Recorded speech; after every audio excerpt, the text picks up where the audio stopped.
by Anna Katharine Green. The Circular Study. Mr. Gryce was melancholy. He had attained that period in life when the spirits flag and enthusiasm needs a constant spur, and of late there had been a lack of special excitement, and he felt dull and superannuated. He was even contemplating resigning his position on the force and retiring to the little farm he had bought for himself in Westchester, and this in itself did not tend to cheerfulness, for he was one to whom action was a necessity, and the exercise of his mental faculties more inspiring than any possible advantage which might accrue to him from their use. But he was not destined to carry out this impulse yet, for just at the height of his secret dissatisfaction, there came a telephone message to headquarters which roused the old man to something like his former vigor, and gave to the close of this gray fall day an interest he had not expected to feel again in this or any other kind of day. It was sent from Carter's well-known drug-store, and was to the effect that a lady had just sent a boy in from the street to say that a strange crime had been committed in Blank's mansion round the corner. The boy did not know the lady, and was shy about showing the money she had given him, but that he had money was very evident, also that he was frightened enough for his story to be true. If the police wished to communicate with him, he could be found at Carter's, where he would be detained till an order for his release should be received. A strange crime. That word strange struck Mr. Gryce, and made him forget his years in wondering what it meant. Meanwhile the men about him exchanged remarks upon the house brought thus unexpectedly to their notice. As it was one of the few remaining landmarks of the preceding century, and had been made conspicuous moreover by the shops, club-houses, and restaurants pressing against it on either side, it had been a marked spot for years, even to those who knew nothing of its history or traditions. And now a crime had taken place in it. Mr. Gryce, in whose ears that word strange rang with quiet insistence, had but to catch the eye of the inspector in charge to receive an order to investigate the affair. He started at once, and proceeded first to the drug-store. There he found the boy, whom he took along with him to the house indicated in the message. On the way he made him talk, but there was nothing the poor waif could add to the story already sent over the telephone. He persisted in saying that a lady, he did not say woman, had come up to him while he was looking at some toys in a window, and, giving him a piece of money, had drawn him along the street as far as the drug-store. Here she showed him another coin, promising to add it to the one he had already pocketed if he would run in to the telephone clerk with a message for the police.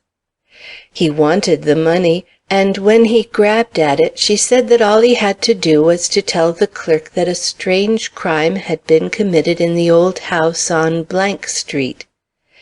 This scared him, and he was sliding off, when she caught him again and shook him until his wits came back, after which he ran into the store and delivered the message. There was candor in the boy's tone, and Mr. Gryce was disposed to believe him, but when he was asked to describe the lady, he showed that his powers of observation were no better than those of most of his class. All he could say was that she was a stunner, and wore shiny clothes and jewels, and Mr. Gryce, recognizing the lad's limitations at the very moment he found himself in view of the house he was making for, ceased to question him, and directed all his attention to the building he was approaching. Nothing in the exterior bespoke crime or even disturbance. A shut door, a clean stoop, heavily curtained windows, some of which were further shielded by closely drawn shades, were eloquent of inner quiet and domestic respectability, while its calm front of brick with brownstone trimmings offered a pleasing contrast to the adjoining buildings jutting out on either side, alive with signs and humming with business. "Some mistake," muttered Gryce to himself, as the perfect calm reigning over the whole establishment struck him anew. But before he had decided that he had been made the victim of a hoax, a movement took place in the area under the stoop, and an officer stepped out, with a countenance expressive of sufficient perplexity for Mr. Gryce to motion him back with the hurried inquiry, "Anything wrong? Any bloodshed? All seems quiet here." The officer, recognizing the old detective, touched his hat. "Can't get in," said he. "Have rung all the bells. Would think the house empty if I had not seen something like a stir in one of the windows overhead. Shall I try to make my way into the rear yard through one of the lower windows of Knapp & Company's store next door?" "Yes, and take this boy with you. Lock him up in some one of their offices, and then break your way into this house by some means. It ought to be easy enough from the back yard." The officer nodded, took the boy by the arm, and in a trice had disappeared with him into the adjoining store. Mr. Gryce remained in the area, where he was presently besieged by a crowd of passers-by, eager to add their curiosity to the trouble they had so quickly scented. The opening of the door from the inside speedily put an end to importunities for which he had as yet no reply, and he was enabled to slip within, where he found himself in a place of almost absolute quiet. Before him lay a basement hall leading to a kitchen, which, even at that moment, he noticed to be in trimmer condition than is usual where much housework is done, but he saw nothing that bespoke tragedy, or even a break in the ordinary routine of life, as observed in houses of like size and pretension. Satisfied that what he sought was not to be found here, he followed the officer upstairs. As they emerged upon the parlor floor, the latter dropped the following information: "Mr. Raffner, of the firm next door, says that the man who lives here is an odd sort of person whom nobody knows. A bookworm, I think they call him. He has occupied the house 6 months, yet they have never seen any one about the premise but himself and a strange old servant as peculiar and uncommunicative as his master." "I know," muttered Gryce. He did know. Everybody knew that this house, once the seat of one of New York's most aristocratic families, was inhabited at present by a Mr. Adams, noted alike for his more than common personal attractions, his wealth, and the uncongenial nature of his temperament, which precluded all association with his kind. It was this knowledge which had given zest to this investigation. To enter the house of such a man was an event in itself. To enter it on an errand of life and death, well, it is under the inspiration of such opportunities that life is reawakened in old veins, especially when those veins connect the heart and brain of a sagacious, if octogenarian, detective. The hall in which they now found themselves was wide, old-fashioned, and sparsely furnished in the ancient manner to be observed in such time-honored structures. 2 doors led into this hall, both of which now stood open. Taking advantage of this fact, they entered the nearest, which was nearly opposite the top of the staircase they had just ascended, and found themselves in a room barren as a doctor's outer office. There was nothing here worth their attention, and they would have left the place as unceremoniously as they had entered it, if they had not caught glimpses of richness which promised an interior of uncommon elegance, behind the half-drawn folds of a portière at the further end of the room. Advancing through the doorway thus indicated, they took one look about them and stood appalled. Nothing in their experience, and they had both experienced much, had prepared them for the thrilling, the solemn nature of what they were here called upon to contemplate. Shall I attempt its description? A room small and of circular shape, hung with strange tapestries, relieved here and there by priceless curios, and lit, although it was still daylight, by a jet of rose-colored light concentrated, not on the rows and rows of books around the lower portion of the room, or on the one great picture which at another time might have drawn the eye and held the attention, but on the upturned face of a man lying on a bearskin rug with a dagger in his heart, and on his breast a cross whose golden lines, sharply outlined against his long, dark, swathing garment, gave him the appearance of a saint prepared in some holy place for burial, save that the dagger spoke of violent death, and his face of an anguish for which Mr. Gryce, notwithstanding his lifelong experience, found no name, so little did it answer to a sensation of fear, pain, or surprise, or any of the emotions usually visible on the countenances of such as have fallen under the unexpected stroke of an assassin. A moment of indecision, of awe even, elapsed before Mr. Gryce recovered himself. The dim light, the awesome silence, the unexpected surroundings recalling a romantic age, the motionless figure of him who so lately had been the master of the house, lying outstretched as for the tomb, with a sacred symbol on his breast offering such violent contradiction to the earthly passions which had driven the dagger home, were enough to move even the tired spirit of this old officer of the law, and confuse a mind which, in the years of his long connection with the force, had had many serious problems to work upon, but never one just like this. It was only for a moment, though. Before the man behind him had given utterance to his own bewilderment and surprise, Mr. Gryce had passed in and taken his stand by the prostrate figure. That it was that of a man who had long since ceased to breathe, he could not for a moment doubt. Yet his first act was to make sure of the fact by laying his hand on the pulse and examining the eyes, whose expression of reproach was such that he had to call up all his professional sang-froid to meet them. He found the body still warm, but dead beyond all question, and once convinced of this, he forbore to draw the dagger from the wound, though he did not fail to give it the most careful attention before turning his eyes elsewhere. It was no ordinary weapon. It was a curio from some Oriental shop. This in itself seemed to point to suicide, but the direction in which the blade had entered the body, and the position of the wound, were not such as would be looked for in a case of self-murder. The other clues were few. Though the scene had been one of bloodshed and death, the undoubted result of a sudden and fierce attack, there were no signs of struggle to be found in the well-ordered apartment.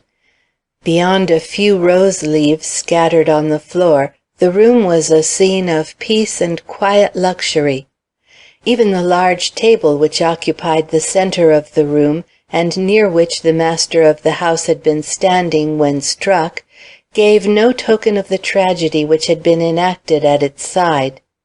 That is, not at first glance, for though its large top was covered with articles of use and ornament, they all stood undisturbed and presumably in place, as if the shock which had laid their owner low had failed to be communicated to his belongings. The contents of the table were various. Only a man of complex tastes and attainments could have collected and arranged in one small compass pipes, pens, portraits, weights, measures, Roman lamps, Venetian glass, rare porcelains, medals, rough metalwork, manuscript, a scroll of music, a pot of growing flowers, and this seemed oddest of all, a row of electric buttons, which Mr. Gryce no sooner touched than the light which had been burning redly in the cage of fretted ironwork overhead changed in a twinkling to a greenish glare, filling the room with such ghastly tints that Mr. Gryce sought in haste another button, and pressing it, was glad to see a mild white radiance take the place of the sickly hue which had added its own horror to the already solemn terrors of the spot. "Childish tricks for a man of his age and position," ruminated Mr. Gryce. But after catching another glimpse of the face lying upturned at his feet, he was conscious of a doubt as to whether the owner of that countenance could have possessed an instinct which was in any wise childish, so strong and purposeful were his sharply cut features. Indeed, the face was one to make an impression under any circumstances. In the present instance, and with such an expression stamped upon it, it exerted a fascination which disturbed the current of the detective's thoughts whenever by any chance he allowed it to get between him and his duty. To attribute folly to a man with such a mouth and such a chin was to own oneself a poor judge of human nature. Therefore the lamp overhead, with its electric connection and changing slides, had a meaning which at present could be sought for only in the evidences of scientific research observable in the books and apparatus everywhere surrounding him. Letting the white light burn on, Mr. Gryce, by a characteristic effort, shifted his attention to the walls, covered, as I have said, with tapestries and curios. There was nothing on them calculated to aid him in his research into the secret of this crime, unless— Yes, there was something, a bent-down nail, wrenched from its place, the nail on which the cross had hung which now lay upon the dead man's heart. The cord by which it had been suspended still clung to the cross and mingled its red threads with that other scarlet thread which had gone to meet it from the victim's wounded breast. Who had torn down that cross?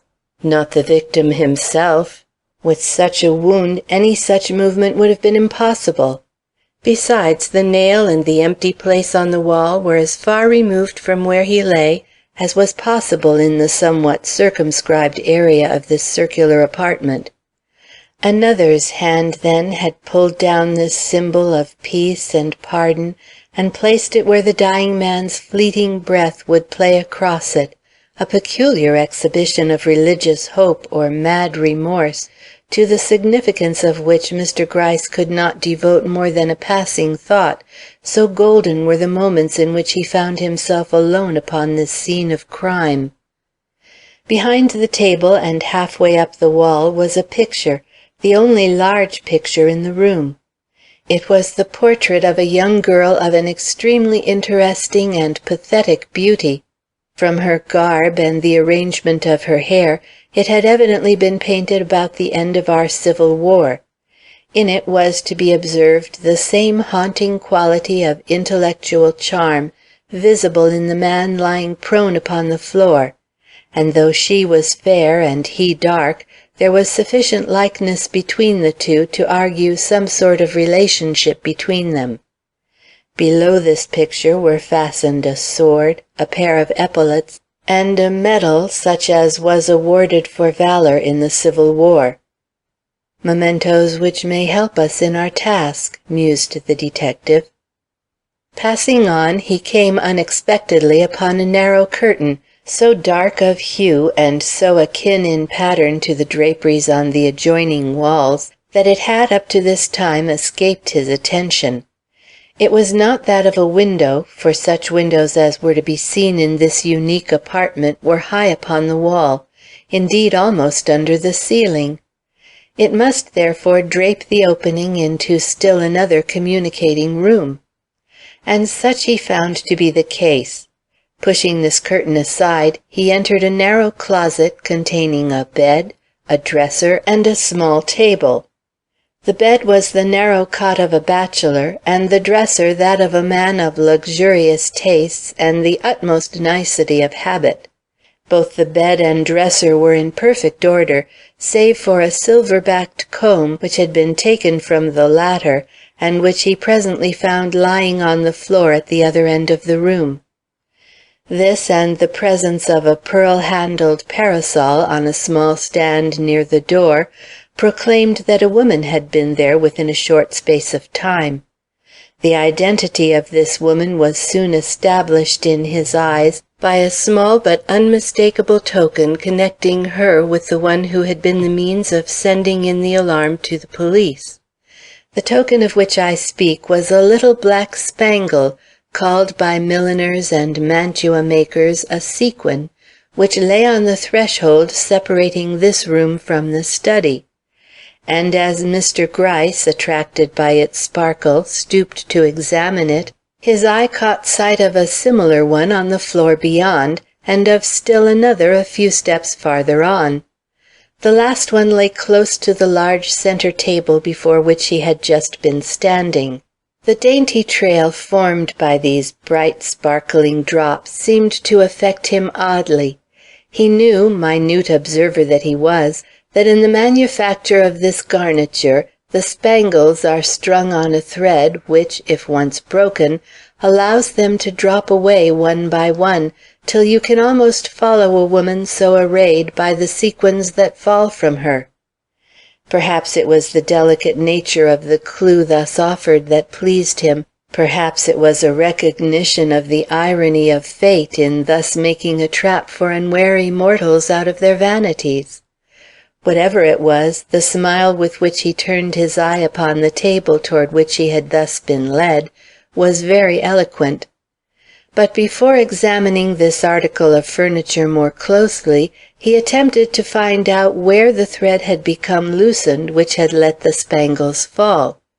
Had it caught on any projection in doorway or furniture? He saw none. All the chairs were cushioned, but wait, there was the cross. That had a fretwork of gold at its base. Might not this filigree have caught in her dress as she was tearing down the cross from the wall, and so have started the thread which had given him this exquisite clue?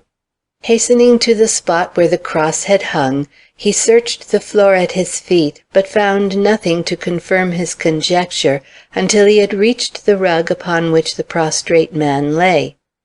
There, amid the long hairs of the bearskin, he came upon one other spangle, and knew that the woman in the shiny clothes had stooped there before him. Satisfied on this point, he returned to the table, and this time subjected it to a thorough and minute examination. That the result was not entirely unsatisfactory was evident from the smile with which he eyed his finger after having drawn it across a certain spot near the inkstand, and also from the care with which he lifted that inkstand and replaced it in precisely the same spot from which he had taken it up. Had he expected to find something concealed under it? Who can tell? A detective's face seldom yields up its secrets. He was musing quite intently before this table when a quick step behind him made him turn.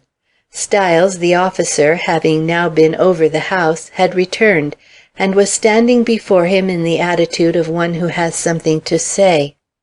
"What is it?" asked Mr. Gryce, with a quick movement in his direction. For answer the officer pointed to the staircase visible through the antechamber door. "Go up," was indicated by his gesture. Mr. Gryce demurred, casting a glance around the room, which at that moment interested him so deeply. At this the man showed some excitement, and, breaking silence, said, "Come, I have lighted on the guilty party. He is in a room upstairs." "He?" Mr. Gryce was evidently surprised at the pronoun. "Yes, there can be no doubt about it. When you see him— But what is that? Is he coming down? I'm sure there's nobody else in the house. Don't you hear footsteps, sir?" Mr. Gryce nodded. Some one was certainly descending the stairs. "Let us retreat," suggested Stiles, "not because the man is dangerous, but because it is very necessary you should see him before he sees you. He's a very strange acting man, sir, and if he comes in here will be sure to do something to incriminate himself. Where can we hide?" Mr. Gryce remembered the little room he had just left, and drew the officer toward it. Once installed inside, he let the curtain drop till only a small loophole remained. The steps, which had been gradually growing louder, kept advancing, and presently they could hear the intruder's breathing, which was both quick and labored. "Does he know that anyone has entered the house? Did he see you when you came upon him upstairs?" whispered Mr. Gryce into the ear of the man beside him. Styles shook his head and pointed eagerly toward the opposite door. The man for whose appearance they waited had just lifted the portière, and in another moment stood in full view just inside the threshold. Mr. Gryce and his attendant colleague both stared. Was this the murderer? This pale, lean servitor with a tray in his hand on which rested a single glass of water? Mr. Gryce was so astonished that he looked at Styles for explanation. But that officer, hiding his own surprise, for he had not expected this peaceful figure, urged him in a whisper to have patience, and both, turning toward the man again, beheld him advance, stop, cast one look at the figure lying on the floor, and then let slip the glass with a low cry that at once changed to something like a howl. Look at him, urged Styles in a hurried whisper. "Watch what he will do now. You will see a murderer at work." And sure enough, in another instant, this strange being, losing all semblance to his former self, entered upon a series of pantomimic actions which to the two men who watched him seemed both to explain and illustrate the crime which had just been enacted there. With every appearance of passion he stood contemplating the empty air before him, and then, with one hand held stretched out behind him in a peculiarly cramped position, he plunged with the other toward a table from which he made a feint of snatching something, which he no sooner closed his hand upon than he gave a quick side thrust, still at the empty air, which seemed to quiver in return, so vigorous was his action and so evident his intent. The reaction following this thrust, the slow unclosing of his hand from an imaginary dagger, the tottering of his body backward, then the moment when, with wide-open eyes, he seemed to contemplate in horror the result of his own deed, these needed no explanation beyond what was given by his writhing features and trembling body. Gradually succumbing to the remorse or terror of his own crime, he sank lower and lower, until, though with that one arm still stretched out, he lay in an inert heap on the floor. "It is what I saw him do upstairs," murmured Styles into the ear of the amazed detective. "He has evidently been driven insane by his own act." Mr. Gryce made no answer. Here was a problem for the solution of which he found no precedent in all his past experience.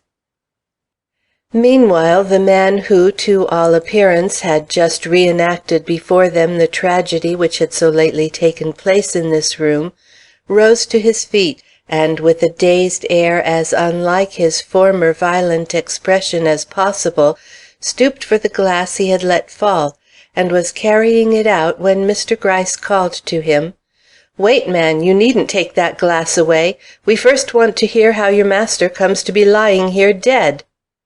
It was a demand calculated to startle any man, but this one showed himself totally unmoved by it, and was passing on when Styles laid a detaining hand on his shoulder. "Stop," said he. "What do you mean by sliding off like this? Don't you hear the gentleman speaking to you?" This time the appeal told. The glass fell again from the man's hand, mingling its clink, for it struck the floor this time and broke, with a cry he gave, which was not exactly a cry either, but an odd sound between a moan and a shriek.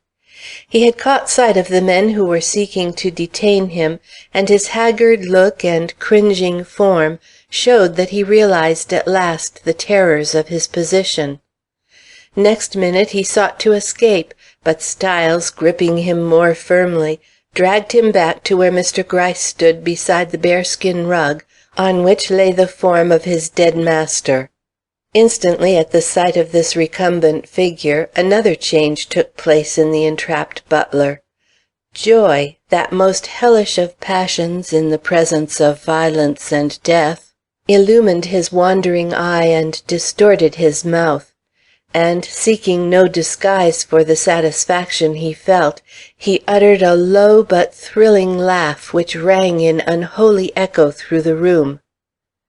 Mr. Gryce, moved in spite of himself by an abhorrence which the irresponsible condition of this man seemed only to emphasize, waited till the last faint sounds of this diabolical mirth had died away in the high recesses of the space above. Then, fixing the glittering eye of this strange creature with his own, which, as we know, so seldom dwelt upon that of his fellow beings, he sternly said, "There now, speak! Who killed this man? You were in the house with him, and should know." The butler's lips opened, and a string of strange guttural sounds poured forth, while with his one disengaged hand, for the other was held to his side by Styles, he touched his ears and his lips, and violently shook his head. There was but one interpretation to be given to this: the man was deaf and dumb. The shock of this discovery was too much for Styles.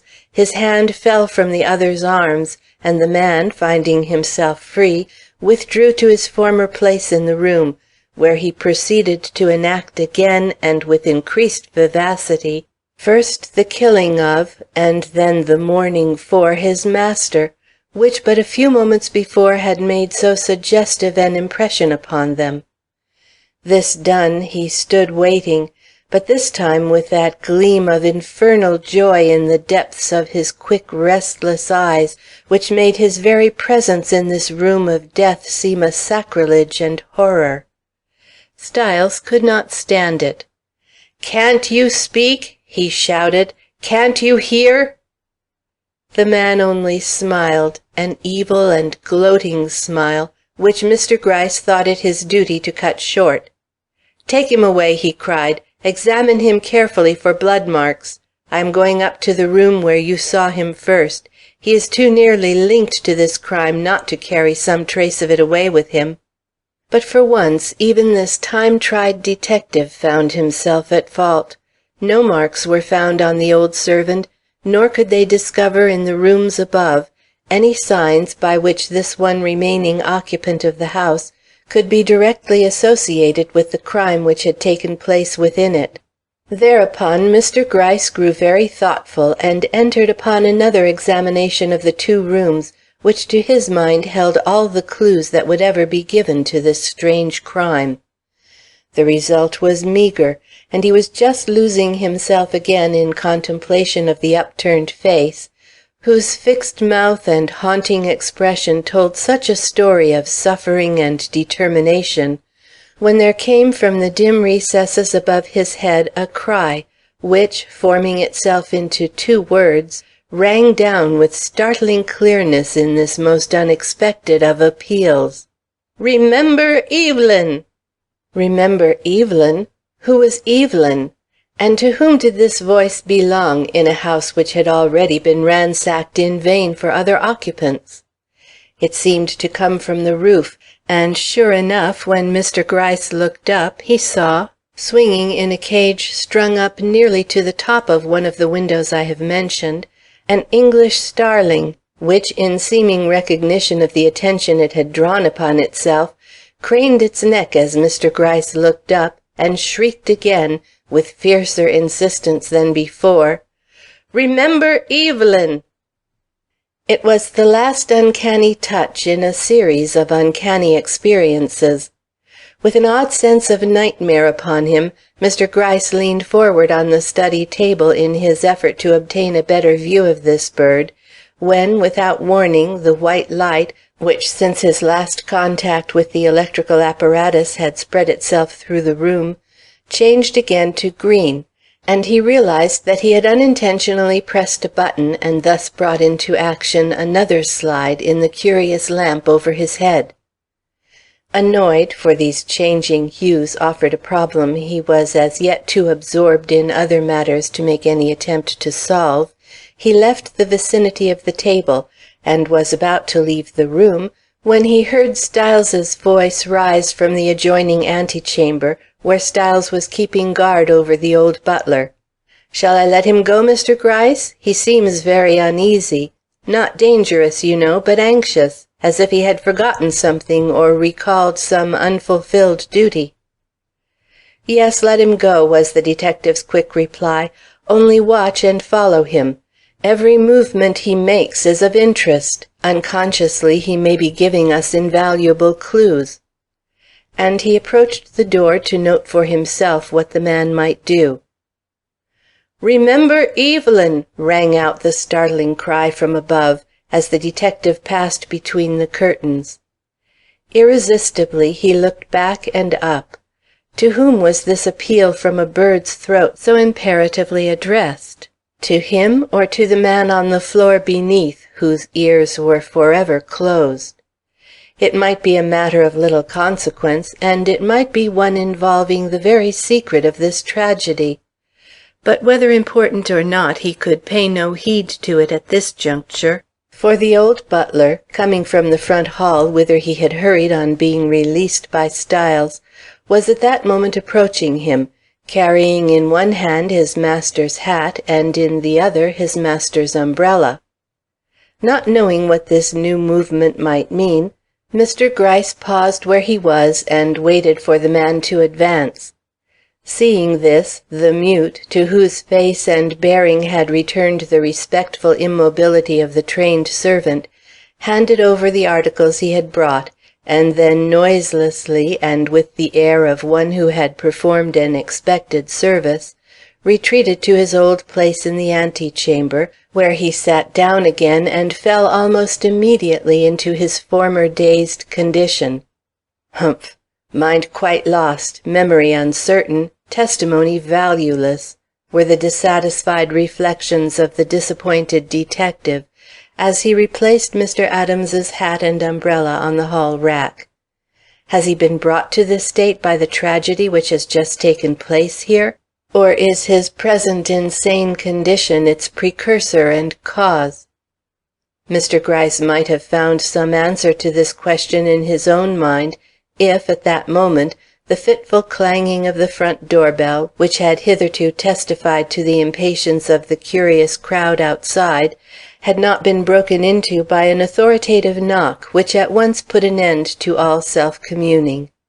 The coroner, or some equally important person, was at hand, and the detective's golden hour was over.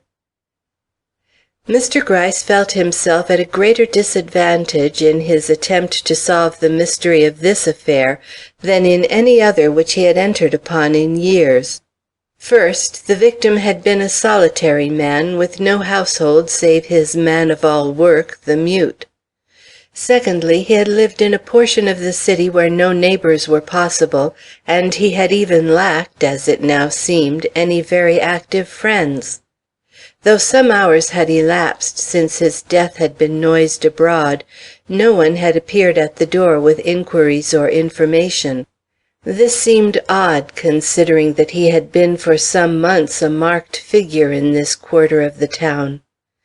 But then everything about this man was odd, nor would it have been in keeping with his surroundings and peculiar manner of living for him to have had the ordinary associations of men of his class.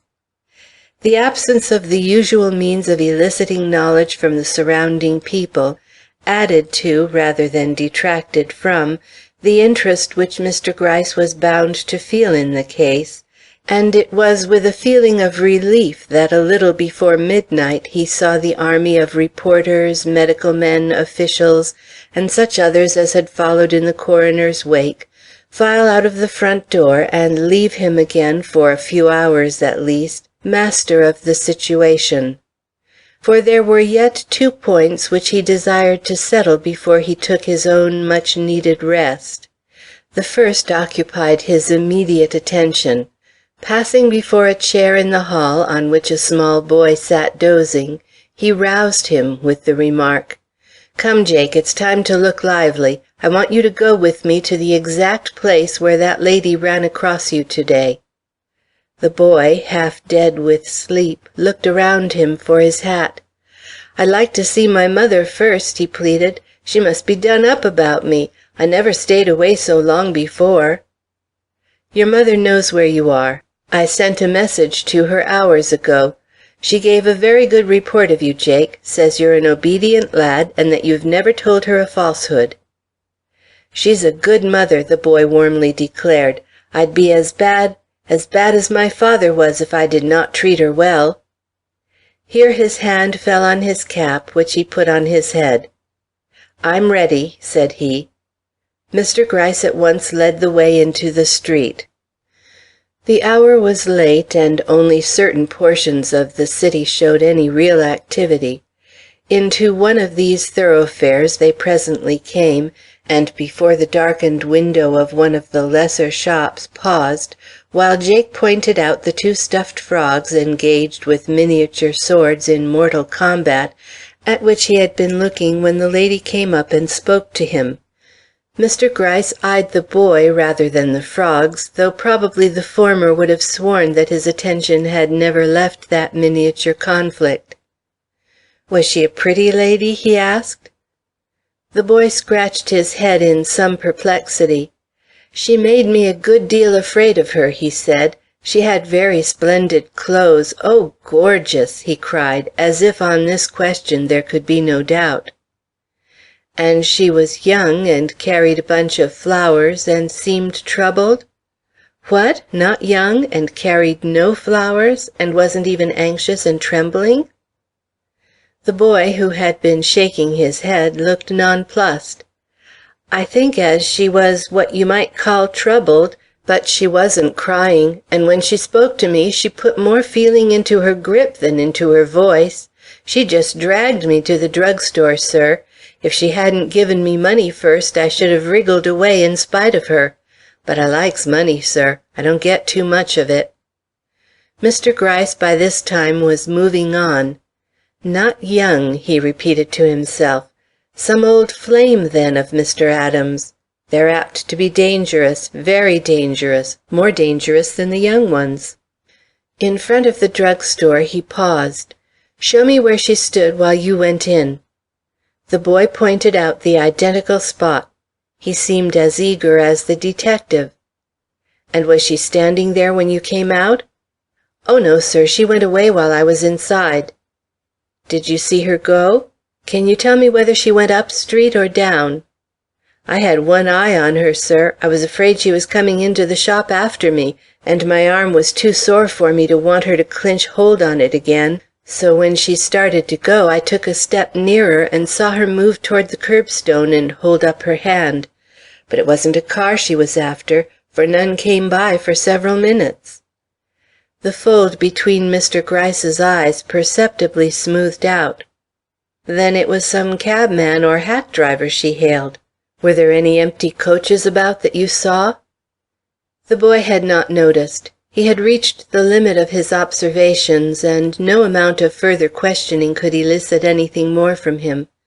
This Mr. Gryce soon saw, and giving him into the charge of one of his assistants who was on duty at this place, he proceeded back to the ill-omened house where the tragedy itself had occurred. "Any one waiting for me?" he inquired of Styles, who came to the door. "Yes, sir, a young man. Name Hines. Says he's an electrician." "That's the man I want. Where is he?" "In the parlor, sir." "Good, I'll see him. But don't let any one else in. Anybody upstairs?"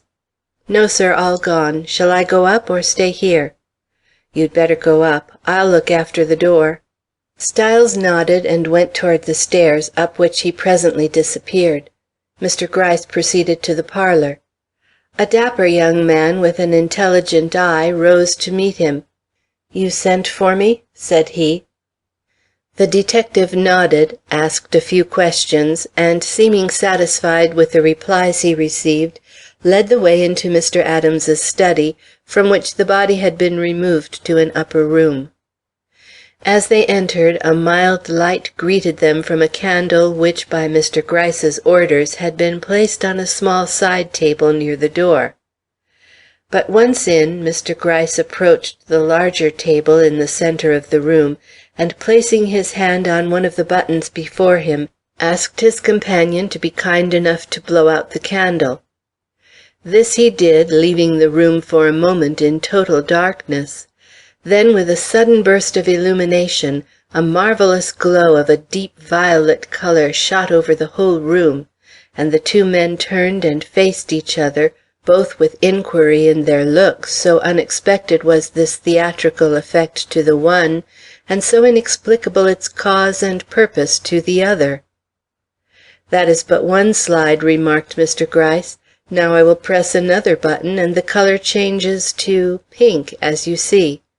This one produces green, this one white, and this a bilious yellow, which is not becoming to either of us, I am sure. Now will you examine the connection and see if there is anything peculiar about it?" Mr. Hines at once set to work. But beyond the fact that the whole contrivance was the work of an amateur hand, he found nothing strange about it, except the fact that it worked so well. Mr. Gryce showed disappointment. "He made it, then, himself?" he asked. "Undoubtedly, or some one else equally unacquainted with the latest method of wiring."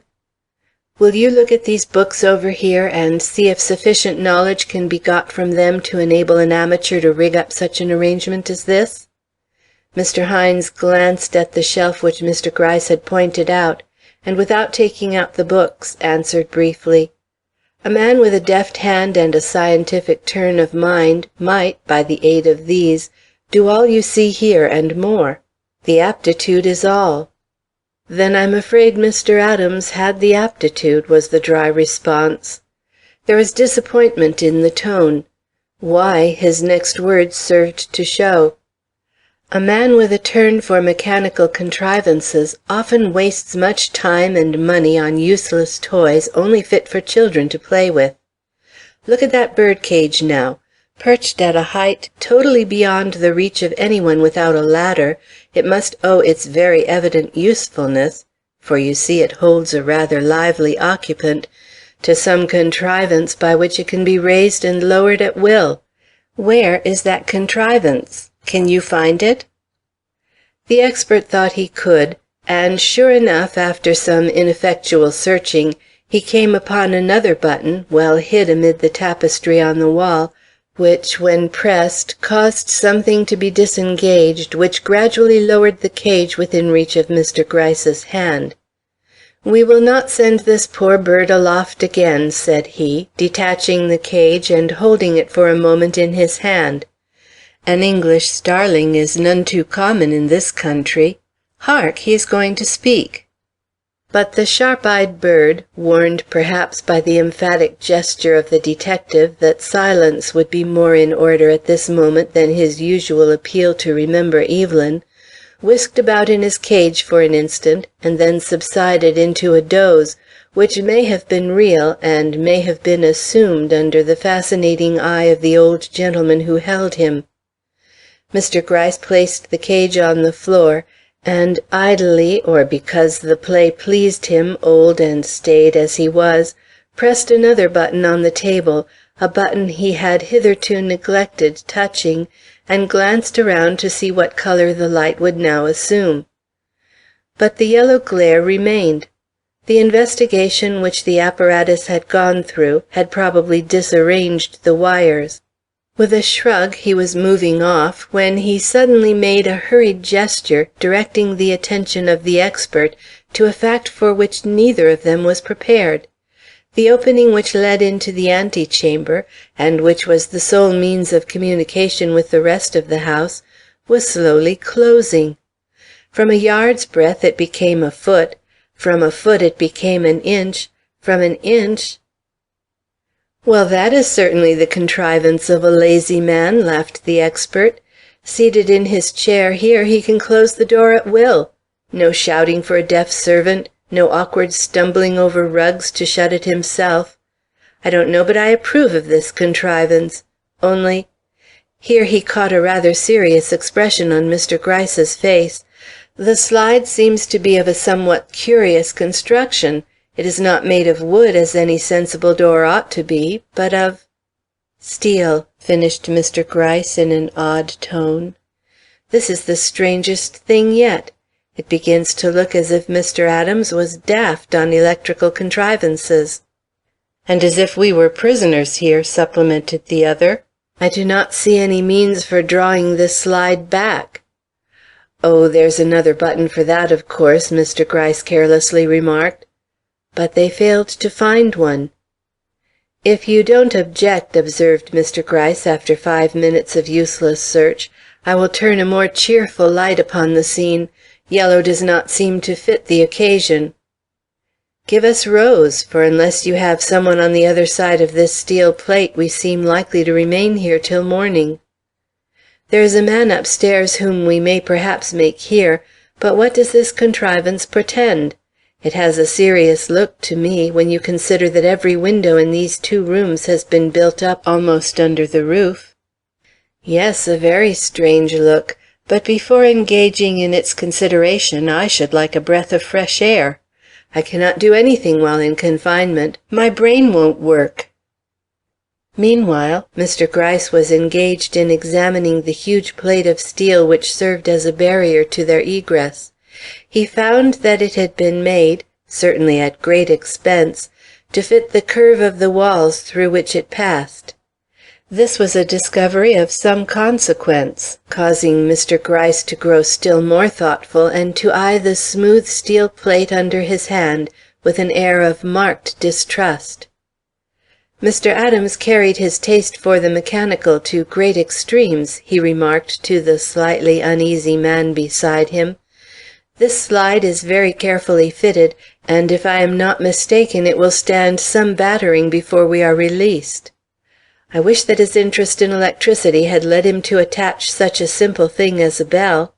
True, we have come across no bell.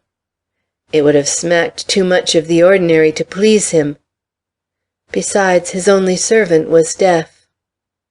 Try the effect of a blow, a quick blow with this silver-mounted alpenstock. Some one should hear and come to our assistance. I will try my whistle first. It will be better understood." But though Mr. Gryce both whistled and struck many a resounding knock upon the barrier before them, it was an hour before he could draw the attention of Styles, and 5 hours before an opening could be effected in the wall large enough to admit of their escape, so firmly was this barrier of steel fixed across the sole outlet from this remarkable room. Such an experience could not fail to emphasize Mr. Gryce's interest in the case, and heighten the determination he had formed to probe its secrets and explain all its extraordinary features. Arrived at headquarters, where his presence was doubtless awaited with some anxiety by those who knew nothing of the cause of his long detention, his first act was to inquire if Bartow, the butler, had come to his senses during the night.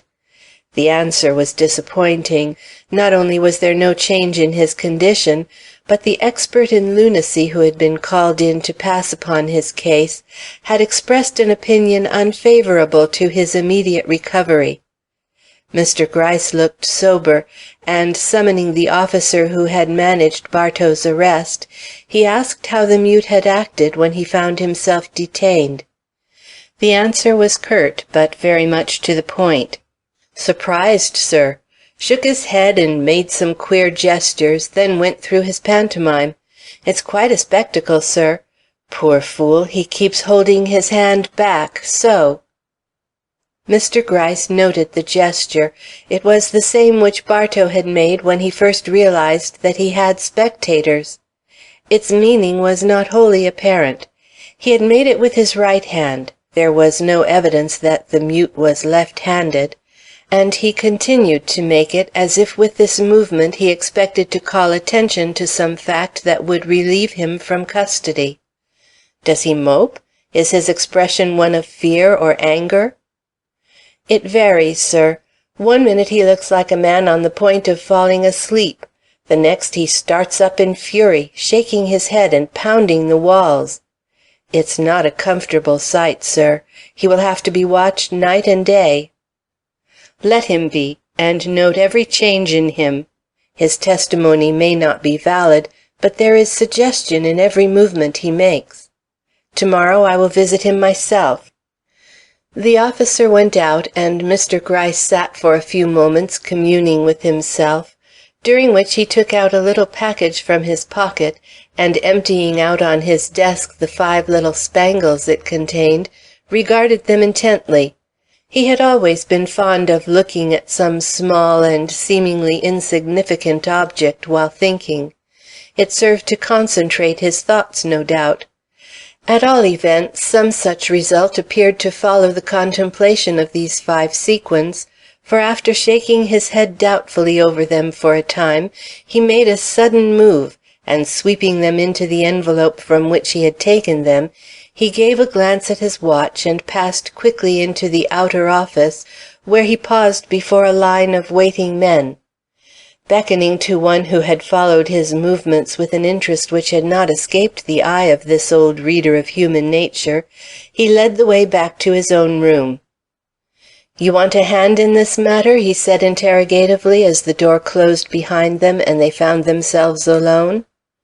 "Oh, sir," began the young man in a glow which made his more than plain features interesting to contemplate, "I do not presume—" "Enough," interposed the other. "You have been here now for 6 months, and have had no opportunity as yet for showing any special adaptability. Now I propose to test your powers with something really difficult. Are you up to it, Sweetwater? Do you know the city well enough to attempt to find a needle in this very big haystack?" "I should at least like to try," was the eager response. "If I succeed, it will be a bigger feather in my cap than if I had always lived in New York. I have been spoiling for some such opportunity. See if I don't make the effort judiciously, if only out of gratitude." "Well, we shall see," remarked the old detective. "If it's difficulty you long to encounter, you will be likely to have all you want of it. Indeed, it is the impossible I ask.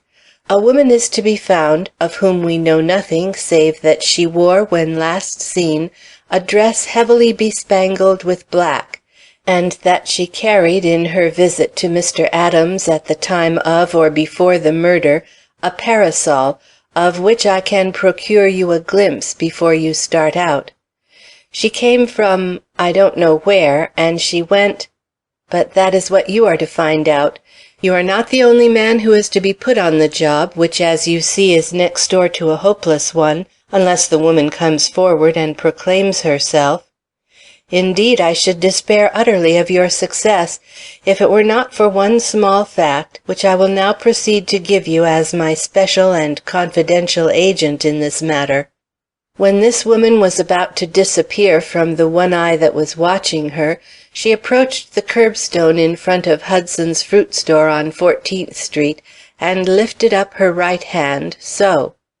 It is not much of a clue, but it is all I have at my disposal except these 5 spangles dropped from her dress, and my conviction that she is not to be found among the questionable women of the town, but among those who seldom or never come under the eye of the police. Yet don't let this conviction hamper you. Convictions, as a rule, are bad things, and act as a hindrance rather than an inspiration. Sweetwater, to whom the song of the sirens would have sounded less sweet, listened with delight and responded with a frank smile and a gay, "I'll do my best, sir, but don't show me the parasol, only describe it.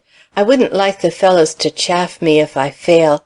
I'd rather go quietly to work and raise no foolish expectations."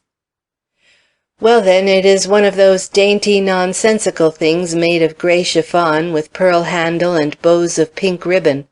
I don't believe it was ever used before, and from the value women usually place on such fol-de-rols, could only have been left behind under the stress of extraordinary emotion or fear. The name of the owner was not on it." "Nor that of the maker?" Mr. Gryce had expected this question, and was glad not to be disappointed. "No, that would have helped us too much."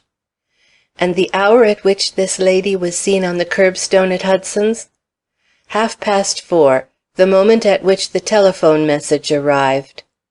"Very good, sir. It is the hardest task I have ever undertaken, but that's not against it. When shall I see you again?" "When you have something to impart.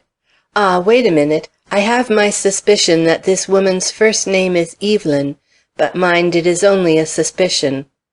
"All right, sir," and with an air of some confidence the young man disappeared. Mr. Gryce did not look as if he shared young Sweetwater's cheerfulness. The mist surrounding this affair was as yet impenetrable to him. But then he was not 23, with only triumphant memories behind him. His next hope lay in the information likely to accrue from the published accounts of this crime, now spread broadcast over the country.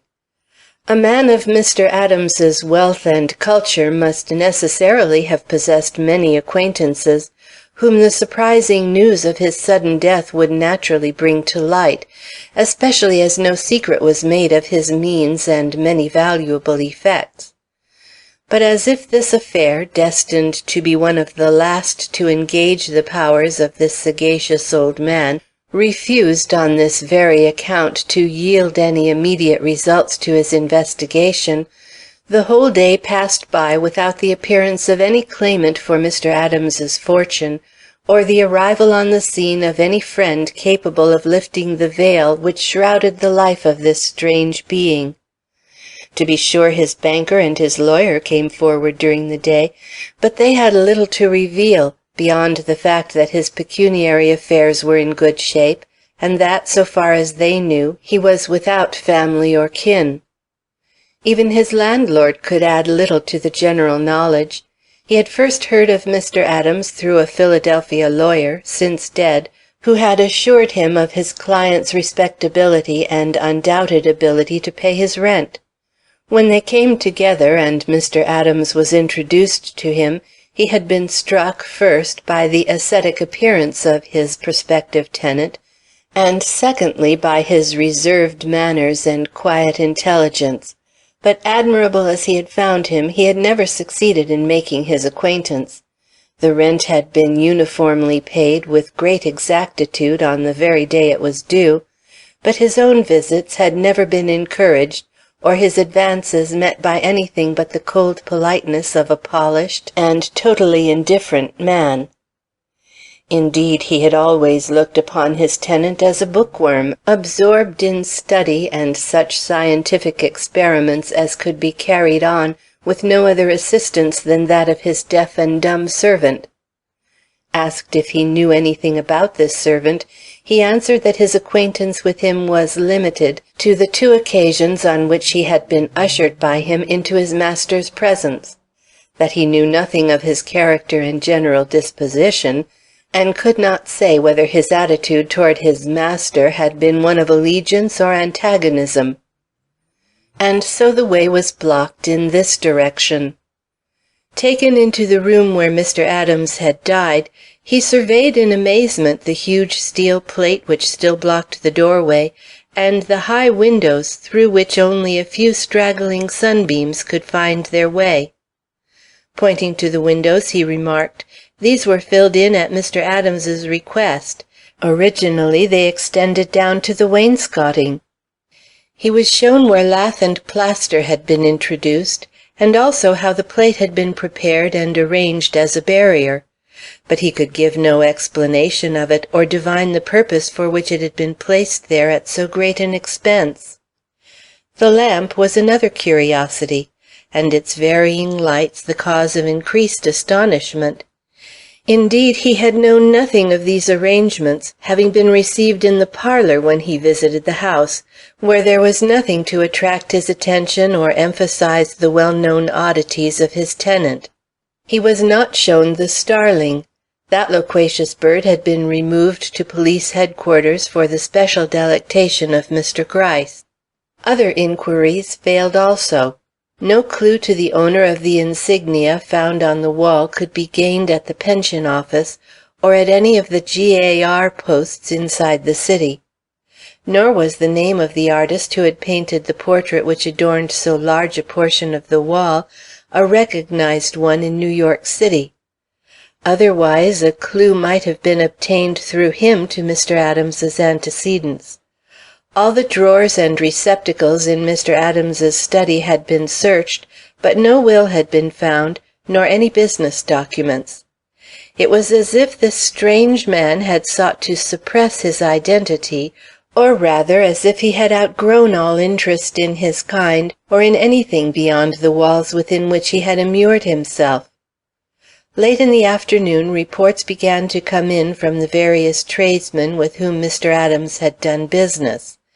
They all had something to say as to the peculiarity of his habits and the freaks of his mute servant. They were both described as hermits, differing from the rest of their kind only in that they denied themselves no reasonable luxury, and seemed to have adopted a shut-in life from a pure love of seclusion. The master was never seen at the stores.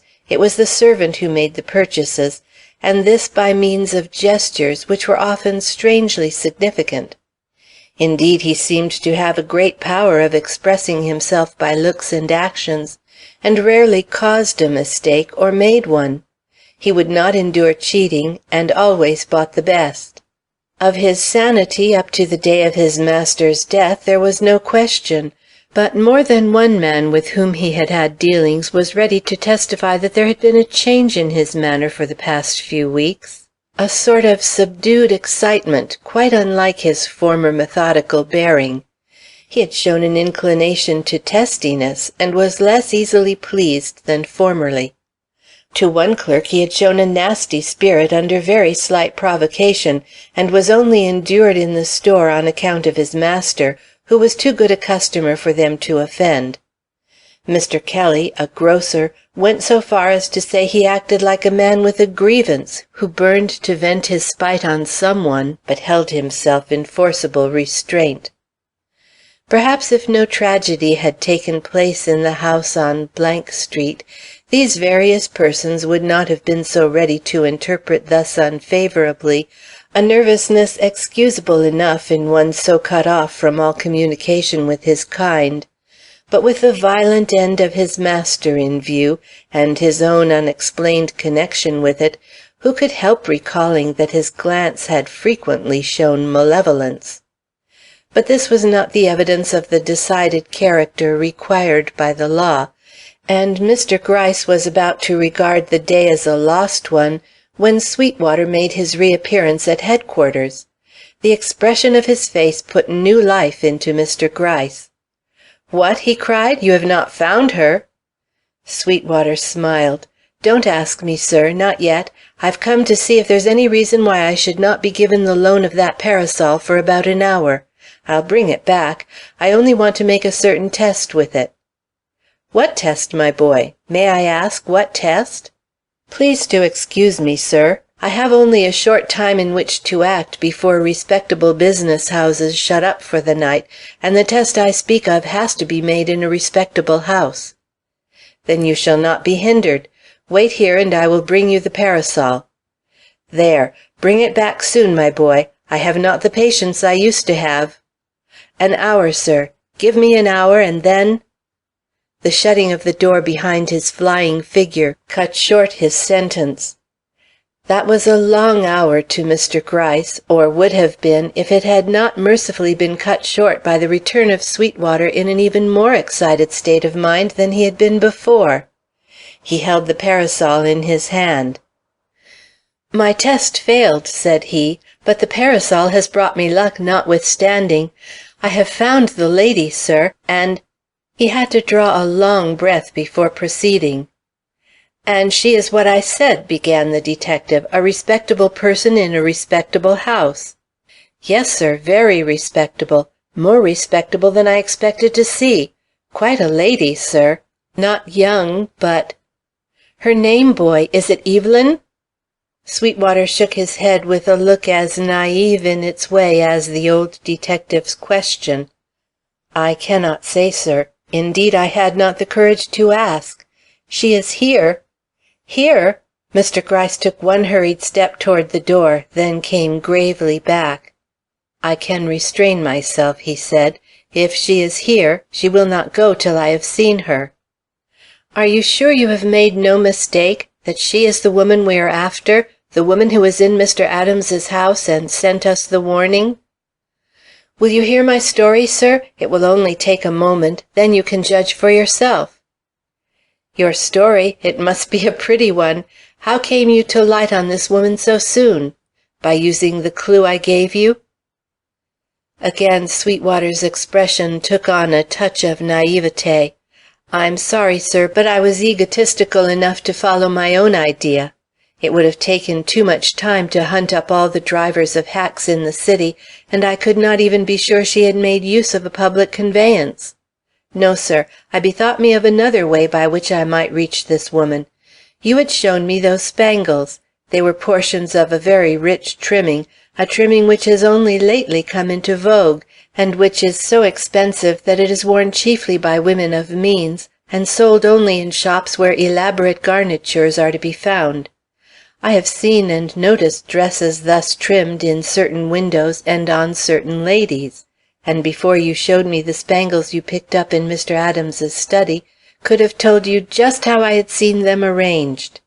They are sewed on black net, in figures, sir, in scrolls or wreaths or whatever you choose to call them, and so conspicuous are these wreaths or figures, owing to the brilliance of the spangles composing them, that any break in their continuity is plainly apparent, especially if the net be worn over a color, as is frequently the case. Remembering this, and recalling the fact that these spangles doubtless fell from one of the front breadths, where their loss would attract not only the attention of others, but that of the wearer, I said to myself, what will she be likely to do when she finds her dress thus disfigured? And the answer at once came. If she is the lady Mr. Gryce considers her, she will seek to restore these missing spangles, especially if they were lost on a scene of crime. But where can she get them to sew on? From an extra piece of net of the same style. But she will not be apt to have an extra piece of net. She will therefore find herself obliged to buy it, and since only a few spangles are lacking, she will buy the veriest strip. Here, then, was my clue, or at least my ground for action. Going the rounds of the few leading stores on Broadway, 23rd Street and 6th Avenue, I succeeded in getting certain clerks interested in my efforts, so that I speedily became assured that if a lady came into these stores for a very small portion of this bespangled net, they would note her person, and, if possible, procure some clue to her address. Then I took up my stand at Arnold's Emporium. Why Arnold's? I do not know. Perhaps my good genius meant me to be successful in this quest, but whether through luck or what not, I was successful, for before the afternoon was half over, I encountered a meaning glance from one of the men behind the counter, and advancing toward him, saw him rolling a small package which he handed over to a very pretty and rosy young girl, who at once walked away with it. "For one of our leading customers," he whispered as I drew nearer. "I don't think she is the person you want." But I would take no chances. I followed the young girl who had carried away the parcel, and by this means came to a fine brownstone front in one of our most retired and aristocratic quarters. When I had seen her go in at the basement door, I rang the bell above, and then, well, I just bit my lips to keep down my growing excitement, for such an effort as this might well end in disappointment, and I knew if I were disappointed now. But no such trial awaited me. The maid who came to the door proved to be the same merry-eyed lass I had seen leave the store. Indeed, she had the identical parcel in her hand, which was the connecting link between the imposing house at whose door I stood and the strange murder in Street. But I did not allow my interest in this parcel to become apparent, and by the time I addressed her, I had so mastered myself as to arouse no suspicion of the importance of my errand. You, of course, foresee the question I put to the young girl. Has your mistress lost a parasol? One has been found. I did not finish the sentence, for I perceived by her look that her mistress had met with such a loss, and as this was all I wanted to know just then, I cried out, "I will bring it. If it is hers, all right," and bounded down the steps. My intention was to inform you of what I had done and ask your advice. But my egotism got the better of me. I felt that I ought to make sure that I was not the victim of a coincidence. Such a respectable house, such a respectable maidservant. Should she recognize the parasol as belonging to her mistress, then indeed I might boast of my success. So, praying you for a loan of this article, I went back and rang the bell again. The same girl came to the door. I think fortune favored me to-day. "Here is the parasol," said I, but before the words were out of my mouth I saw that the girl had taken the alarm, or that some grievous mistake had been made. "That is not the one my mistress lost," said she. "She never carries anything but black." And the door was about to close between us, when I heard a voice from within call out peremptorily, "Let me see that parasol. Hold it up, young man. There, at the foot of the stairs. Ah!" If ever an exclamation was eloquent, that simple "ah" was.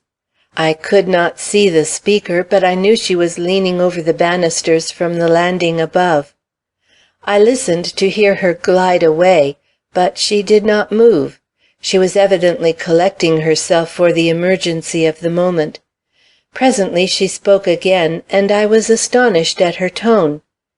"You have come from police headquarters," was the remark with which she hailed me.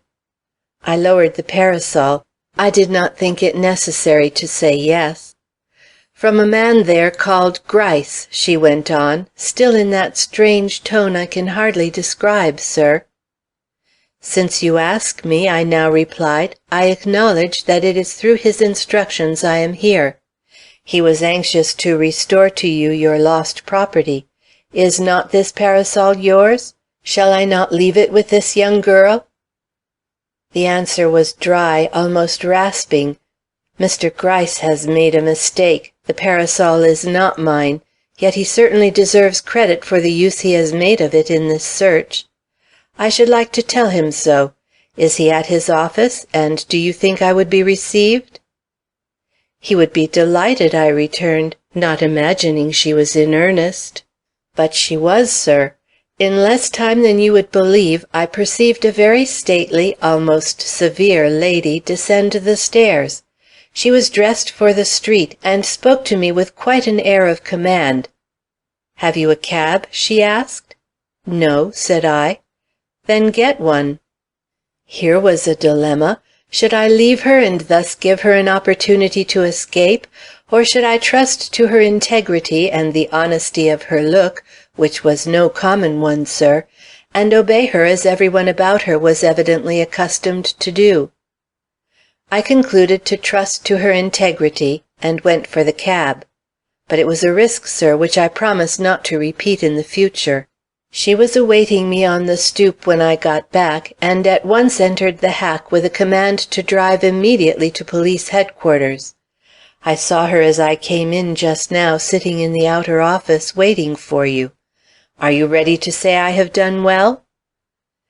Mr. Gryce, with an indescribable look of mingled envy and indulgence, pressed the hand held out to him, and passed out. His curiosity could be restrained no longer, and he went at once to where this mysterious woman was awaiting him. Did he think it odd that she knew him, that she sought him? If so, he did not betray this in his manner, which was one of great respect. But that manner suddenly changed as he came face to face with the lady in question. Not that it lost its respect, but that it betrayed an astonishment of a more pronounced character than was usually indulged in by this experienced detective. The lady before him was one well known to him. In fact, almost an associate of his in certain bygone matters. In other words, none other than that most reputable of ladies, Miss Amelia Butterworth of Gramercy Park. The look with which this amiable spinster met his eye was one which a stranger would have found it hard to understand. He found it hard to understand himself, perhaps because he had never before seen this lady when she was laboring under an opinion of herself that was not one of perfect complacency. "Miss Butterworth, what does this mean? Have you—" There! The word came with some sharpness. You have detected me at my old tricks, and I am correspondingly ashamed, and you triumphant. The gray parasol you have been good enough to send to my house is not mine, but I was in the room where you picked it up, as you have so cleverly concluded, and as it is useless for me to evade your perspicacity, I have come here to confess." "Ah!" The detective was profoundly interested at once.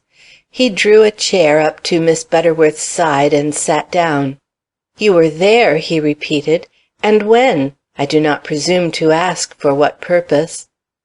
"But I shall have to explain my purpose not to find myself at too great a disadvantage," she replied with grim decision. "Not that I like to display my own weakness, but that I recognize the exigencies of the occasion, and fully appreciate your surprise at finding that I, a stranger to Mr. Adams, and without the excuse which led to my former interference in police matters, should have so far forgotten myself as to be in my present position before you. This was no affair of my immediate neighbor, nor did it seek me. I sought it, sir, and in this way. I wish I had gone to Jericho first. It might have meant longer travel and much more expense, but it would have involved me in less humiliation and possible publicity. Mr. Gryce, I never meant to be mixed up with another murder case. I have shown my aptitude for detective work, and received, ere now, certain marks of your approval. But my head was not turned by them, at least I thought not, and I was tolerably sincere in my determination to keep to my own métier in future, and not suffer myself to be allured by any inducements you might offer into the exercise of gifts which may have brought me praise in the past, but certainly have not brought me happiness.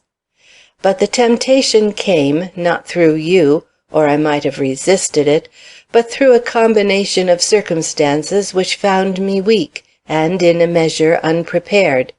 In other words, I was surprised into taking an interest in this affair. Oh, I am ashamed of it, so ashamed that I have made the greatest endeavor to hide my participation in the matter, and thinking I had succeeded in doing so, was congratulating myself upon my precautions, when I found that parasol thrust in my face and realized that you, if no one else, knew that Amelia Butterworth had been in Mr. Adams's room of death prior to yourself. Yet I thought I had left no traces behind me. Could you have seen? Miss Butterworth, you dropped 5 small spangles from your robe. You wore a dress spangled with black sequins, did you not? Besides, you moved the inkstand, and— Well, I will never put faith in circumstantial evidence again. I saw these tokens of a woman's presence, heard what the boy had to say of the well-dressed lady who had sent him into the drug-store with a message to the police, and drew the conclusion, I may admit it to you, that it was this woman who had wielded the assassin's dagger, and not the deaf and dumb butler, who until now has borne the blame of it.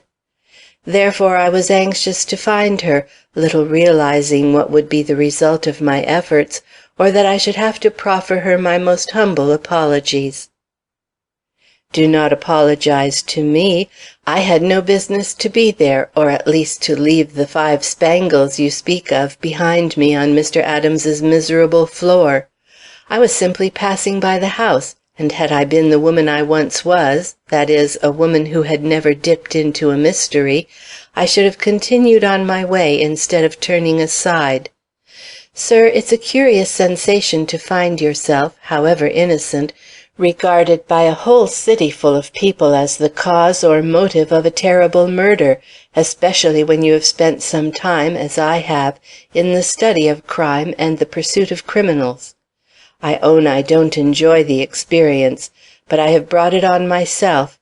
If I had not been so curious— But it was not curiosity I felt. I will never own that I am subject to mere curiosity. It was the look on the young man's face. But I forget myself. I am rambling in all directions when I ought to be telling a consecutive tale. Not my usual habit, sir, this you know, but I am not quite myself at this moment. I declare I am more upset by this discovery of my indiscretion than I was by Mr. Trom's declaration of affection in Lost Man's Lane. Give me time, Mr. Gryce. In a few minutes I will be more coherent." "I am giving you time," he returned, with one of his lowest bows. "The half-dozen questions I long to ask have not yet left my lips, and I sit here, as you must yourself acknowledge, a monument of patience." "So you thought this deed perpetrated by an outsider?" she suddenly broke in. "Most of the journals, I read them very carefully this morning, ascribed the crime to the man you have mentioned. And there seems to be good reason for doing so. The case is not a simple one, Mr. Gryce. It has complications. I recognized that at once. And that is why— But I won't waste another moment in apologies.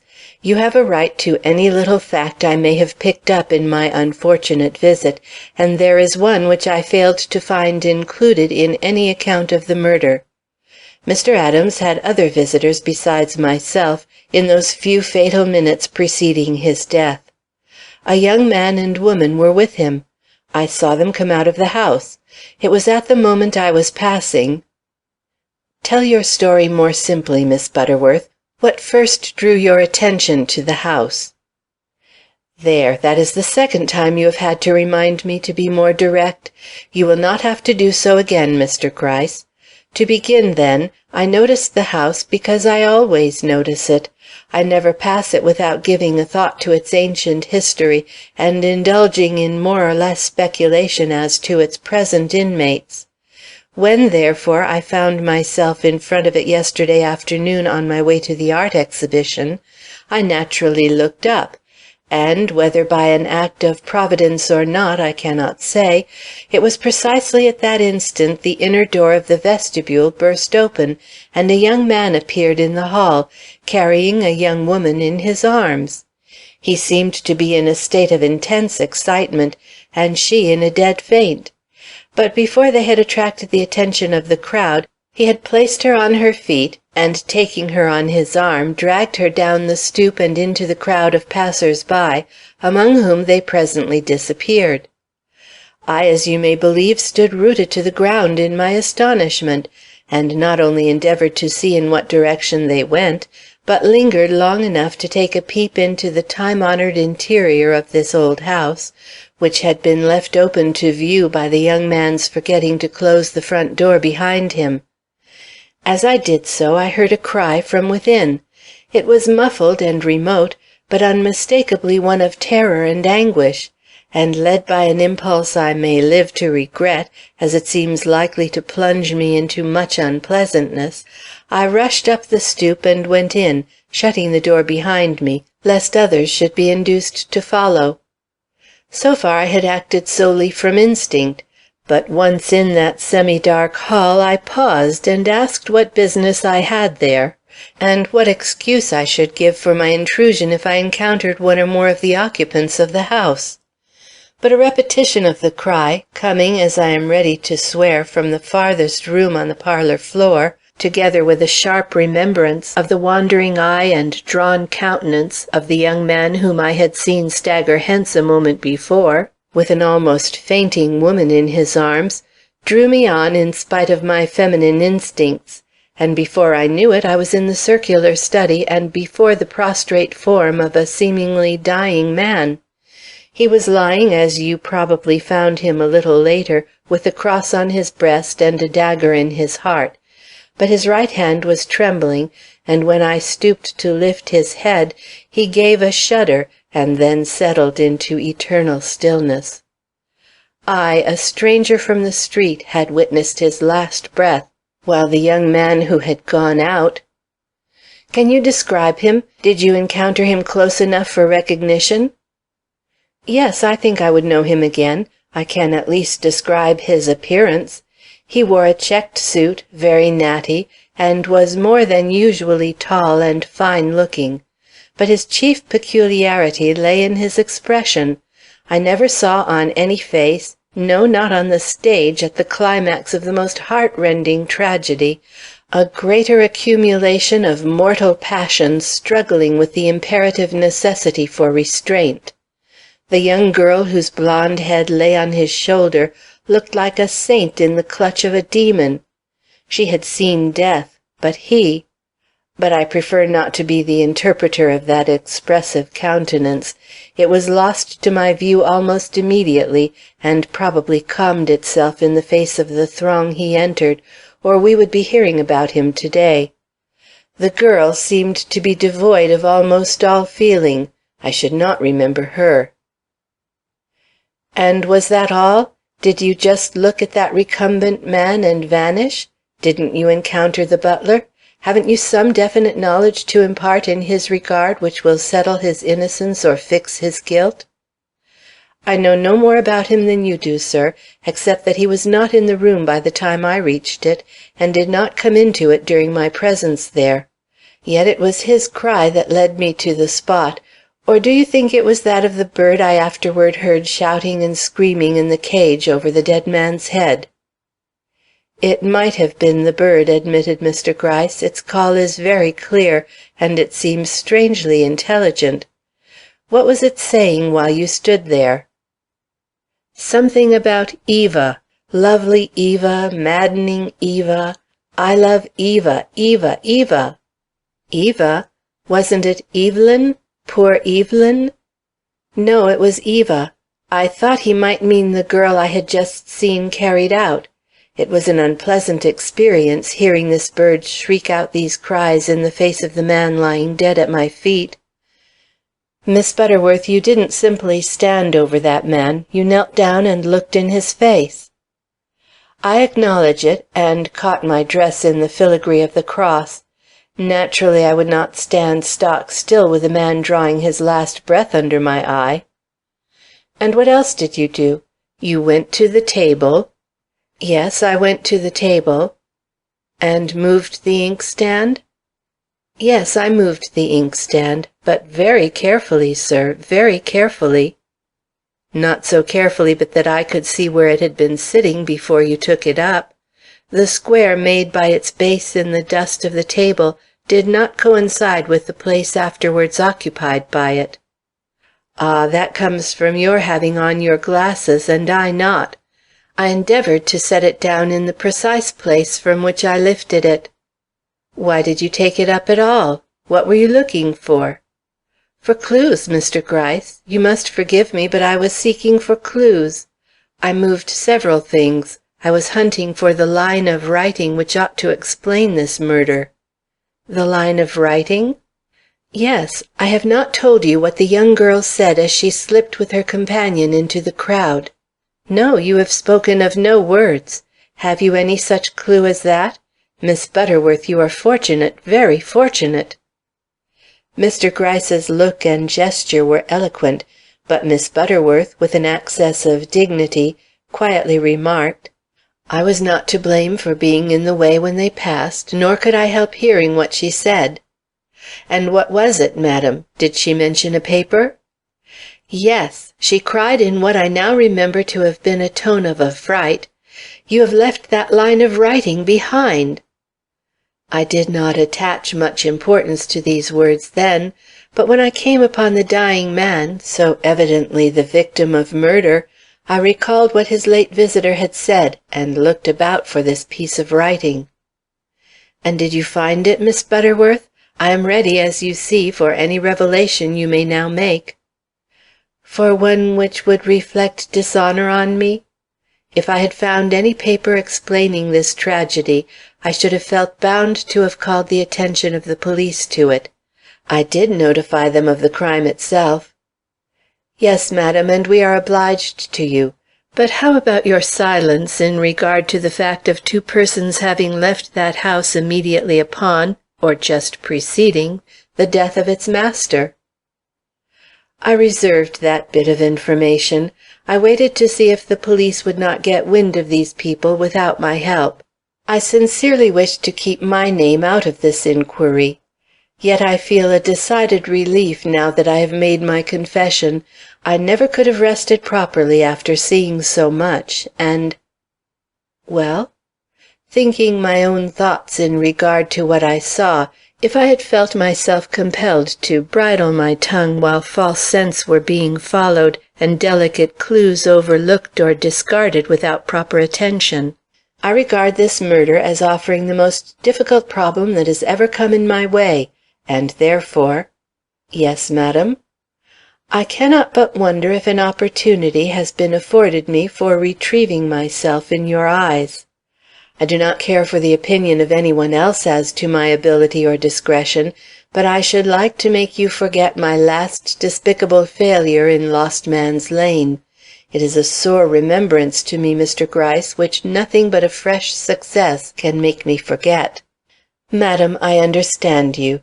You have formulated some theory. You consider the young man with the telltale face guilty of Mr. Adams's death. Well, it is very possible. I never thought the butler was rehearsing a crime he had committed himself."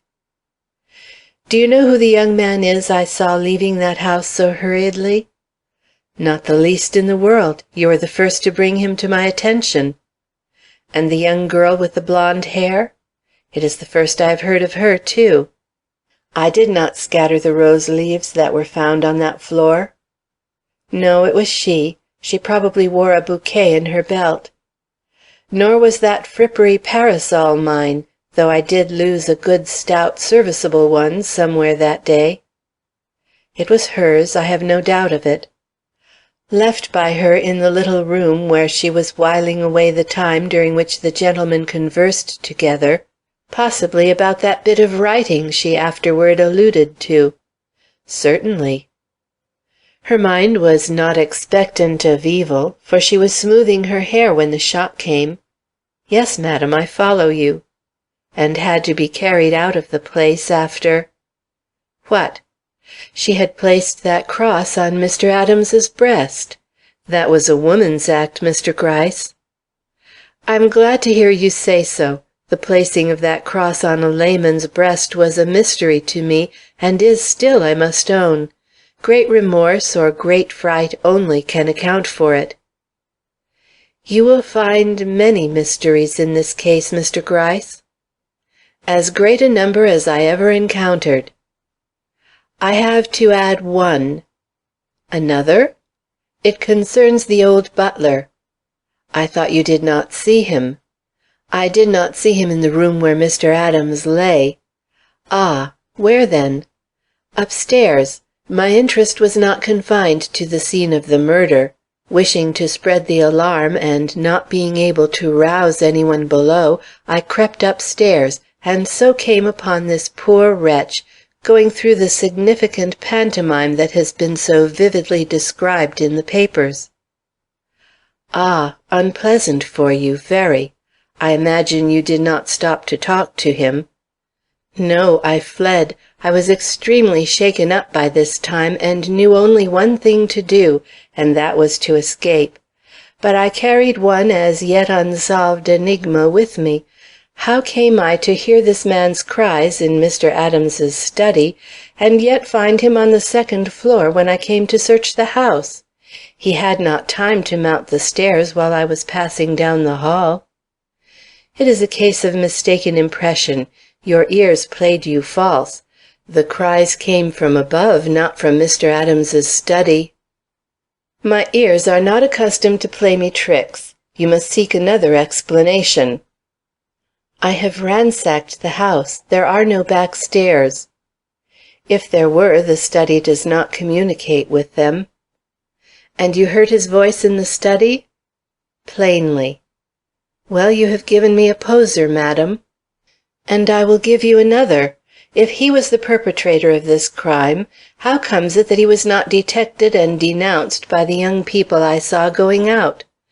If, on the contrary, he was simply the witness of another man's blow, a blow which horrified him so much that it unseated his reason, how comes it that he was able to slide away from the door where he must have stood without attracting the attention and bringing down upon himself the vengeance of the guilty murderer?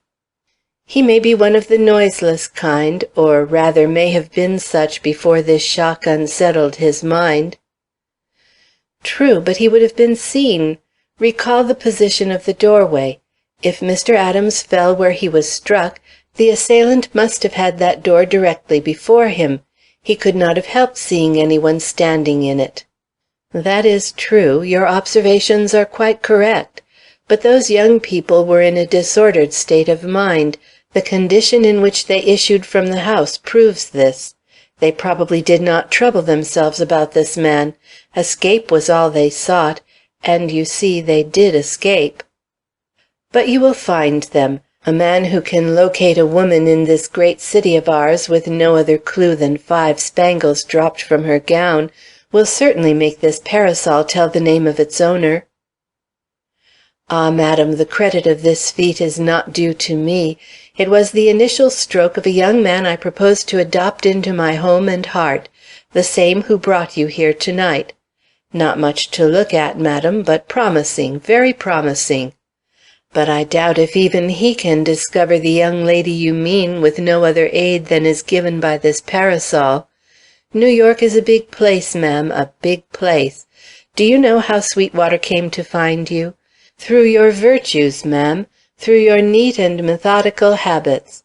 Had you been of a careless turn of mind, and not given to mending your dresses when you tore them, he might have worn his heart out in a vain search for the lady who had dropped the 5 spangles in Mr. Adams's study. Now luck, or rather your own commendable habit, was in his favor this time, but in the prospective search you mentioned he will probably have no such assistance. Nor will he need it. I have unbounded faith in your genius, which, after all, is back of the skilfulness of this new pupil of yours.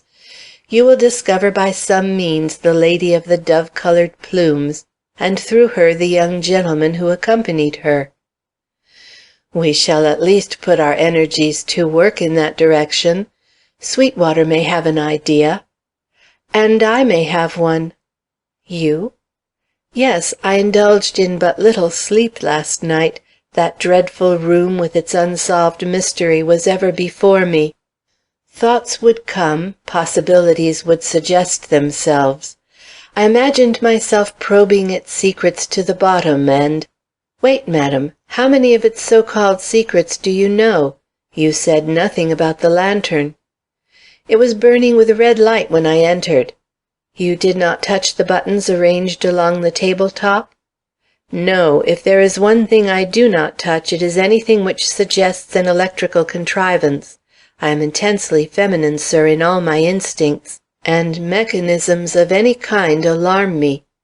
To all such things I give a wide berth. I have not even a telephone in my house. Some allowance must be made for the natural timidity of woman." Mr. Gryce suppressed a smile.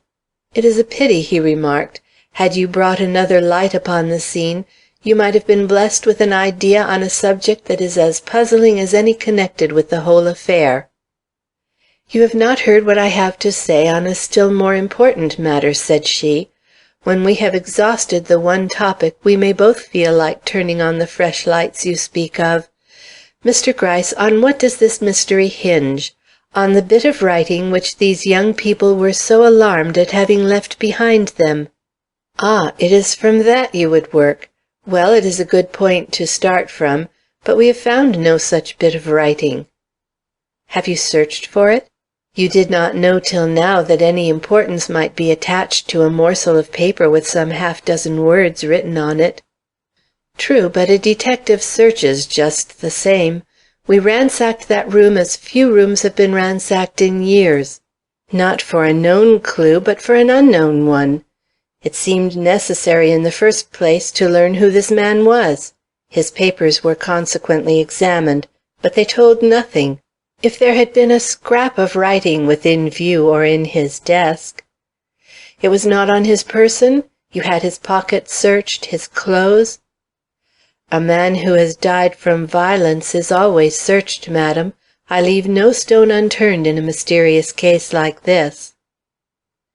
Miss Butterworth's face assumed an indefinable expression of satisfaction, which did not escape Mr. Gryce's eye, though that member was fixed, according to his old habit, on the miniature of her father which she wore, in defiance of fashion, at her throat. "I wonder," said she in a musing tone, "if I imagined or really saw on Mr. Adams's face a most extraordinary expression, something more than the surprise or anguish following a mortal blow, a look of determination, arguing some superhuman resolve taken at the moment of death, or can you read that face for me? Or did you fail to perceive aught of what I say? It would really be an aid to me at this moment to know." I noted that look. It was not a common one, but I cannot read it for you. "I wonder if the young man you call Sweetwater can. I certainly think it has a decided bearing on this mystery. Such a fold to the lips, such a look of mingled grief and what was that you said? Sweetwater has not been admitted to the room of death? Well, well, I shall have to make my own suggestion then. I shall have to part with an idea that may be totally valueless, but which has impressed me so that it must out if I am to have any peace to-night. Mr. Gryce, allow me to whisper in your ear.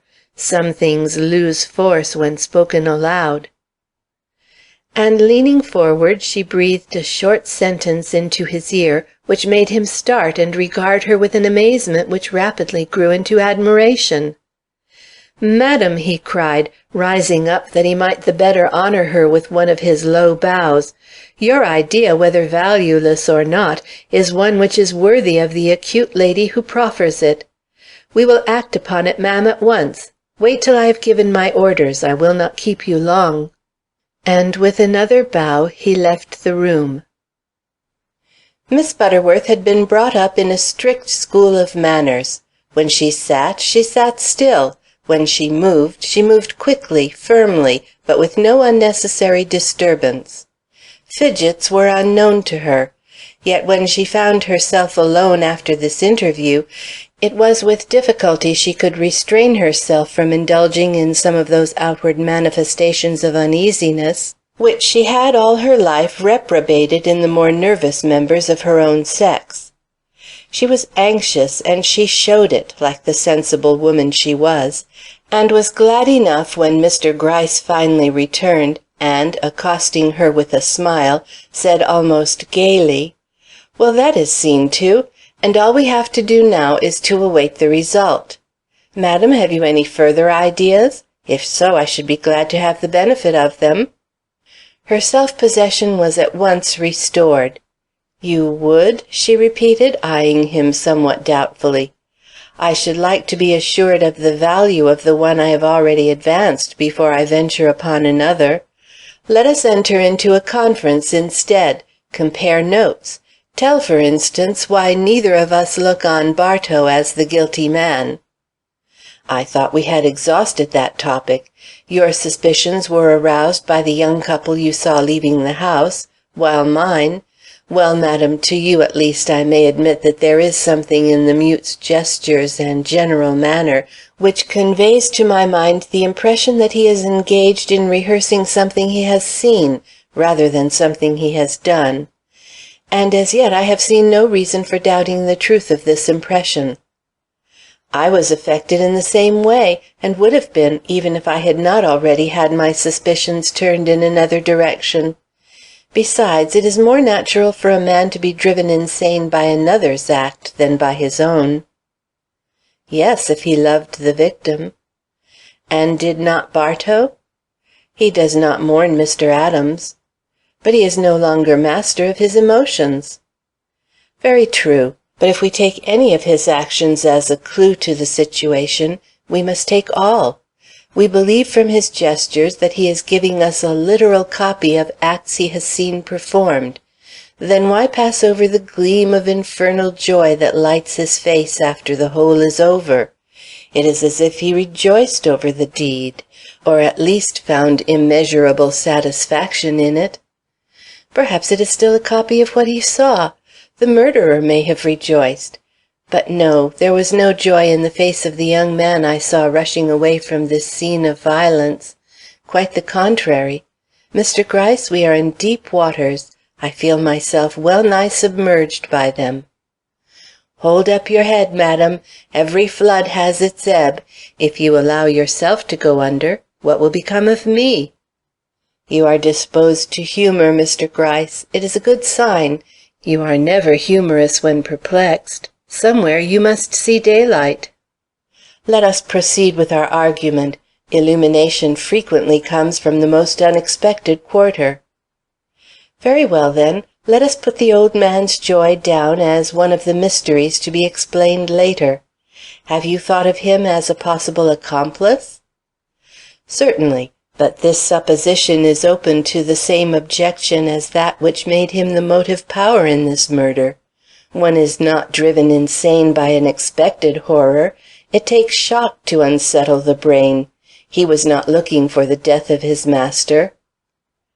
True. We may consider that matter as settled. Bartow was an innocent witness of this crime, and, having nothing to fear, may be trusted to reproduce in his pantomimic action its exact features. Very good. Continue, madam. Nothing but profit is likely to follow an argument presented by Miss Butterworth. The old detective's tone was serious, his manner perfect.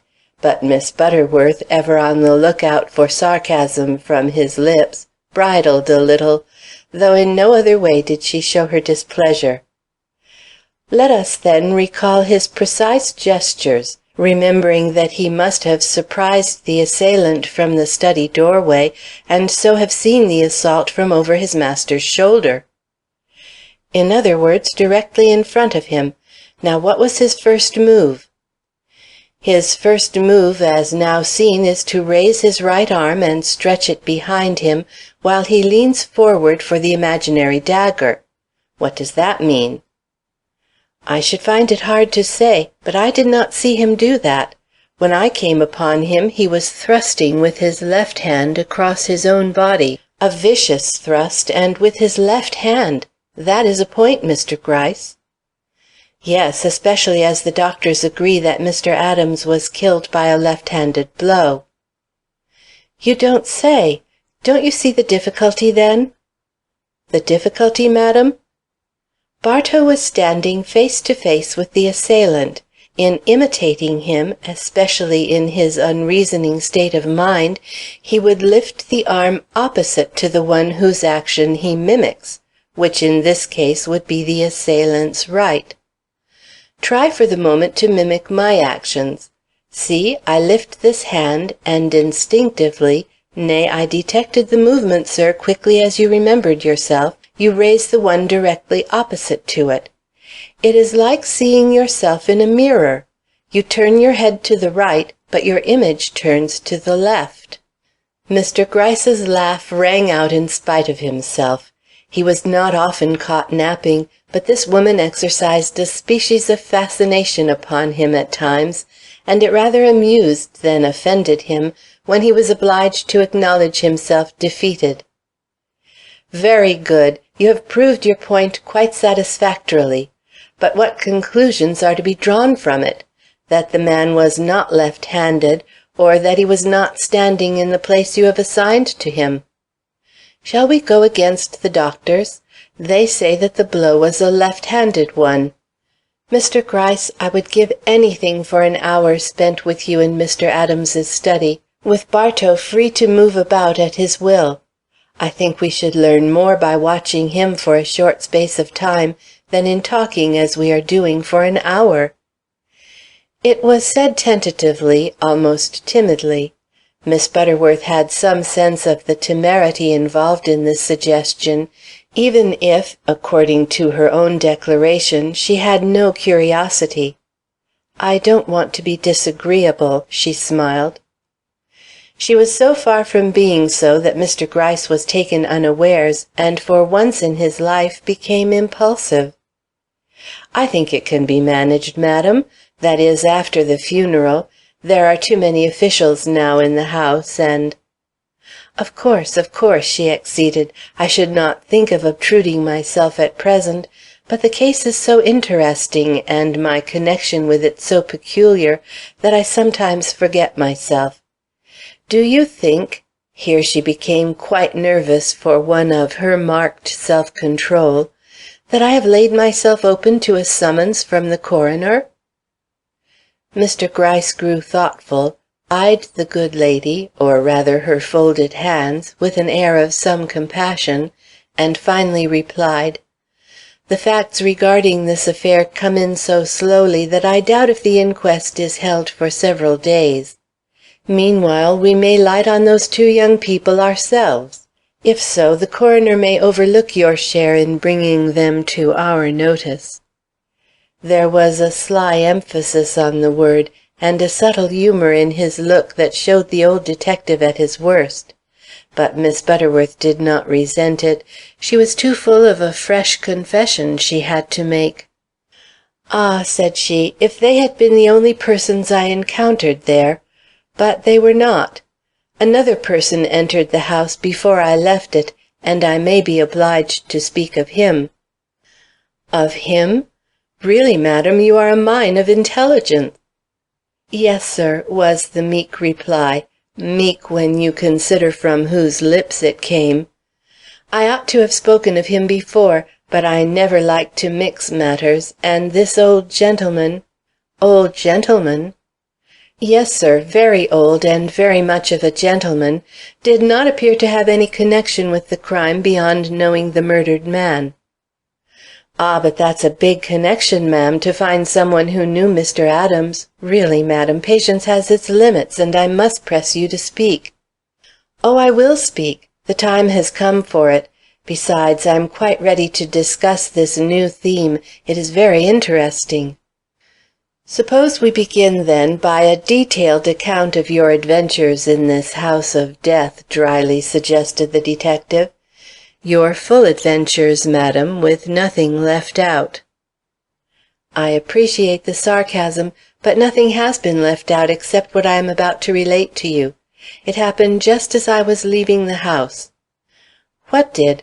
I hate to ask you to be more explicit, but in the interests of justice—" "You are quite right. As I was going out then, I encountered an elderly gentleman coming in. His hand had just touched the bell handle. You will acknowledge that it was a perplexing moment for me. His face, which was well preserved for his years, wore an air of expectation that was almost gay. He glanced in astonishment at mine, which, whatever its usual serenity, certainly must have borne marks of deep emotion. Neither of us spoke.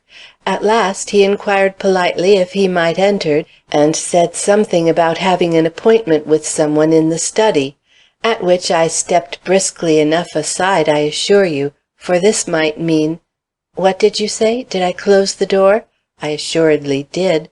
Was I to let the whole of Street into the horrors of this house at a moment when a poor old man— No, I didn't go out myself. Why should I? Was I to leave a man on the verge of 80? Excuse me, not every man of 80 is so hale and vigorous as yourself, to enter such a scene alone? Besides, I had not warned him of the condition of the only other living occupant of the house. Discreet, very. Quite what was to be expected of you, Miss Butterworth. More than that, you followed him, no doubt, with careful supervision down the hall. Most certainly. What would you have thought of me if I had not? He was in a strange house. There was no servant to guide him. He wanted to know the way to the study, and I politely showed him there. Kind of you, madam, very. It must have been an interesting moment to you. Very interesting. Too interesting. I own that I am not made entirely of steel, sir, and the shock he received at finding a dead man awaiting him rather than a live one was more or less communicated to me, yet I stood my ground. Admirable! I could have done no better myself. And so this man who had an appointment with Mr. Adams was shocked, really shocked, at finding him lying there under a cross, dead? Yes, there was no doubting that. Shocked, surprised, terrified, and something more. It is that something more which has proved my perplexity. I cannot make it out, not even in thinking it over. Was it the fascination which all horrible sights exert on the morbid, Or was it a sudden realization of some danger he had escaped, or of some difficulty yet awaiting him? Hard to say, Mr. Gryce, hard to say. But you may take my word for it that there was more to him in this meeting than an unexpected stumbling upon a dead man where he expected to find a live one. Yet he made no sound after that first cry, and hardly any movement.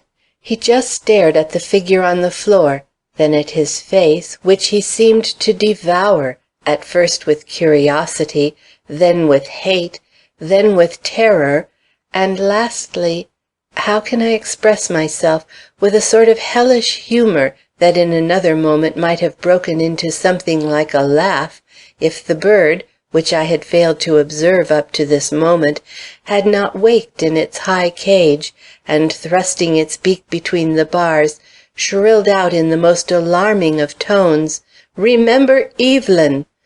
That startled the old man even more than the sight on the floor had done. He turned round, and I saw his fist rise as if against some menacing intruder, but it quickly fell again as his eyes encountered the picture which hung before him, and with a cringe painful to see in one of his years, he sidled back till he reached the doorway. Here he paused a minute to give another look at the man outstretched at his feet, and I heard him say, "It is Amos's son, not Amos. Is it fatality, or did he plan this meeting, thinking—" But here he caught sight of my figure in the antechamber beyond, and resuming in an instant his former debonair manner, he bowed very low, and opened his lips as if about to ask a question. But he evidently thought better of it, for he strode by me and made his way to the front door without a word. Being an intruder myself, I did not like to stop him, but I am sorry now for the consideration I showed him, for just before he stepped out, his emotion, the special character of which I own to you I find impossible to understand, culminated in a burst of raucous laughter, which added the final horror to this amazing adventure. Then he went out, and in the last glimpse I had of him before the door shut, he wore the same look of easy self-satisfaction with which he had entered this place of death some 15 minutes before. Remarkable! Some secret history there. That man must be found. He can throw light upon Mr. Adams's past. Amos's son, he called him? Who is Amos? Mr. Adams's name was Felix. Felix, the son of Amos. Perhaps this connection of names may lead to something. It is not a common one, and if given to the papers, may result in our receiving a clue to a mystery which seems impenetrable. Your stay in Mr. Adams's house was quite productive, ma'am. Did you prolong it after the departure of this old man? No, sir, I had had my fill of the mysterious, and left immediately after him. Ashamed of the spirit of investigation which had led me to enter the house, I made a street boy the medium of my communication to the police, and would have been glad if I could have so escaped all responsibility in the matter. But the irony of fate follows me as it does others. A clue was left of my presence, which involves me in this affair whether I will or no. Was the hand of Providence in this? Perhaps. The future will tell. And now, Mr. Gryce, since my budget is quite empty and the hour late, I will take my leave. If you hear from that bit of paper, if I hear from it in the way you suggest, I will let you know. It will be the least I can do for a lady who has done so much for me. Now you flatter me. Proof positive that I have stayed a minute longer than was judicious. Good evening, Mr. Gryce. What, I have not stayed too long? You have something else to ask? Yes, and this time it is concerning a matter personal to yourself. May I inquire if you wore the same bonnet yesterday that you do to-day? No, sir. I know you have a good reason for this question, and so will not express my surprise. Yesterday I was in reception costume, and my bonnet was a jet one. With long strings tied under the chin? No, sir, short strings. Long strings are no longer the fashion. "But you wore something which fell from your neck?" "Yes, a boa, a feather boa. How came you to know it, sir? Did I leave my image in one of the mirrors?" "Hardly. If so, I should not have expected it to speak. You merely wrote the fact on the study table-top, or so I have dared to think. You, or the young lady, did she wear ribbons or streamers, too?" "That I cannot say. Her face was all I saw, and the skirt of a dove-colored silk dress." "Then you must settle the question for me in this way. If on the tips of that boa of yours you find the faintest evidence of its having been dipped in blood, I shall know that the streaks found on the top of the table I speak of were evidences of your presence there. But if your boa is clean, or was not long enough to touch that dying man as you leaned over him, then we have proof that the young lady with the dove-colored plumes fingered that table also, instead of falling at once into the condition in which you saw her carried out." "I fear that it is my boa which will tell the tale, another proof of the fallibility of man, or rather woman. In secret search for clues I left behind me traces of my own presence. I feel really mortified, sir, and you have quite the advantage of me." And with this show of humility, which may not have been entirely sincere, this estimable lady took her departure. Did Mr. Gryce suffer from any qualms of conscience at having elicited so much and imparted so little? I doubt it. Mr. Gryce's conscience was quite seared in certain places. The next morning Mr. Gryce received a small communication from Miss Butterworth at or near the very time she received one from him. Hers ran, "You were quite correct. So far as appears, I was the only person to lean over Mr. Adams's study table after his unfortunate death. I have had to clip the ends of my boa." His was equally laconic. "My compliments, madam. Mr. Adams's jaws have been forced apart. A small piece of paper was found clinched between his teeth. This paper has been recovered and will be read at the inquest. Perhaps a few favored persons may be granted the opportunity of reading it before then, notably yourself." Of the two letters, the latter naturally occasioned the greater excitement in the recipient. The complacency of Miss Butterworth was superb, and being the result of something that could not be communicated to those about her, occasioned in the household much speculation as to its cause. At police headquarters more than one man was kept busy listening to the idle tales of a crowd of would-be informers. The result which had failed to follow the first day's publication of the crime came rapidly in during the second. There were innumerable persons of all ages and conditions who were ready to tell how they had seen this and that one issue from Mr. Adams's house on the afternoon of his death, but when asked to give a description of these persons, lost themselves in generalities as tedious as they were unprofitable. One garrulous old woman had observed a lady of genteel appearance open the door to an elderly gentleman in a greatcoat, and a fashionably dressed young woman came in all breathless to relate how a young man with a very pale young lady on his arm ran against her as she was going by this house at the very hour Mr. Adams was said to have been murdered. She could not be sure of knowing the young man again, and could not say if the young lady was blonde or brunette, only that she was awfully pale and had a beautiful gray feather in her hat. Others were ready with similar stories which confirmed, without adding to, the facts already known, and night came on without much progress having been made toward the unraveling of this formidable mystery. On the next day Mr. Adams's funeral took place. No relatives or intimate friends having come forward, his landlord attended to these rites, and his banker acted the part of chief mourner. As his body was carried out of the house, a half-dozen detectives mingled with the crowd blocking the thoroughfare in front, But nothing came of their surveillance, here or at the cemetery to which the remains were speedily carried.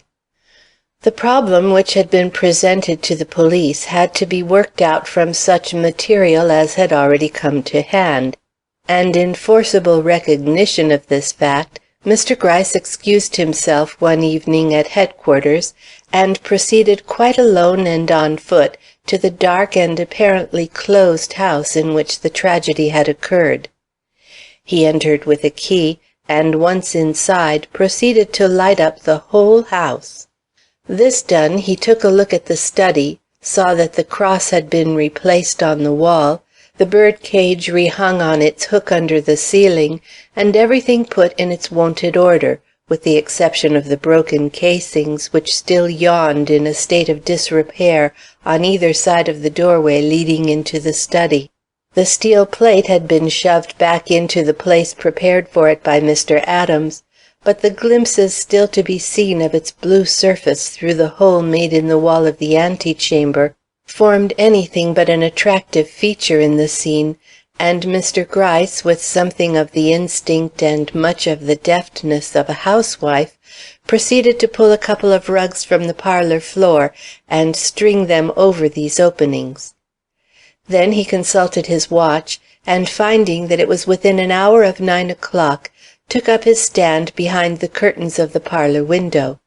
Soon, for the person expected was as prompt as himself, he saw a carriage stop and a lady alight, and he hastened to the front door to receive her.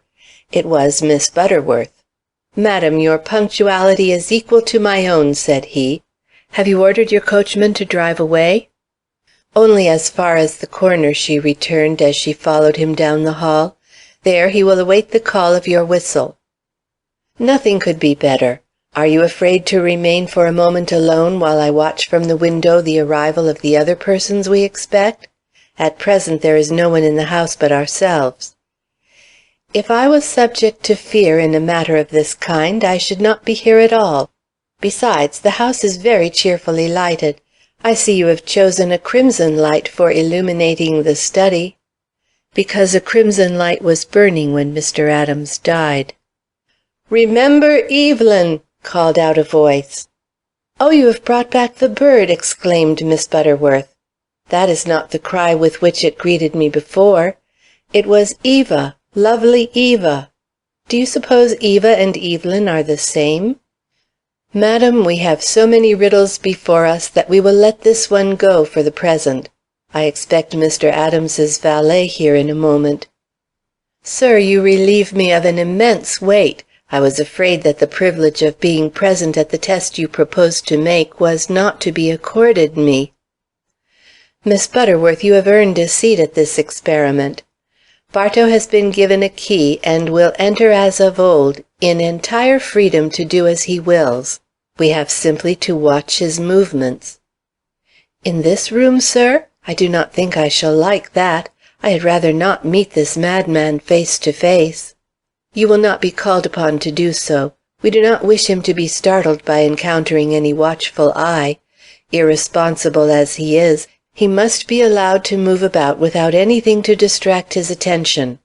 Nothing must stand in the way of his following those impulses which may yield us a clue to his habits and the ways of this peculiar household. I propose to place you where the chances are least in favor of you being seen by him, in this parlor, madam, which we have every reason to believe was seldom opened during Mr. Adams's lifetime. You must put out the gas, then, or the unaccustomed light will attract his attention. I will not only put out the gas, but I will draw the portières close, making this little hole for your eye and this one for mine. A common expedient, madam, but serviceable, madam, serviceable." The snort which Miss Butterworth gave as she thus found herself drawn up in darkness before a curtain, in company with this plausible old man, but feebly conveyed her sensations, which were naturally complex and a little puzzling to herself. Had she been the possessor of a lively curiosity, but we know from her own lips that she was not, she might have found some enjoyment in the situation. But being where she was solely from a sense of duty, she probably blushed behind her screen at the position in which she found herself in the cause of truth and justice, or would have done so if the opening of the front door at that moment had not told her that the critical moment had arrived and that the deaf and dumb valet had just been introduced into the house. The faintest "hush" from Mr. Gryce warned her that her surmise was correct, and, bending her every energy to listen, she watched for the expected appearance of this man in the antechamber of Mr. Adams's former study. He came even sooner than she was prepared to see him, and laying down his hat on a table near the doorway, advanced with a busy air toward the portière he had doubtless been in the habit of lifting 20 times a day. But he barely touched it this time. Something seen or unseen prevented him from entering. Was it the memory of what he had last beheld there? Or had he noticed the rugs hanging in an unaccustomed way on either side of the damaged casings? Neither, apparently, for he simply turned away with a meek look, wholly mechanical, and, taking up his hat again, left the antechamber and proceeded softly upstairs. "I will follow him," whispered Mr. Gryce. "Don't be afraid, ma'am. This whistle will bring a man in from the street at once." "I am not afraid. I would be ashamed—" But it was useless for her to finish this disclaimer. Mr. Gryce was already in the hall. He returned speedily, and saying that the experiment was likely to be a failure, as the old man had gone to his own room and was preparing himself for bed, he led the way into the study, and with purpose, or without a purpose, who knows, idly touched a button on the table-top, thus throwing a new light on the scene. It was Miss Butterworth's first experience of this change of light, and she was observing the effect made by the violet glow now thrown over the picture and the other rich articles in the room, when her admiration was cut short, and Mr. Gryce's half-uttered remark also, by the faint sound of the valet's descending steps. Indeed, they had barely time to regain their old position behind the parlor portières when Bartow was seen hurrying in from the hall with his former busy air, which this time remained unchecked.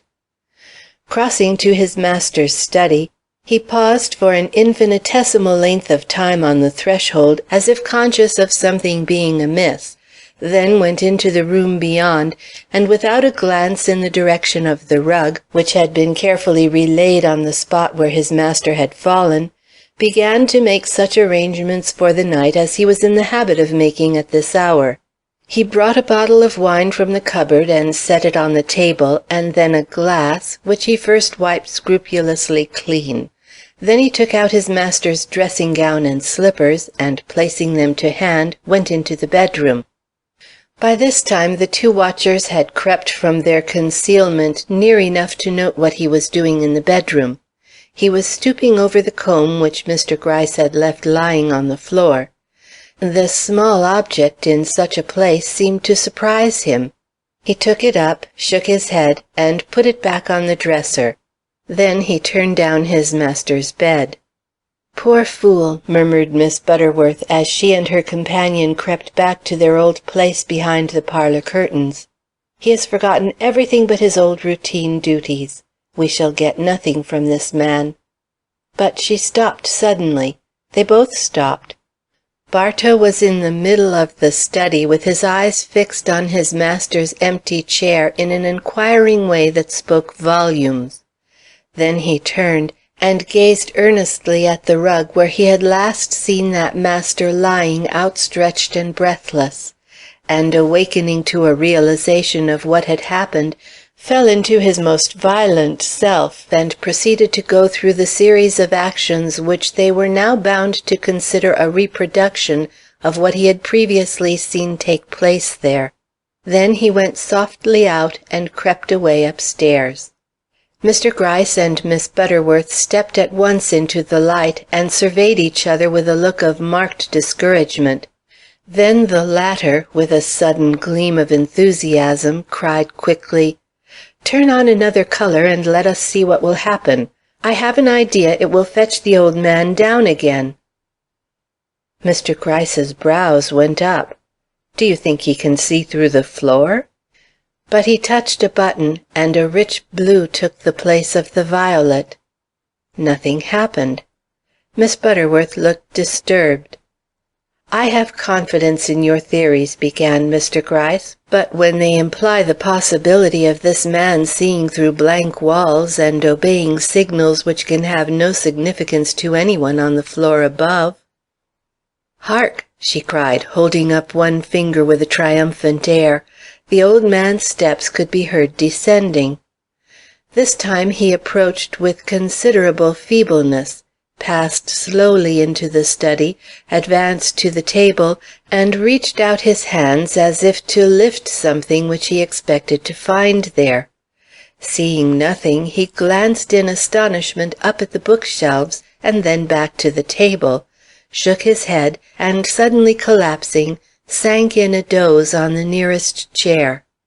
Miss Butterworth drew a long breath, eyed Mr. Gryce with some curiosity, and then triumphantly exclaimed, "Can you read the meaning of all that? I think I can.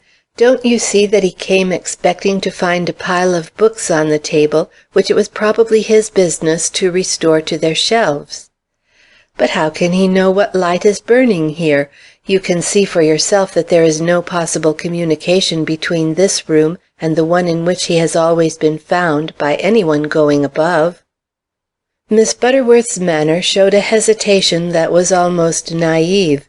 She smiled, and there was apology in her smile, though none in her voice, as she remarked with odd breaks, "When I was upstairs, you know I went upstairs when I was here before, I saw a little thing, a very little thing, which you doubtless observed yourself, and which may explain, though I do not know how, why Bartow can perceive these lights from the floor above."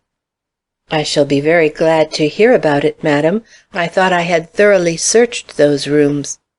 "And the halls?" "And the halls, and that nothing in them could have escaped my eyes. But if you have a more patient vision than myself—" "Or make it my business to look lower—" "How?" "To look lower, to look on the floor, say." "On the floor?" "The floor sometimes reveals much, shows where a person steps the oftenest, and therefore where he has the most business. You must have noticed how marred the woodwork is at the edge of the carpeting on that little landing above." "In the round of the staircase?" "Yes." Mr. Gryce did not think it worth his while to answer. Perhaps he had not time, for leaving the valet where he was, and Miss Butterworth where she was, only she would not be left, but followed him, he made his way upstairs, and paused at the place she had mentioned with a curious look at the floor. "You see it has been much trodden here," she said, at which gentle reminder of her presence he gave a start. Possibly he had not heard her behind him, and after 60 years of hard service even a detective may be excused a slight nervousness. "Now, why should it be trodden here? There is no apparent reason why any one should shuffle to and fro in this corner. The stair is wide, especially here, and there is no window." Mr. Gryce, whose eye had been traveling over the wall, reached over her shoulder to one of the dozen pictures hanging at intervals from the bottom to the top of the staircase, and pulling it away from the wall, on which it hung decidedly askew, revealed a round opening through which poured a ray of blue light which could only proceed from the vault of the adjoining study. "No window," he repeated. "No, but an opening into the study wall which answers the same purpose. Miss Butterworth, your eye is to be trusted every time. I only wonder you did not pull this picture aside yourself." "It was not hanging crooked then. Besides, I was in a hurry. I had just come from my encounter with this demented man. I had noticed the marks on the landing and the worn edges of the carpet on my way upstairs. I was in no condition to observe them on my way down." "I see." Miss Butterworth ran her foot to and fro over the flooring they were examining. "Bartow was evidently in the habit of coming here constantly," said she, "probably to learn whether his master had need of him. Ingenious in Mr. Adams to contrive signals for communication with this man. He certainly had great use for his deaf and dumb servant. So one mystery is solved. And if I am not mistaken, we can by a glance through this loophole obtain the answer to another. You are wondering, I believe, how Bartow, if he followed the movements of the assailant from the doorway, came to thrust with his left hand instead of his right. Now if he saw the tragedy from this point, he saw it over the assailant's shoulder instead of face to face. What follows? He would imitate literally the movements of the man he saw, turn in the same direction, and strike with the same hand. Mr. Gryce, we are beginning to untangle the threads that looked so complicated. Ah, what is that? Why, it's that bird. His cage must be very nearly under this hole. A little to one side, madam, but near enough to give you a start. What was it he cried then? Oh, those sympathetic words about Eva. Poor Eva! Well, give a glance to Bartow. You can see him very well from here. Miss Butterworth put her eye again to the opening, and gave a grunt, a very decided grunt. With her a grunt was significant of surprise. He is shaking his fist. He is all alive with passion. He looks as if he would like to kill the bird. Perhaps that is why the creature was strung up so high. You may be sure Mr. Adams had some basis for his idiosyncrasies. I begin to think so. I don't know that I care to go back where that man is. He has a very murderous look. And a very feeble arm, Miss Butterworth. You are safe under my protection. My arm is not feeble. At the foot of the stairs Mr. Gryce excused himself, and calling in 2 or 3 men whom he had left outside, had the valet removed before taking Miss Butterworth back into the study. When all was quiet again, and they found an opportunity to speak, Mr. Gryce remarked, "One very important thing has been settled by the experiment we have just made. Bartow is acquitted of participation in this crime." "Then we can give our full attention to the young people. You have heard nothing from them, I suppose?" "No." "Nor from the old man who laughed?" "No." Miss Butterworth looked disappointed. "I thought it seemed very probable that the scrap of writing you found would inform you who these were.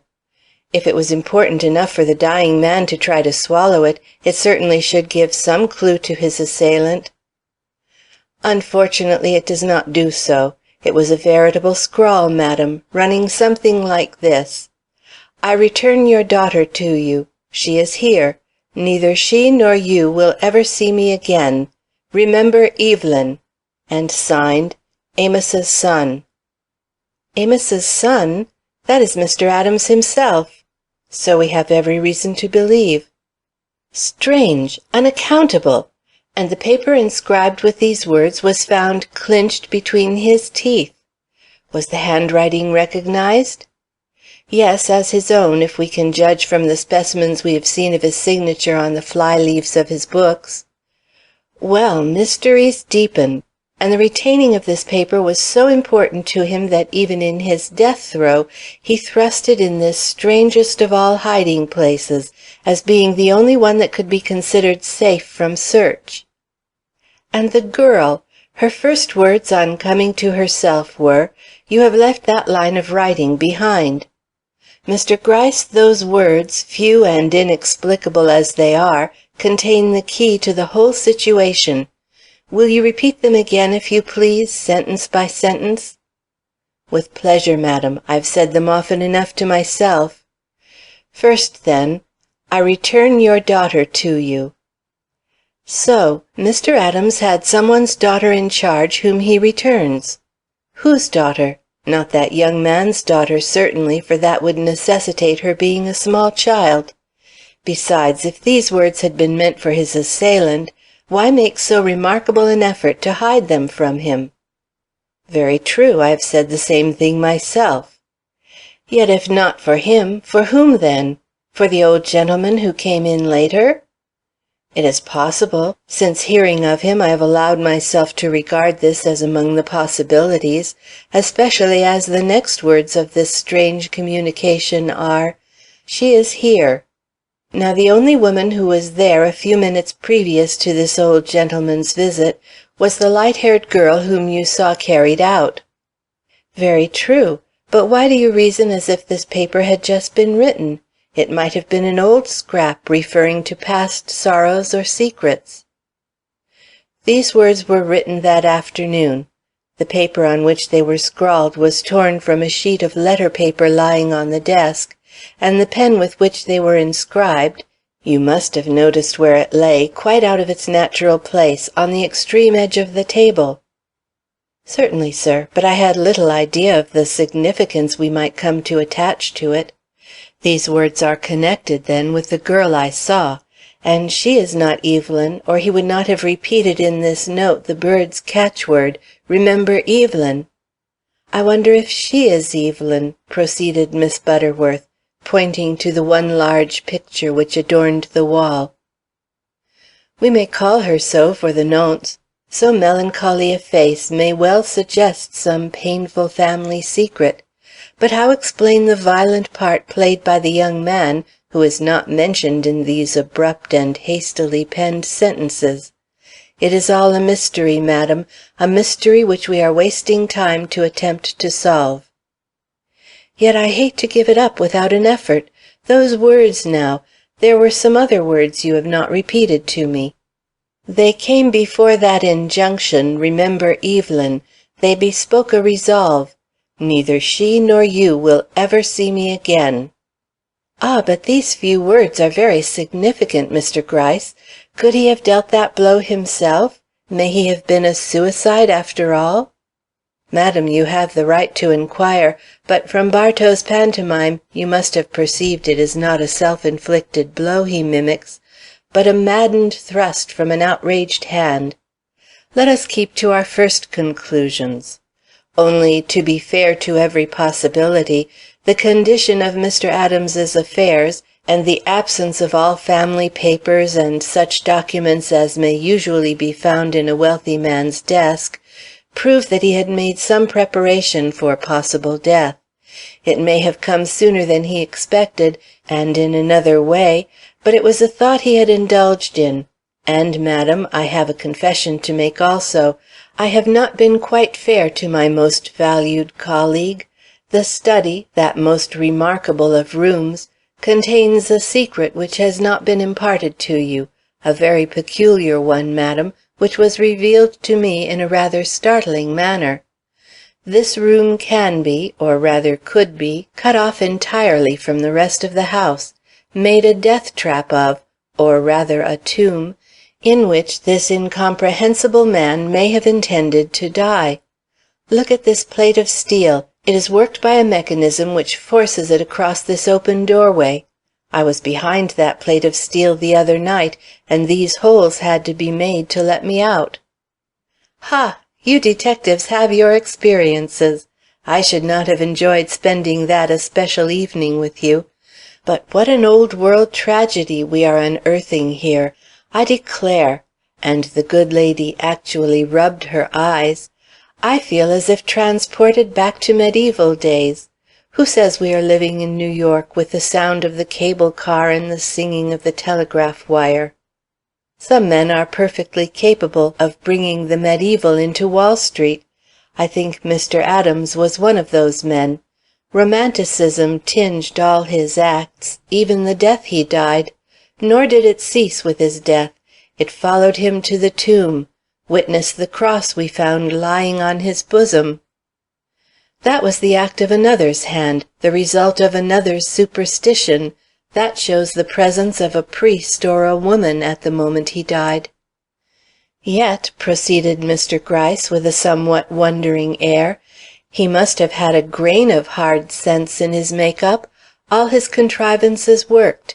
He was a mechanical genius as well as a lover of mystery."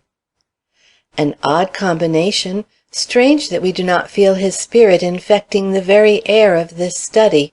I could almost wish it did, We might then be led to grasp the key to this mystery." "That," remarked Mr. Gryce, "can be done in only one way. You have already pointed it out. We must trace the young couple who were present at his death struggle. If they cannot be found, the case is hopeless." "And so," said she, "we come round to the point from which we started, proof positive that we are lost in the woods." And Miss Butterworth rose. She felt that for the time being she, at least, had come to the end of her resources. Mr. Gryce did not seek to detain her. Indeed, he appeared to be anxious to leave the place himself. They, however, stopped long enough to cast one final look around them. As they did so, Miss Butterworth's finger slowly rose. "See," said she, "you can hardly perceive from this side of the wall the opening made by the removal of that picture on the stair landing. Wouldn't you say that it was in the midst of those folds of dark-colored tapestry up there?" Yes, I had already located that spot as the one. With the picture hung up on the other side, it would be quite invisible. One needs to keep one's eyes moving in a case like this. That picture must have been drawn aside several times while we were in this room, yet we failed to notice it. That was from not looking high enough. High and low, Mr. Gryce. What goes on at the level of the eye is apparent to every one."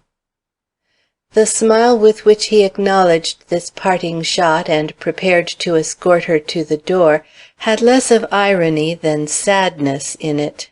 Was he beginning to realize that years tell even on the most sagacious, and that neither high places nor low would have escaped his attention a dozen years before? "A blonde, you say, sir?" "Yes, Sweetwater, not of the usual type, but one of those frail, ethereal creatures whom we find it so hard to associate with crime.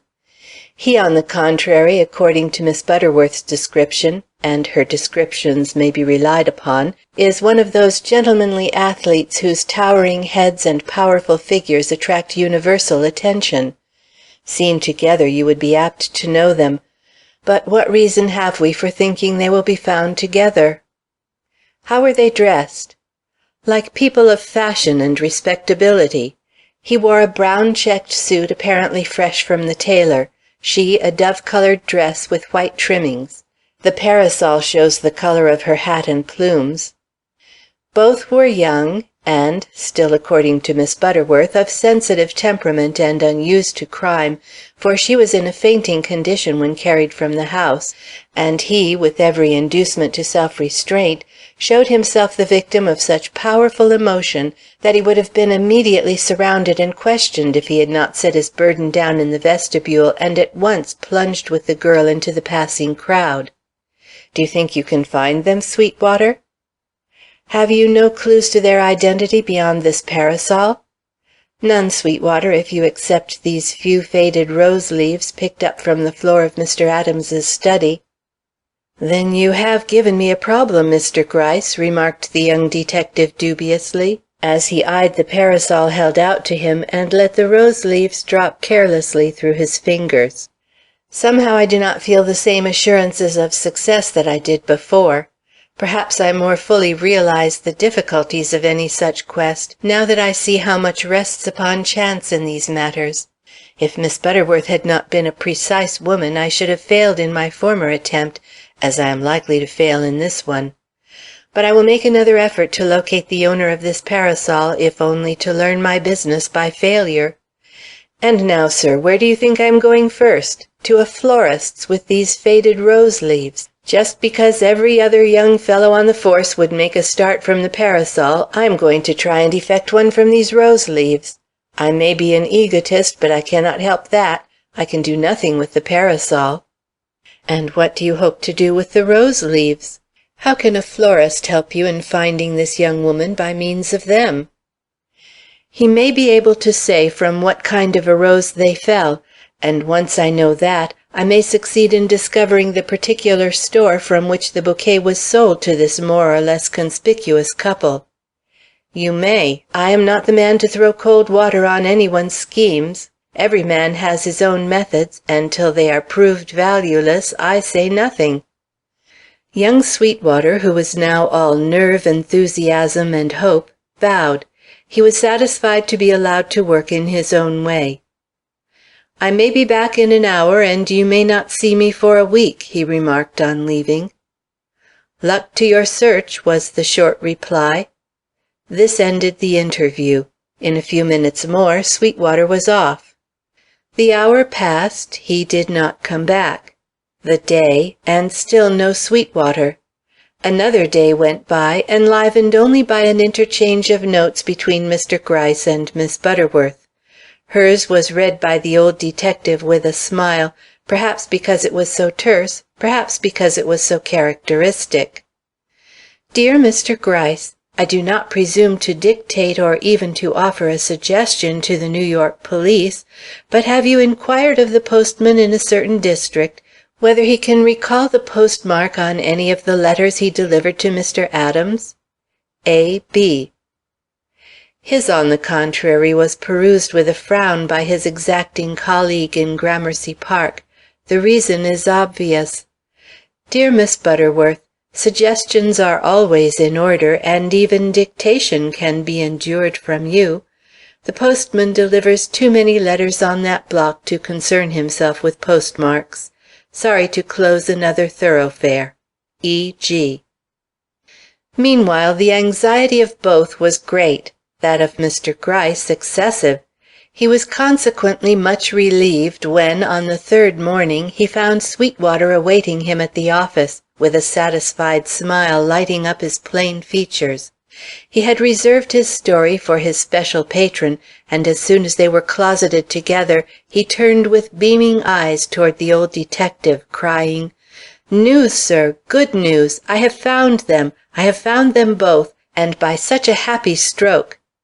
It was a blind trail, but when the florist said that those petals might have fallen from a bride rose, well, sir, I know that any woman can carry bride roses, but when I remembered that the clothes of her companion looked as though they had just come from the tailor's, and that she wore gray and white, why, it gave me an idea, and I began my search after this unknown pair at the Bureau of Vital Statistics. "Brilliant!" ejaculated the old detective. "That is, if the thing worked." "And it did, sir, it did. I may have been born under a lucky star, probably was, but once started on this line of search, I went straight to the end. Shall I tell you how? Hunting through the list of persons as had been married within the city limits during the last 2 weeks, I came upon the name of one Eva Poindexter. Eva! That was a name well known in the house on Street. I decided to follow up this Eva." "A wise conclusion. And how did you set about it?" "Why, I went directly to the clergyman who had performed the ceremony. He was a kind and affable dominie, sir, and I had no trouble in talking to him." "And you described the bride?" "No, I led the conversation so that he described her." "Good. And what kind of a woman did he make her out to be? Delicate? Pale?" "Sir, he had not read the service for so lovely a bride in years. Very slight, almost fragile, but beautiful, and with a delicate bloom which showed her to be in better health than one would judge from her dainty figure. It was a private wedding, sir, celebrated in a hotel parlor, but her father was with her." "Her father?" Mr. Gryce's theory received its first shock. Then the old man who had laughed on leaving Mr. Adams's house was not the father to whom those few lines in Mr. Adams's handwriting were addressed. Or this young woman was not the person referred to in those lines. "Is there anything wrong about that?" inquired Sweetwater. Mr. Gryce became impassive again. "No, I had not expected his attendance at the wedding, that is all." "Sorry, sir, but there is no doubt about his having been there. The bridegroom—" "Yes, tell me about the bridegroom." "Was the very man you described to me as leaving Mr. Adams's house with her. Tall, finely developed, with a grand air and gentlemanly manners. Even his clothes correspond with what you told me to expect. A checked suit, brown in color, and of the latest cut. Oh, he is the man." Mr. Gryce, with a suddenly developed interest in the lid of his inkstand, recalled the lines which Mr. Adams had written immediately before his death, and found himself wholly at sea. How reconcile facts so diametrically opposed? What allusion could there be in these lines to the new-made bride of another man? They read rather as if she were his own bride, as witness: "I return your daughter to you. She is here. Neither she nor you will ever see me again. Remember Evelyn. Amos's son." There must be something wrong. Sweetwater must have been led astray by a series of extraordinary coincidences. Dropping the lid of the inkstand in a way to make the young man smile, he looked up. "I'm afraid it's been a fool chase, Sweetwater. The facts you relate in regard to this couple, the fact of their having been married at all, tally so little with what we have been led to expect from certain other evidences which have come in. Pardon me, sir, but will you hear me out? At the Imperial, where they were married, I learned that the father and daughter had registered as coming from a small place in Pennsylvania, but I could learn nothing in regard to the bridegroom. He had not appeared on the scene till the time for the ceremony, and after the marriage was seen to take his bride away in one carriage, while the old gentleman departed in another. The latter concerned me little. It was the young couple I had been detailed to find. Employing the usual means of search, I tracked them to the Waldorf, where I learned what makes it certain that I have been following the right couple. On the afternoon of the very day of Mr. Adams's death, this young husband and wife left the hotel on foot and did not come back. Their clothes, which had all been left behind, were taken away 2 days later by an elderly gentleman who said he was her father, and whose appearance coincides with that of the person registering as such at the Imperial. All of which looks favorable to my theory, does it not? Especially when you remember that the bridegroom's name—you have not told it—is Adams, Thomas Adams, same family as the murdered man, you see. At least he has the same name." Mr. Gryce surveyed the young man with admiration, but was not yet disposed to yield him entire credence. "Humph! I do not wonder you thought it worth your while to follow up the pair, if one of them is named Adams and the other Eva. But, Sweetwater, the longer you serve on the force, the more you will learn that coincidences as strange and unexpected as these do occur at times, and must be taken into account in the elucidation of a difficult problem. Much as I may regret to throw cold water on your hopes, there are reasons for believing that the young man and woman whom we are seeking are not the ones you have busied yourself about for the last 2 days. Certain facts which have come to light would seem to show that if she had a husband at all, his name would not be Thomas Adams, but Felix. And as the facts I have to bring forward are most direct and unimpeachable, I fear you will have to start again and on a new tack." But Sweetwater remained unshaken, and eyed his superior with a vague smile playing about his lips. "You have not asked me, sir, where I spent all the time which has elapsed since I saw you last. The investigations I have mentioned did not absorb more than a day." "Very true. Where have you been, Sweetwater?" "To Montgomery, sir, to that small town in Pennsylvania from which Mr. Poindexter and his daughter registered." "Ah, I see. And what did you learn there? Something directly to the point?" "I learned this, that John Poindexter, father of Eva, had for a friend in early life one Amos Cadwallader." "Amos?" repeated Mr. Gryce with an odd look. "Yes, and that this Amos had a son, Felix." "Ah! You see, sir, we must be on the right track. Coincidences cannot extend through half a dozen names." "You are right. It is I who have made a mistake in drawing my conclusions too readily. Let us hear about this Amos. You gathered something of his history, no doubt?" "All that was possible, sir. It is closely woven in with that of Poindexter, and presents one feature which may occasion you no surprise, but which I own came near nonplussing me. Though the father of Felix, his name was not Adams. I say was not, for he has been dead 6 months. It was Cadwallader, and Felix went by the name of Cadwallader, too, in the early days of which I have to tell, he and a sister whose name, well, was Evelyn. Sweetwater, you are an admirable fellow, so the mystery is ours. The history, not the mystery, that still holds. Shall I relate what I know of those two families?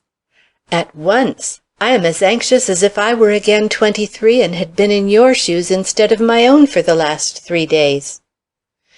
Very well, sir. John Poindexter and Amos Cadwallader were, in their early life, bosom friends. They had come from Scotland together and settled in Montgomery in the 30s. Both married there, but John Poindexter was a prosperous man from the first, while Cadwallader had little ability to support a family, and was on the verge of bankruptcy when the War of the Rebellion broke out, and he enlisted as a soldier. Poindexter remained at home caring for his own family and for the 2 children of Cadwallader, whom he took into his own house. I say his own family, but he had no family save a wife up to the spring of '80. Then a daughter was born to him, the Eva who has just married Thomas Adams. Cadwallader, who was fitted for army life, rose to be a captain, but he was unfortunately taken prisoner at one of the late battles and confined in Libby Prison, where he suffered the tortures of the damned till he was released in 1865 by a forced exchange of prisoners. Broken, old, and crushed, he returned home, and no one living in the town at that time will ever forget the day he alighted from the cars and took his way up the main street.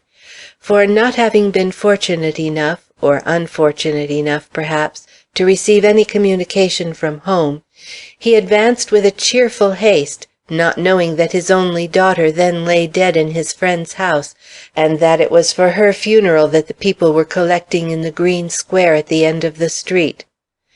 He was so pale, broken, and decrepit that few knew him, but there was one old neighbor who recognized him, and was kind enough to lead him into a quiet place, and there tell him that he had arrived just too late to see his darling daughter alive. The shock, instead of prostrating the old soldier, seemed to nerve him afresh and put new vigor into his limbs. He proceeded almost on a run to Poindexter's house, and arrived just as the funeral cortege was issuing from the door. And now happened a strange thing. The young girl had been laid on an open bier, and was being carried by 6 sturdy lads to her resting place. As her father's eye fell on her young body under its black pall, a cry of mortal anguish escaped him, and he sank on his knees right in the line of the procession. At the same minute another cry went up, this time from behind the bier, and John Poindexter could be seen reeling at the side of Felix Cadwallader, who alone of all present, though he was the youngest and the least, seemed to retain his self-possession at this painful moment. Meanwhile the bereaved father, throwing himself at the side of the bier, began tearing away at the pall in his desire to look upon the face of her he had left in such rosy health 4 years before. But he was stopped, not by Poindexter, who had vanished from the scene, but by Felix, the cold, severe-looking boy who stood like a guard behind his sister. Reaching out a hand so white it was in itself a shock, he laid it in a certain prohibitory way on the pall, as if saying no. And when his father would have continued the struggle, it was Felix who controlled him, and gradually drew him into the place at his own side, where a minute before the imposing figure of Poindexter had stood. After which the bearers took up their burden again, and moved on. But the dramatic scene was not over. As they neared the churchyard, another procession, similar in appearance to their own, issued from an adjoining street, and Evelyn's young lover, who had died almost simultaneously with herself, was brought in and laid at her side. But not in the same grave. This was noticed by all, though most eyes and hearts were fixed upon Cadwallader, who had escaped his loathsome prison and returned to the place of his affections for this. Whether he grasped then and there the full meaning of this double burial, young Kissam had shot himself upon hearing of Evelyn's death, or whether all explanations were deferred till he and Felix walked away together from the grave, has never transpired. From that minute till they both left town on the following day, no one had any word with him save Poindexter, whom he went once to see, and young Kissam's mother, who came once to see him.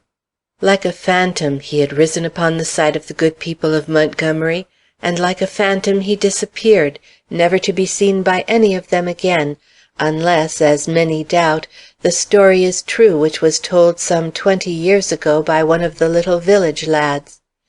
He says, it was 6 years after the tragic scene I have just related, that one evening as he was hurrying by the churchyard, in great anxiety to reach home before it was too dark, he came upon the figure of a man standing beside a grave, with a little child in his arms. This man was tall, long-bearded, and terrifying. His attitude, as the lad describes it, was one of defiance, if not of cursing. High in his right hand he held the child, almost as if he would hurl him at the village which lies under the hill on which the churchyard is perched. And though the moment passed quickly, the boy, now a man, never has forgotten the picture thus presented, or admitted that it was anything but a real one. As the description he gave of this man answered to the appearance of Amos Cadwallader, and as the shoe of a little child was found next morning on the grave of Cadwallader's daughter Evelyn, it has been thought by many that the boy really beheld this old soldier, who for some mysterious reason had chosen nightfall for this fleeting visit to his daughter's resting-place. But to others it was only a freak of the lad's imagination, which had been much influenced by the reading of romances. For, as these latter reasoned, had it really been Cadwallader, why did he not show himself at John Poindexter's house, that old friend who now had a little daughter and no wife, and who could have made him so comfortable? Among these was Poindexter himself, though some thought he looked oddly while making this remark, as if he spoke more from custom than from the heart. Indeed, since the unfortunate death of Evelyn in his house, he had never shown the same interest in the Cadwalladers. But then he was a man much occupied with great affairs, while the Cadwalladers, except for their many griefs and misfortunes, were regarded as comparatively insignificant people, unless we except Felix, who from his earliest childhood had made himself feared even by grown people, though he never showed a harsh spirit or exceeded the bounds of decorum in speech or gesture. A year ago news came to Montgomery of Amos Cadwallader's death, but no particulars concerning his family or burial place. And that is all I have been able to glean concerning the Cadwalladers. Mr. Gryce had again become thoughtful. Have you any reason to believe that Evelyn's death was not a natural one? No, sir. I interviewed the old mother of the young man who shot himself out of grief at Evelyn's approaching death, and if any doubt had existed concerning a matter which had driven her son to a violent end, she could not have concealed it from me. But there seemed to have been none. Evelyn Cadwallader was always of delicate health, and when a quick consumption carried her off, no one marvelled. Her lover, who adored her, simply could not live without her, so he shot himself. There was no mystery about the tragic occurrence, except that it seemed to sever an old friendship that once was firm as a rock. I allude to that between the Poindexters and Cadwalladers. Yet in this tragedy which has just occurred in Street we see them brought together again. Thomas Adams marries Eva Poindexter. But who is Thomas Adams? You have not mentioned him in this history. Not unless he was the child who was held aloft over Evelyn's grave. Humph! That seems rather far-fetched. What did you learn about him in Montgomery? Is he known there? As well as any stranger can be who spends his time in courting a young girl. He came to Montgomery a few months ago from some foreign city, Paris, I think, and being gifted with every personal charm calculated to please a cultivated young woman, speedily won the affections of Eva Poindexter, and also the esteem of her father. But their favorable opinion is not shared by everyone in the town. There are those who have a good deal to say about his anxious and unsettled eye. Naturally he could not marry all their daughters. But this history you have given me, it is meagre, Sweetwater, and while it hints at something deeply tragic, does not supply the key we want. A girl who died some 30 years ago, a father who disappeared, a brother who, from being a Cadwallader, has become an Adams, an Eva whose name, as well as that of the long-buried Evelyn, was to be heard in constant repetition in the place where the murdered Felix lay with those inscrutable lines in his own writing clinched between his teeth. It is a snarl, a perfect snarl, of which we have as yet failed to pull the right thread. But we'll get hold of it yet. I'm not going to be baffled in my old age by difficulties I would have laughed at a dozen years ago. But this right thread, how shall we know it among the 50 I see entangled in this matter? First, find the whereabouts of this young couple. But didn't you tell me you had done so, that you know where they are? Yes, I learned from the postmaster in Montgomery that a letter addressed to Mrs. Thomas Adams had been sent from his post office to Belleville, Long Island. Ah, I know that place. And wishing to be assured that the letter was not a pretense, I sent a telegram to the postmaster at Belleville. Here is his answer. It is unequivocal. Mr. Poindexter of Montgomery, Pennsylvania, Mr. Thomas Adams and Mrs. Adams of the same place have been at the Bedell house in this place 5 days. Very good, then we have them.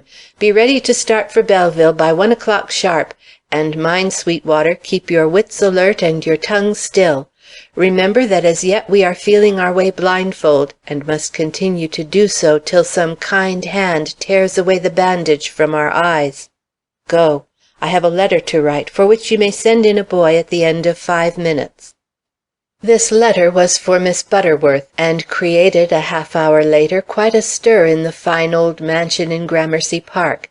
It ran thus: Have you sufficient interest in the outcome of a certain matter to take a short journey into the country?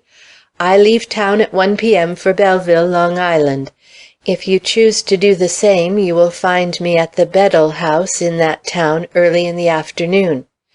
If you enjoy novels, take one with you, and let me see you reading it on the hotel piazza at 5 o'clock. I may be reading, too. If so, and my choice is a book, all is well, and you may devour your story in peace. But if I lay aside my book and take up a paper, devote but one eye to your story, and turn the other on the people who are passing you. If after you have done so you leave your book open, I shall understand that you fail to recognize these persons. But if you shut the volume, you may expect to see me also fold up my newspaper, for by doing so you will have signaled me that you have identified the young man and woman you saw leaving Mr. Adams's house on the fatal afternoon of your first entrance. E.G.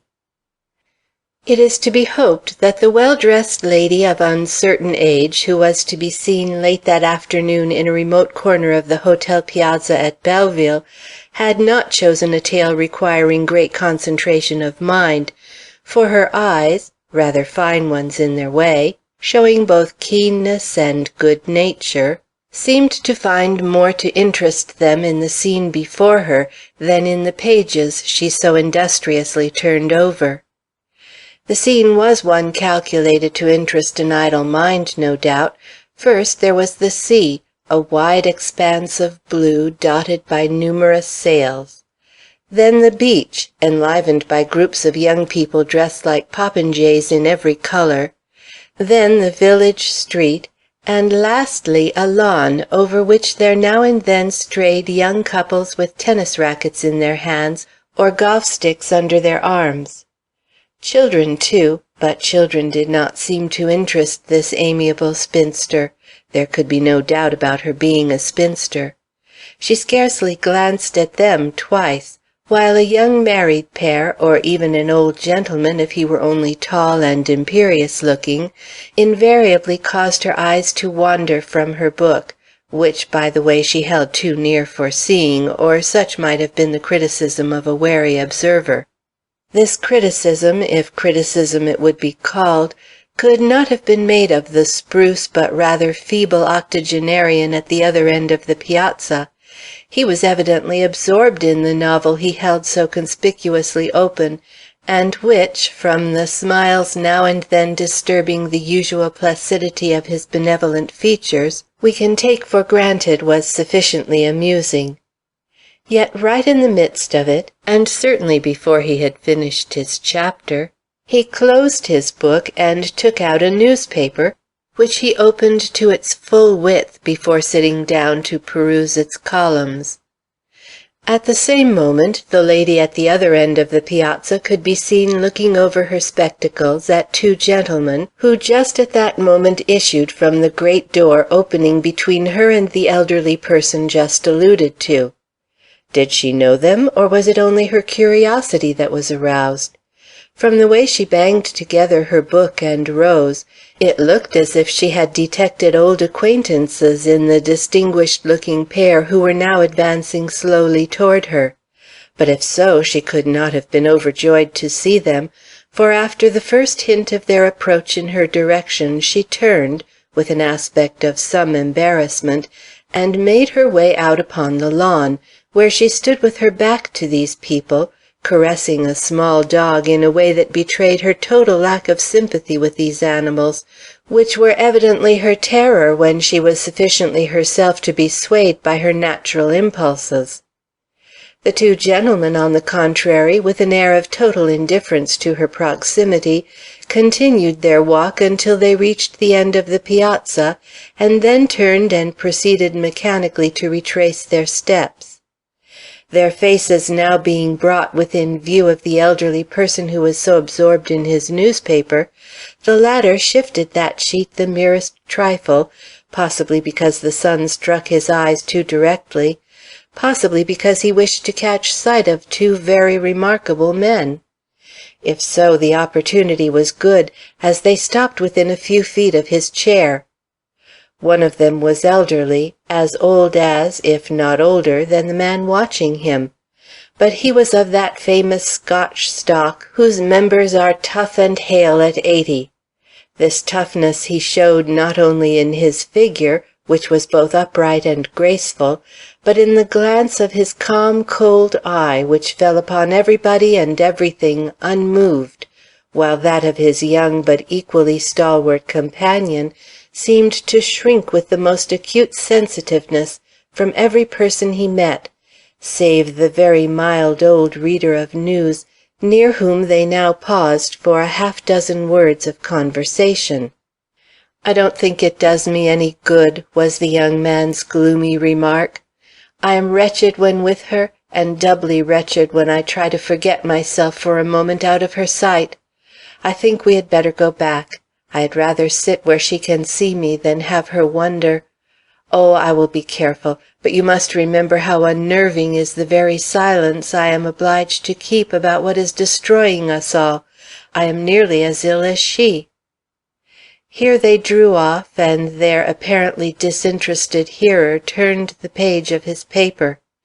It was 5 minutes before they came back. This time it was the old gentleman who was speaking, and as he was more discreet than his companion, or less under the influence of his feelings, his voice was lower and his words less easy to be distinguished. "Escape? South Coast. She will forget to watch you for a clinging nature. Impetuous but foolishly affectionate. You know that no danger. Found out. Time. A cheerful home. Courage. Happiness. All forgotten." A gesture from the young man as he moved away showed that he did not share these hopes. Meanwhile Miss Butterworth, you surely have recognized Miss Butterworth, had her opportunities too. She was still stooping over the dog, which wriggled under her hand, yet did not offer to run away, fascinated perhaps by that hesitating touch which he may or may not have known had never inflicted itself upon a dog before. But her ears and attention were turned toward two girls chatting on a bench near her as freely as if they were quite alone on the lawn. They were gossiping about a fellow inmate of the big hotel, and Miss Butterworth listened intently, after hearing them mention the name Adams. These are some of the words she caught. "But she is. I tell you she is sick enough to have a nurse and a doctor. I caught a glimpse of her as I was going by her room yesterday, and I never saw two such big eyes or such pale cheeks. Then look at him. He must just adore her, for he won't speak to another woman, and just moves about in that small hot room all day. I wonder if they are bride and groom. They are young enough, and if you have noticed her clothes— Oh, don't talk about clothes. I saw her the first day she came, and was the victim of despair until she suddenly got sick, and so couldn't wear those wonderful waists and jackets. I felt like a dowdy when I saw that pale blue." "Oh, well, blue becomes blondes. You would look a fright in it. I don't care about her clothes, but I did feel that it was all up with us if she chose to talk, or even to smile, upon the few men that are good enough to stay out a week in this place. Yet she isn't a beauty. She has not a good nose, nor a handsome eye, nor even an irreproachable complexion. It must be her mouth, which is lovely, or her walk. Did you notice her walk? It was just as if she were floating. That is, before she fell down in a faint. I wonder why she fainted. Nobody was doing anything, not even her husband. But perhaps that was what troubled her. I noticed that for some cause he was looking very serious, and when she tried to attract his attention 2 or 3 times and failed, she just fell from her chair to the floor. That roused him. He has hardly left her since. I don't think they look very happy, do you, for so rich and handsome a couple?" "Perhaps he is dissipated. I have noticed that the old gentleman never leaves them." "Well, well, he may be dissipated. Handsome men are very apt to be. But I wouldn't care if—" Here the dog gave a yelp and bolted. Miss Butterworth had unconsciously pinched him, in her indignation possibly, at the turn these rattle-pated young ladies' conversation was taking. This made a diversion, and the young girls moved off, leaving Miss Butterworth without occupation. But a young man who at that moment crossed her path gave her enough to think about. "You recognize them? There is no mistake?" he whispered. "None. The one this way is the young man I saw leave Mr. Adams's house, and the other is the old gentleman who came in afterward." "Mr. Gryce advises you to return home. He is going to arrest the young man." And Sweetwater passed on. Miss Butterworth strolled to a seat and sank down. She felt weak. She seemed to see that young wife, sick, overwhelmed, struggling with her great fear, sink under this crushing blow, with no woman near her capable of affording the least sympathy. The father did not impress her as being the man to hold up her fainting head or ease her bruised heart. He had an icy look under his polished exterior, which repelled this keen-eyed spinster, and as she remembered the coldness of his ways, she felt herself seized by an irresistible impulse to be near this young creature when the blow fell, if only to ease the tension of her own heartstrings, which at that moment ached keenly over the part she had felt herself obliged to play in this matter. But when she rose to look for Mr. Gryce, she found him gone, and upon searching the piazza for the other 2 gentlemen, she saw them just vanishing round the corner in the direction of a small smoking-room. As she could not follow them, she went upstairs, and meeting a maid in the upper hall, asked for Mrs. Adams. She was told that Mrs. Adams was sick, but was shown the door of her room, which was at the end of a long hall. As all the halls terminated in a window under which a sofa was to be found, she felt that circumstances were in her favor, and took her seat upon the sofa before her in a state of great complacency. Instantly a sweet voice was heard through the open transom of the door behind which her thoughts were already concentrated. "Where is Tom? Oh, where is Tom? Why does he leave me? I'm afraid of what he may be tempted to do or say down on those great piazzas alone." "Mr. Poindexter is with him," answered a voice, measured but kind. Mr. Adams was getting very tired, and your father persuaded him to go down and have a smoke." "I must get up. Indeed, I must get up. Oh, the camphor, the—" There was a bustle. This poor young wife had evidently fainted again. Miss Butterworth cast very miserable glances at the door.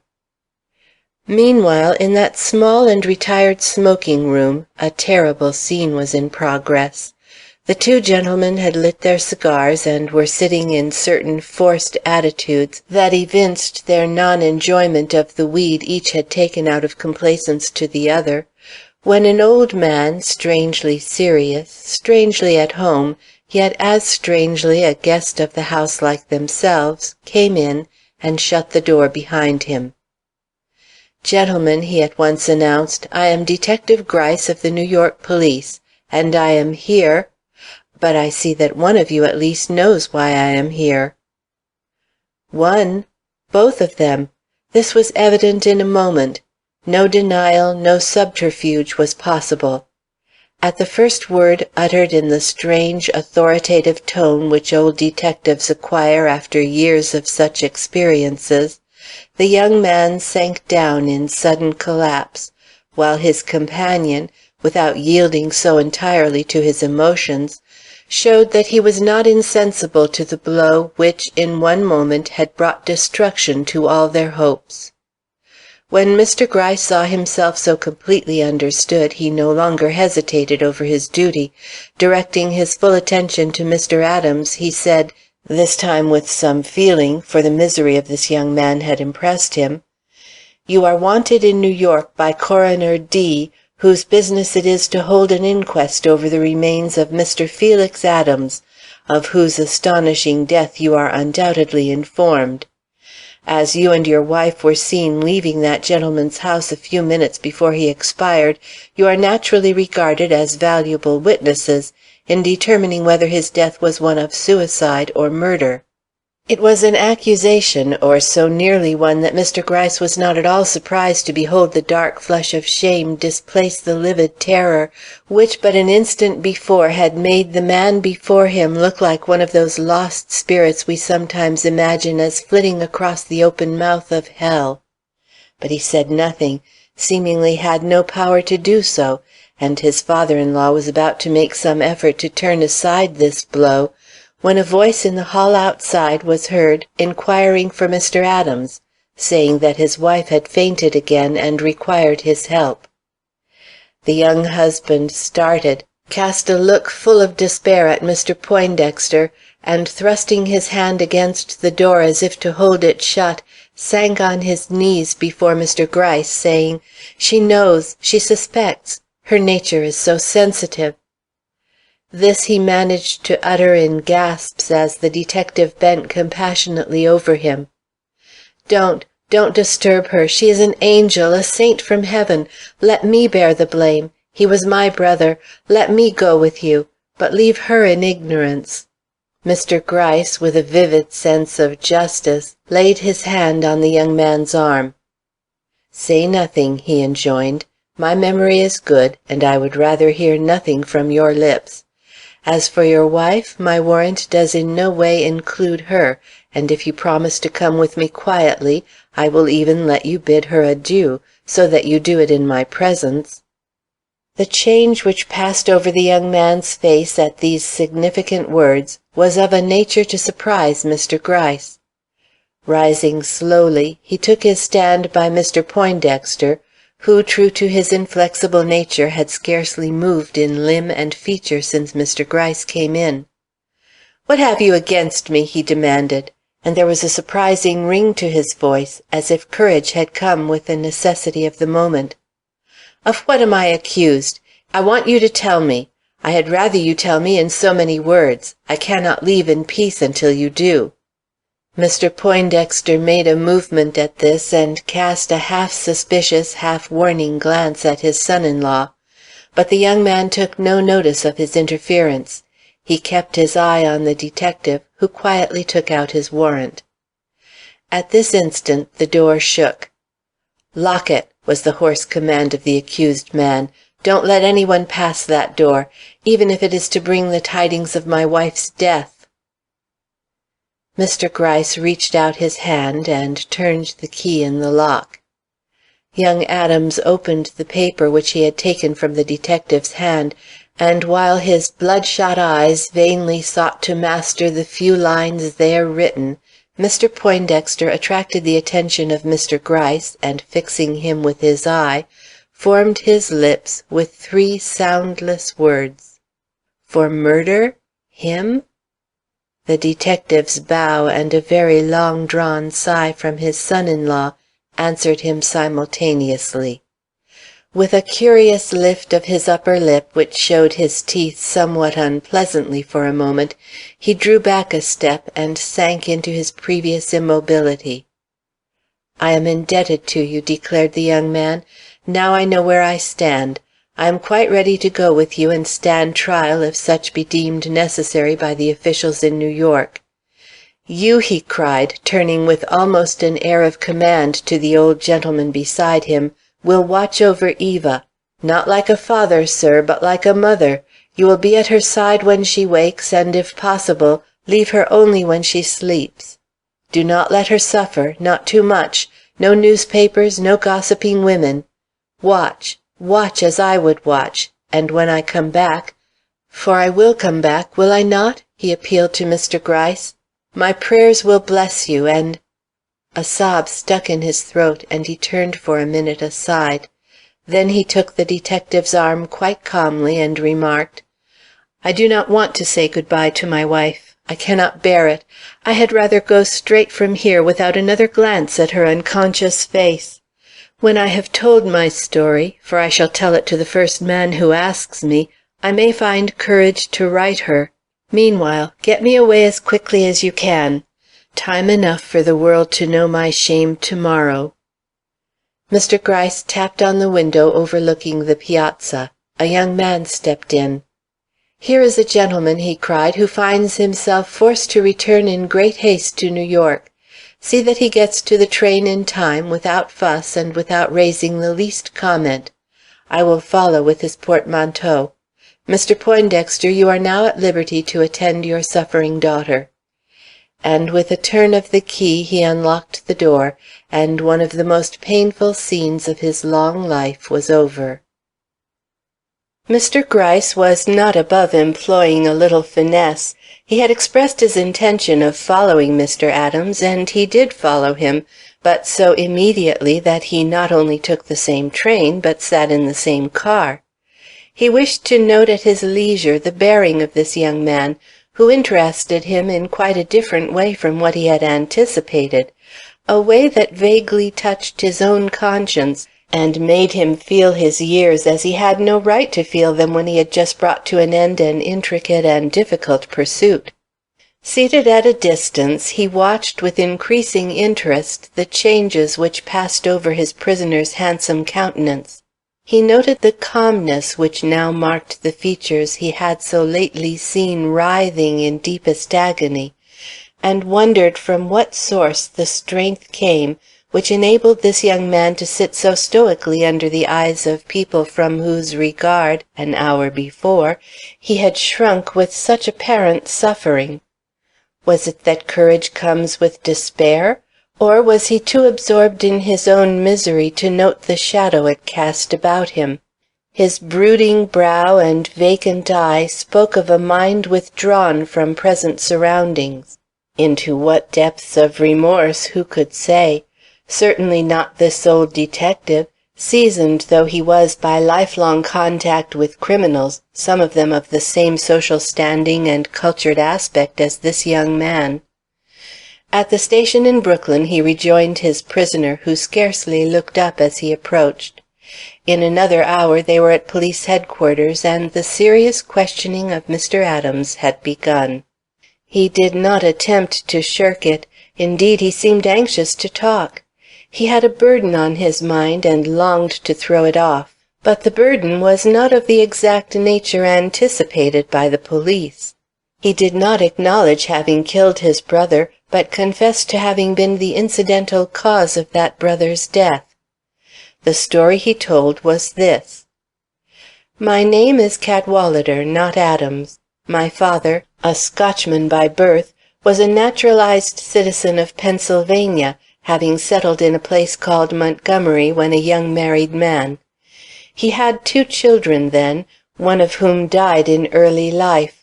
The other was my brother Felix, whose violent death under the name of Adams you have called me here to explain.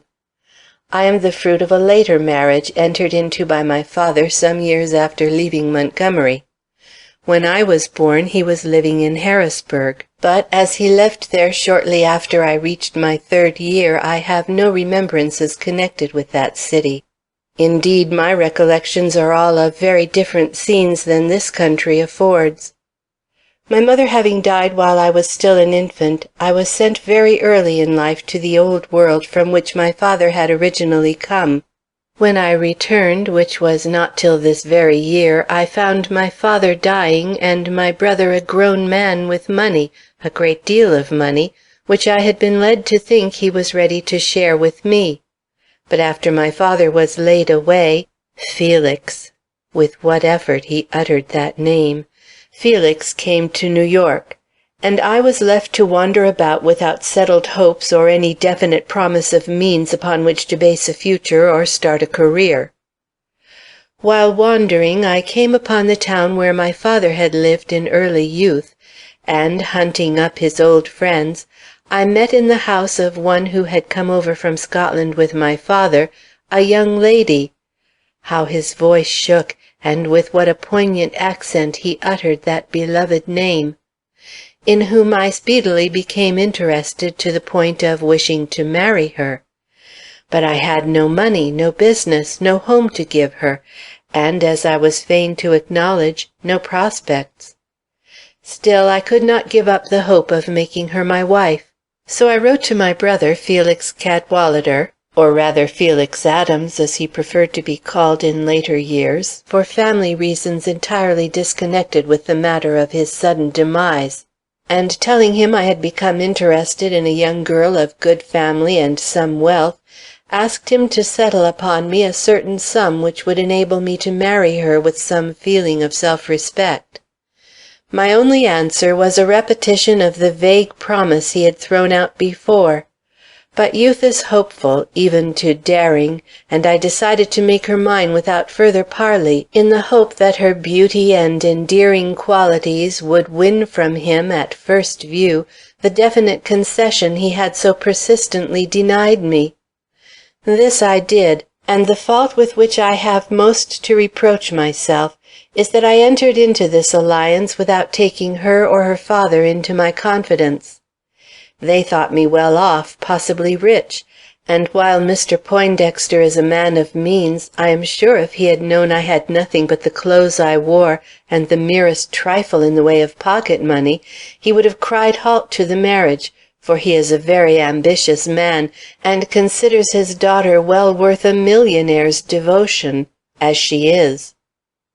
Felix, you must pardon me if I show no affection for my brother, he was a very strange man, was notified of my marriage, but did not choose to witness it.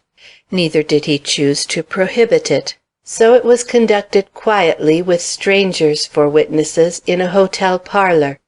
Then, with vague hopes as well as certain vague fears, I prepared to take my young bride into the presence of my brother, who, hardened as he was by years of bachelorhood, could not be so entirely impervious to feminine charms as not to recognize my wife as a woman deserving of every consideration. But I had counted without my host. When, 2 days after the ceremony which had made us one, I took her to the house which has since become so unhappily notorious, I found that my brother had but shown me one facet, and that the least obdurate, of his many-sided nature. Brilliant as steel, he was as hard, and not only professed himself unmoved by my wife's many charms, but also as totally out of sympathy with such follies as love and marriage, which were, he said, the fruit of unoccupied minds, and a pastime wholly unworthy of men boasting such talents and attainments as ourselves. Then he turned his back upon us, and I, moved by an anger little short of frenzy, began an abuse for which he was so little prepared that he crouched like a man under blows, and losing minute by minute his self-control, finally caught up a dagger lying close at hand, and crying, "You want my money? Well, then take it," stabbed himself to the heart with one desperate blow. I fear I shall not be believed, but that is the story of this crime, gentlemen. Was it?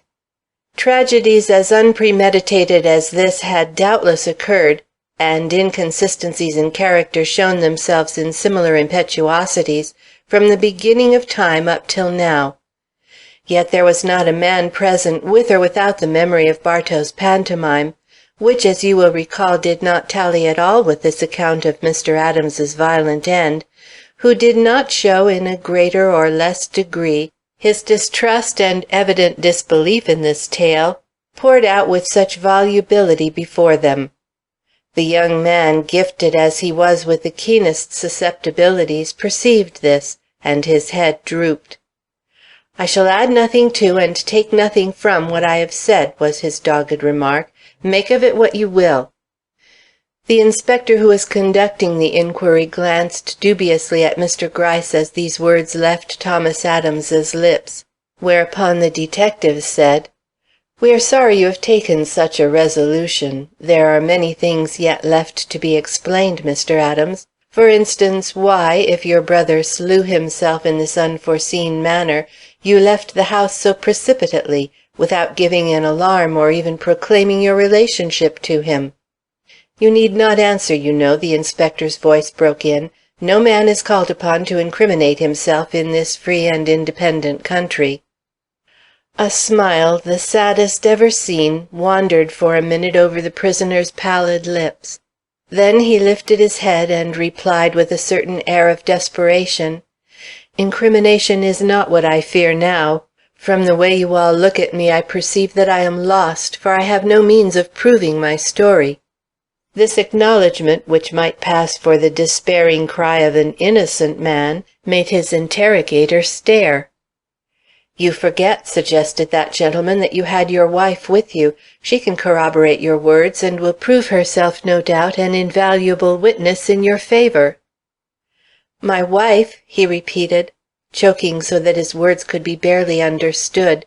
"Must she be dragged into this, so sick, so weak a woman? It would kill her, sir. She loves me. Was she with you in Mr. Adams's study? Did she see him lift the dagger against his own breast?" "No." And with this denial the young man seemed to take new courage. "She had fainted several moments previously, while the altercation between my brother and myself was at its height. She did not see the final act, and, gentlemen, I might as well speak the truth. I have nothing to gain by silence. She finds it as difficult as you do to believe that Mr. Adams struck himself. I have tried with all my arts to impress the truth upon her, but oh, what can I hope from the world when the wife of my bosom, an angel, too, who loves me, oh, sirs, she can never be a witness for me. She is too conscientious, too true to her own convictions. I should lose. She would die." Mr. Gryce tried to stop him. He would not be stopped. "Spare me, sirs, spare my wife. Write me down guilty, anything you please, rather than force that young creature to speak." Here the inspector cut short these appeals, which were rending every heart present. "Have you read the newspapers for the last few days?" he asked. "I? Yes, sir. How could I help it? Blood is blood. The man was my brother. I had left him dying. I was naturally anxious, naturally saw my own danger, and I read them, of course." "Then you know he was found with a large cross on his breast, a cross which was once on the wall. How came it to be torn down? Who put it on his bosom?" "I, sir. I am not a Catholic, but Felix was, and seeing him dying without absolution, without extreme unction, I thought of the Holy Cross, and tore down the only one I saw, and placed it in his arms." "A pious act. Did he recognize it?" "I cannot say. I had my fainting wife to look after. She occupied all my thoughts." "I see, and you carried her out, and were so absorbed in caring for her that you did not observe Mr. Adams's valet?" "He's innocent, sir. Whatever people may think, he had nothing to do with this crime." "You did not observe him, I say, standing in the doorway and watching you?" Now the inspector knew that Bartow had not been standing there, but at the loophole above; but the opportunity for entrapping the witness was too good to lose. Mr. Adams was caught in the trap, or so one might judge from the beads of perspiration which at that moment showed themselves on his pale forehead. But he struggled to maintain the stand he had taken, crying hotly, "But that man is crazy, and deaf and dumb besides, or so the papers give out. Surely his testimony is valueless. You would not confront me with him." "We confront you with no one. We only asked you a question. You did not observe the valet, then?" "No, sir." "Or understand the mystery of the colored lights?" "No, sir." "Or of the plate of steel and the other contrivances with which your brother enlivened his solitude?" "I do not follow you, sir." But there was a change in his tone. "I see," said the inspector, "that the complications which have disturbed us and made necessary this long delay in the collection of testimony have not entered into the crime as described by you. Now this is possible, but there is still a circumstance requiring explanation, a little circumstance, which is nevertheless one of importance, since your wife mentioned it to you as soon as she became conscious.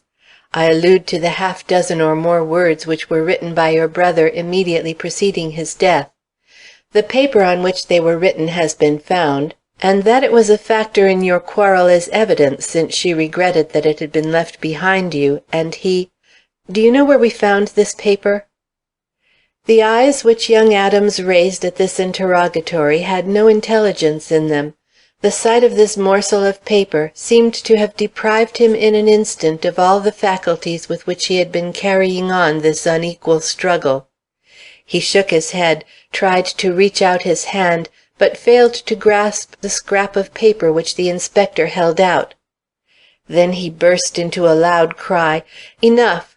I cannot hold out with no other support than a wicked lie. I killed my brother for reasons good as any man ever had for killing another. But I shall not impart them. I would rather be tried for murder and hanged."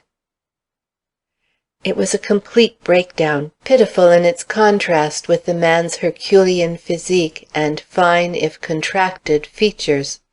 If the end, it was a sad end, and Mr. Gryce, whose forehead had taken on a deep line between the eyebrows, slowly rose and took his stand by the young man, who looked ready to fall. The inspector, on the contrary, did not move.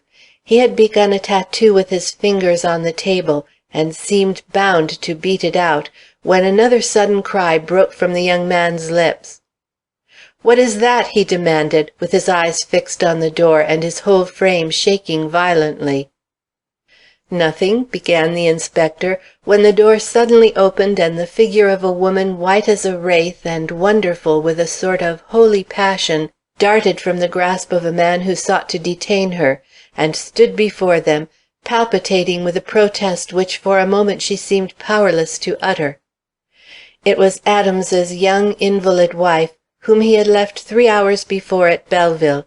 She was so frail of form, so exquisite of feature, that she would have seemed some unearthly visitant but for the human anguish which pervaded her look and soon found vent in this touching cry.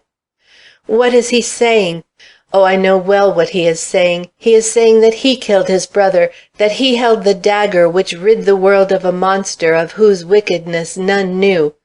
But you must not heed him. Indeed, you must not heed him. He is innocent. I, his wife, have come 20 miles from a bed of weakness and suffering to tell you so. He—" But here a hand was laid gently but firmly on her mouth.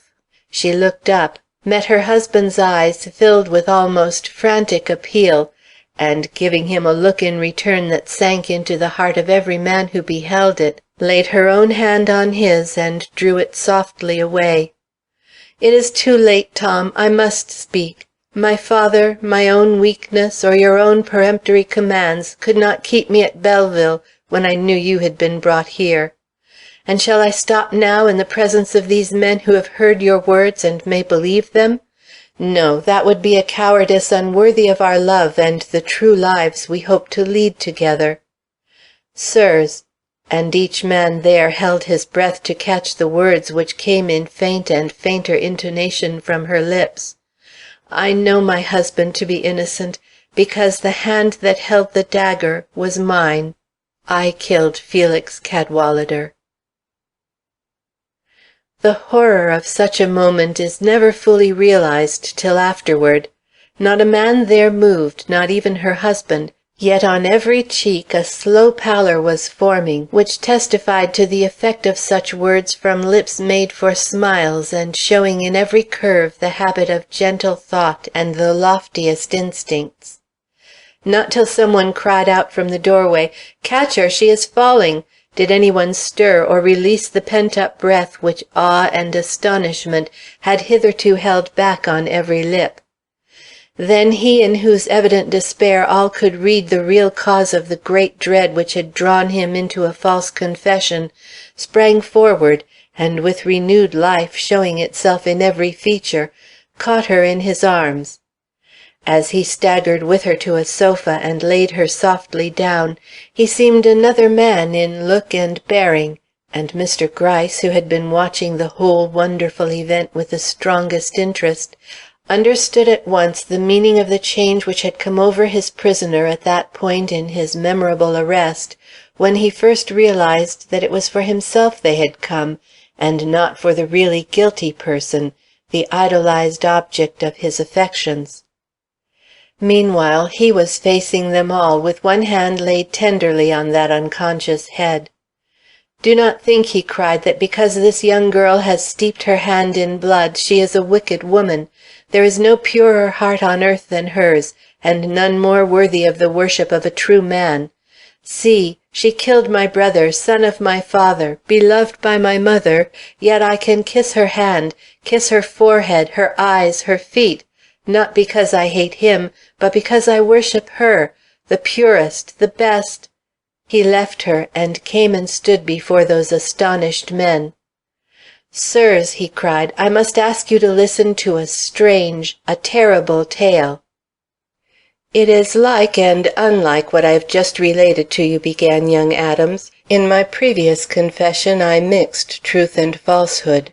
And to explain myself fully and to help you to a right understanding of my wife's act, I shall have to start afresh and speak as if I had already told you nothing." "Wait!" cried Mr. Gryce in an authoritative manner. "We will listen to you presently." And leaning over the inspector, he whispered a few words, after which he took out a pencil and jotted down certain sentences which he handed over to this gentleman. As they had the appearance of a memorandum, and as the inspector glanced more than once at them while Mr. Adams, or Cadwallader as he should now rightfully be called, was proceeding with his story, I will present them to you as written. Points to be made clear by Mr. Adams in his account of this crime. 1. Why a woman who was calm enough to stop and arrange her hair during the beginning of an interview should be wrought up to such a pitch of frenzy and exasperation before it was over, as to kill with her own hand a man against whom she evidently had no previous grudge. Remember the comb found on the floor of Mr. Adams's bedroom. 2. What was the meaning of the following words, written just previous to this interview by the man thus killed? "I return you your daughter. Neither you nor she shall ever see me again. Remember Evelyn." 3. Why was the pronoun I used in this communication? What position did Mr. Felix Adams hold toward this young girl, qualifying him to make use of such language after her marriage to his brother? 4. And having used it, why did he, upon being attacked by her, attempt to swallow the paper upon which he had written these words, actually dying with it clinched between his teeth? 5. If he was killed in anger and died as monsters do, her own word, Why did his face show sorrow rather than hate, and a determination as far as possible removed from the rush of overwhelming emotions likely to follow the reception of a mortal blow from the hand of an unexpected antagonist? 6.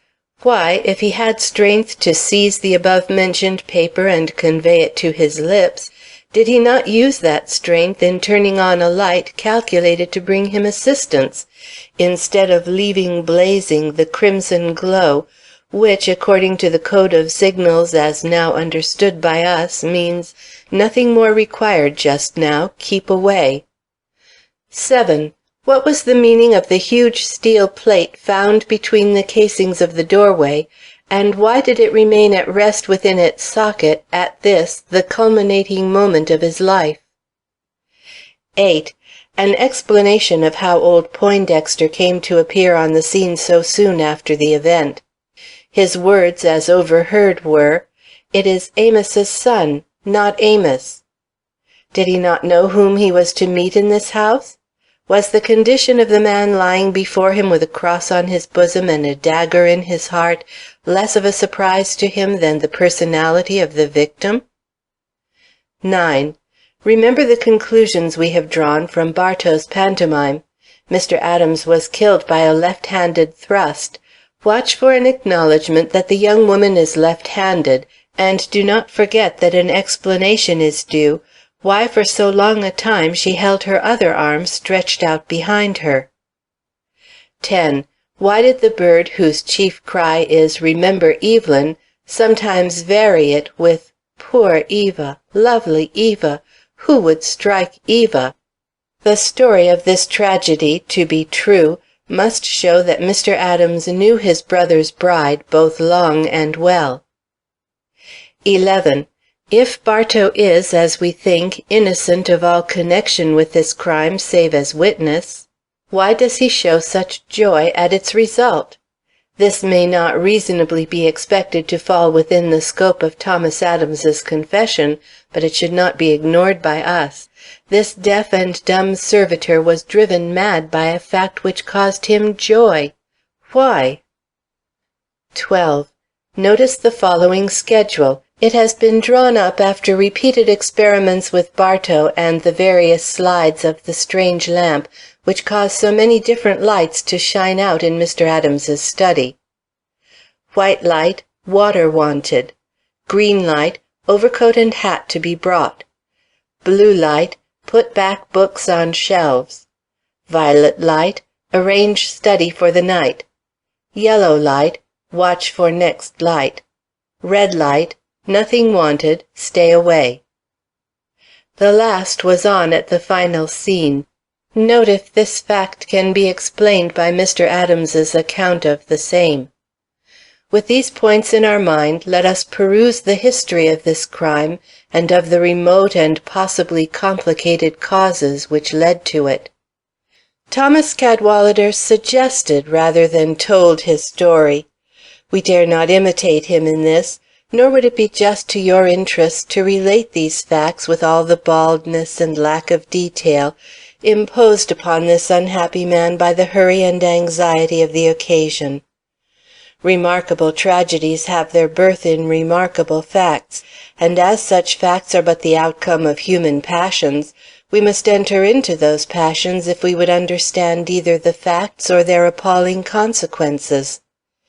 In this case, the first link of the chain which led to Felix Adams's violent death was forged before the birth of the woman who struck him. We must begin, then, with almost forgotten days, and tell the story, as her pleader did, from the standpoint of Felix and Thomas Cadwallader. Thomas Cadwallader, now called Adams, never knew his mother.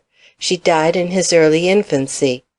Nor could he be said to have known his father, having been brought up in France by an old Scotch lawyer, who, being related to his mother, sometimes spoke of her, but never of his father, till Thomas had reached his 15th year. Then he put certain books into his hands, with this remarkable injunction: "Here are romances, Thomas. Read them, but remember that none of them, no matter how thrilling in matter or effect, will ever equal the story of your father's bitterly wronged and suffering life." "My father!" he cried. "Tell me about him. I have never heard." But his guardian, satisfied with an illusion which he knew must bear fruit in the extremely susceptible nature of this isolated boy, said no more that day, and Thomas turned to the books. But nothing after that could ever take his mind away from his father. He had scarcely thought of him for years, but now that that father had been placed before him in the light of a wronged man, he found himself continually hunting back in the deepest recesses of his memory for some long-forgotten recollection of that father's features calculated to restore his image to his eyes. Sometimes he succeeded in this, or thought he did, but this image, if image it was so speedily lost in a sensation of something strange and awe-compelling enveloping it, that he found himself more absorbed by the intangible impressions associated with this memory than by the memory itself. What were these impressions, and in what had they originated? In vain he tried to determine. They were as vague as they were persistent. A stretch of darkness, 2 bars of orange light, always shining, always the same, black lines against these bars like the tops of distant gables, an inner thrill, a vague affright, a rush about him as of a swooping wind, all this came with his father's image, only to fade away with it, leaving him troubled, uneasy, and perplexed. Finding these impressions persistent, and receiving no explanation of them in his own mind, he finally asked his guardian what they meant.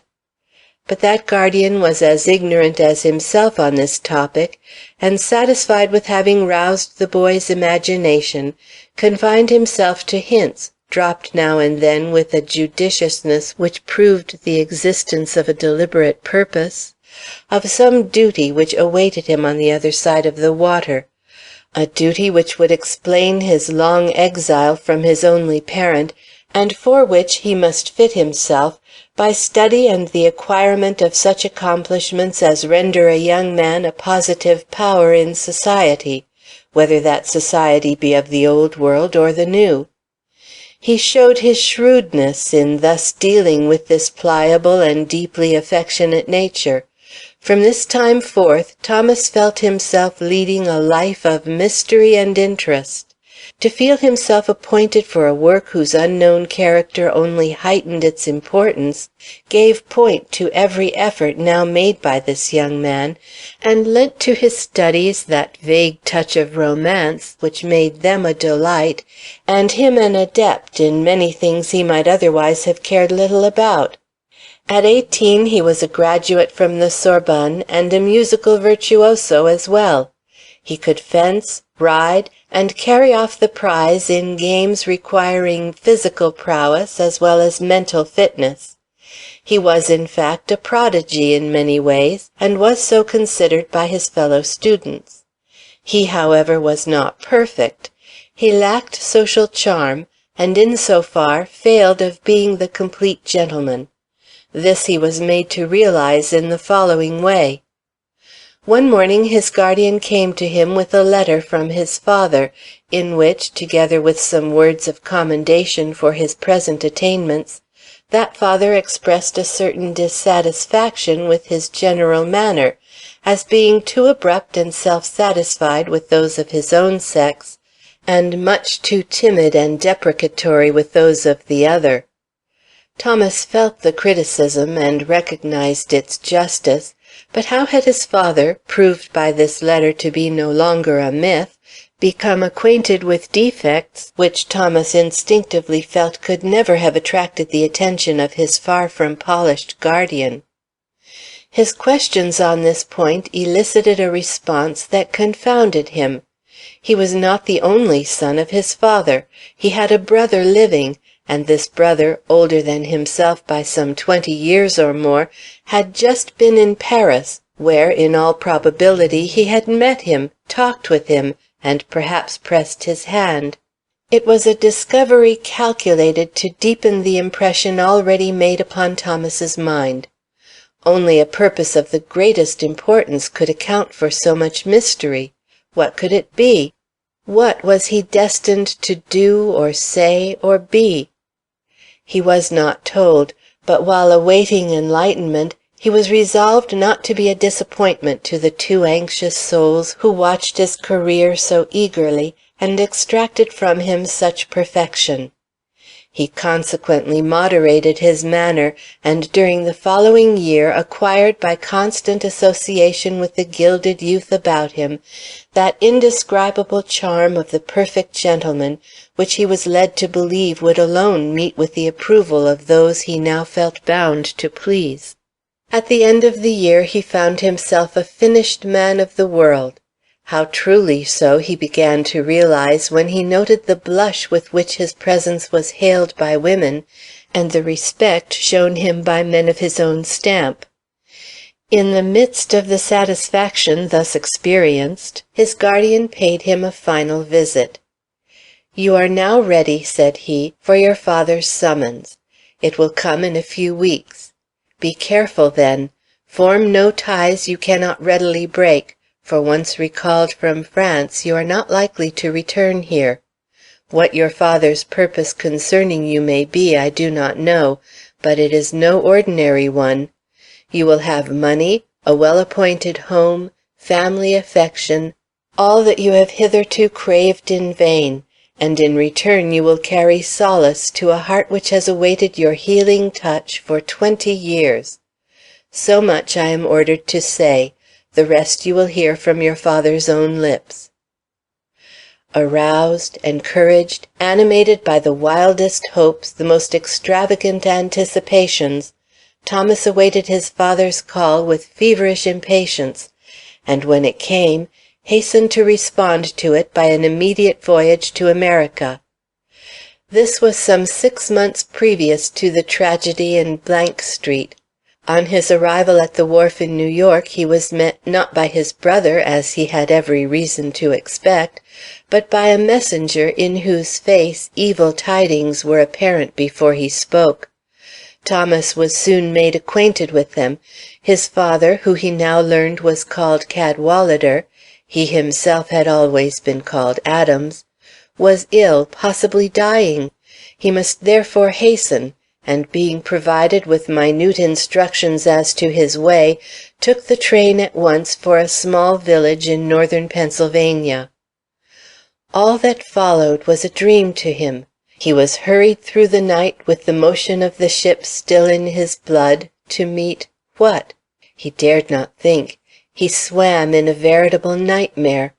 Then came a stop, a hurrying from the train, a halt on a platform reeking with rain, for the night was stormy, a call from someone to hurry, the sight of a panting horse steaming under a lamp whose blowing flame he often woke in after nights to see, a push from a persuasive hand, then a ride over a country road the darkness of which seemed impenetrable, and finally the startling vision of an open door with a Meg Merrilees of a woman standing in it, holding a flaming candle in her hand. The candle went out while he looked at it, and left only a voice to guide him, a voice which, in tones shaken by chill or feeling, he could not tell which, cried eagerly, "Is that you, laddie? Come away in, come away in! Dinna heed the rain. The maister's been crying on ye all day. I'm glad you're no ower late." He got down, followed the voice, and stumbling up a step or two, entered a narrow door, which was with difficulty held open behind him, and which swung to with a loud noise the minute he crossed the threshold. This, or the dreariness of the place in which he found himself, disturbed him greatly. Bare floors, stained walls, meagre doorways, and a common pine staircase, lighted only by the miserable candle which the old woman had relit, were these the appointments of the palatial home he had been led to expect? These the surroundings, This the abode of him who had exacted such perfection on his part, and to satisfy whose standard he had devoted years of hourly, daily effort in every department of art and science? A sickening revolt seized him, aggravated by the smiles of the old woman, who dipped and courtesied before him in senile delight. She may have divined his feelings, for drawing him inside, she relieved him of his overcoat, crying all the while, with an extravagant welcome more repulsive than all the rest, "Oh, the fine laddie! Would your poor mother could see ye the noo! Bonny and clever! Know your father's bairn avow! All mother, laddie, all mother!" The room was no better than the hall. "Where is my father?" he asked authoritatively, striving to keep down his strong repugnance. "Dinna ye hear him? He's crying on ye. Poor man, he's wearyin' to see ye." Hear him? He could scarcely hear her. The driving rain, the swish of some great boughs against the house, the rattling of casements and doors, and the shrieking of the wind in the chimney, made all other sounds well nigh inaudible. Yet as he listened, he seemed to catch the accents of a far-off voice calling, now wistfully, now imperatively, "Thomas! Thomas!" And thrilled with an emotion almost superstitious in its intensity, he moved hastily toward the staircase. But the old woman was there before him. "Nay, nay!" she cried. "Come in by and eat something first." But Thomas shook his head. It seemed to him at that moment as if he never could eat or sleep again, the disillusion was so bitter, his disappointment so keen. "Ye will nae? Then haste ye, haste ye. But it's a pity ye wouldn't hae eaten something.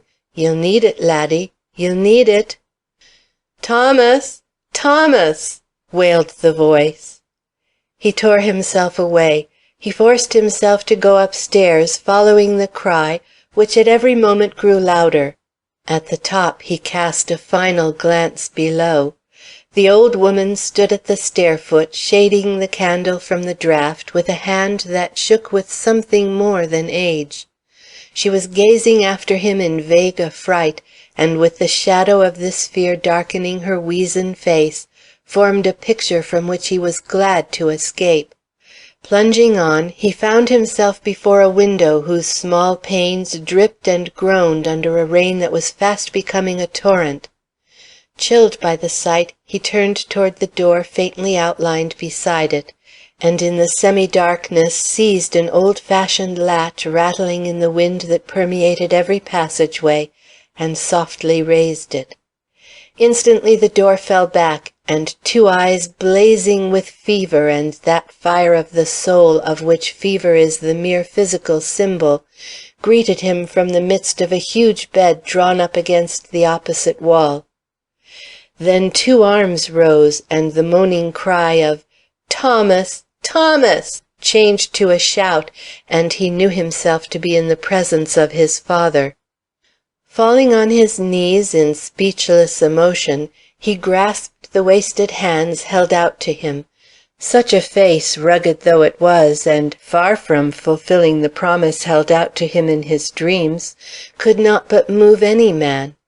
As he gazed into it and pressed the hands in which the life-blood only seemed to linger for this last, this only embrace, all his filial instincts were aroused, and he forgot the common surroundings, the depressing rain, his own fatigue and bitter disappointment, in his lifelong craving for love and family recognition. But the old man on whose breast he fell showed other emotions than those by which he was himself actuated. It was not an embrace he craved, but an opportunity to satisfy an almost frenzied curiosity as to the appearance and attributes of the son who had grown to manhood under other eyes. Pushing him gently back, he bade him stand in the light of the lamp burning on a small pine table, and surveyed him, as it were, from the verge of his own fast-failing life, with moans of mingled pain and weariness, amid which Thomas thought he heard the accents of a supreme satisfaction. Meanwhile, in Thomas himself, as he stood there, the sense of complete desolation filled his breast almost to bursting. To have come home for this, to find a father, only to be weighed in the scales of that father's judgment, to be admired instead of loved. As he realized his position and listened to the shrieking of the wind and rain, he felt that the wail of the elements but echoed the cry of his own affections thus strangled in their birth. Indeed, the sensations of that moment made so deep an impression upon him that he was never afterward able to hear a furious gust of wind or rain without the picture rising up before him of this great hollow room, with the trembling figure of his father struggling in the grasp of death and holding it at bay, while he gauged with worldly wisdom the physical, mental, and moral advantages of the son so long banished and so lately restored to his arms. A rush of impetuous words, followed by the collapse of his father's form upon the pillow, showed that the examination was over. Rushing forward, he grasped again that father's hands, but soon shrank back, stunned by what he heard and the prospect it opened before him. A few of his father's words will interpret the rest. They came in a flood, and among others Thomas caught these: "The grace of God be thanked! Our efforts have not failed. Handsome, strong, noble in look and character, we could ask nothing more, hope for nothing more. My revenge will succeed. John Poindexter will find that he has a heart, and that that heart can be wrung. I do not need to live to see it. For me it exists now. It exists here." And he struck his breast with hands that seemed to have reserved their last strength for this supreme gesture. John Poindexter! Who was he? It was a new name to Thomas. Venturing to say so, he reeled under the look he received from his father's eyes. "You do not know who John Poindexter is, and what he has done to me and mine? They have kept their promise well, too well, but God will accord me strength to tell you what has been left unsaid by them. He would not bring me up to this hour to let me perish before you have heard the story destined to make you the avenger of innocence upon that enemy of your race. Listen, Thomas. With the hand of death encircling my heart I speak, and if the story find you cold, but it will not. Your name is Cadwallader, and it will not." Constrained by passions such as he had never imagined even in dreams, Thomas fell upon his knees. He could not listen otherwise. His father, gasping for breath, fixed him with his hollow eyes, in which the last flickering flames of life flared up in fitful brightness. "Thomas!" The pause was brief. "You are not my only child." "I know it," fell from Thomas's white lips. "I have a brother. His name is Felix." The father shook his head with a look suggestive of impatience. "Not him, not him!" he cried. A sister who died before you were born. Beautiful, good, with a voice like an angel's, and a heart. She should be standing by my side to-day, and she would have been if he. But none of that. I have no breath to waste. Facts, facts, just facts. Afterward may come emotions, hatred, denunciation. Not now. This is my story, Thomas. John Poindexter and I were friends. From boyhood we shared each other's bed, food, and pleasures, and when he came to seek his fortune in America, I accompanied him. He was an able man, but cold. I was of an affectionate nature, but without any business capacity. As proof of this, in 15 years he was rich, esteemed, the master of a fine house, and the owner of half a dozen horses, while I was the same nobody I had been at first, or would have been had not Providence given me 2 beautiful children, and blessed, or rather cursed me with the friendship of this prosperous man. When Felix was 14 and Evelyn 3 years older, their mother died. Soon after, the little money I had vanished in an unfortunate enterprise, and life began to promise ill, both for myself and for my growing children. John Poindexter, who was honest enough then, or let me hope so, and who had no children of his own, though he had been long married, offered to take one of mine to educate.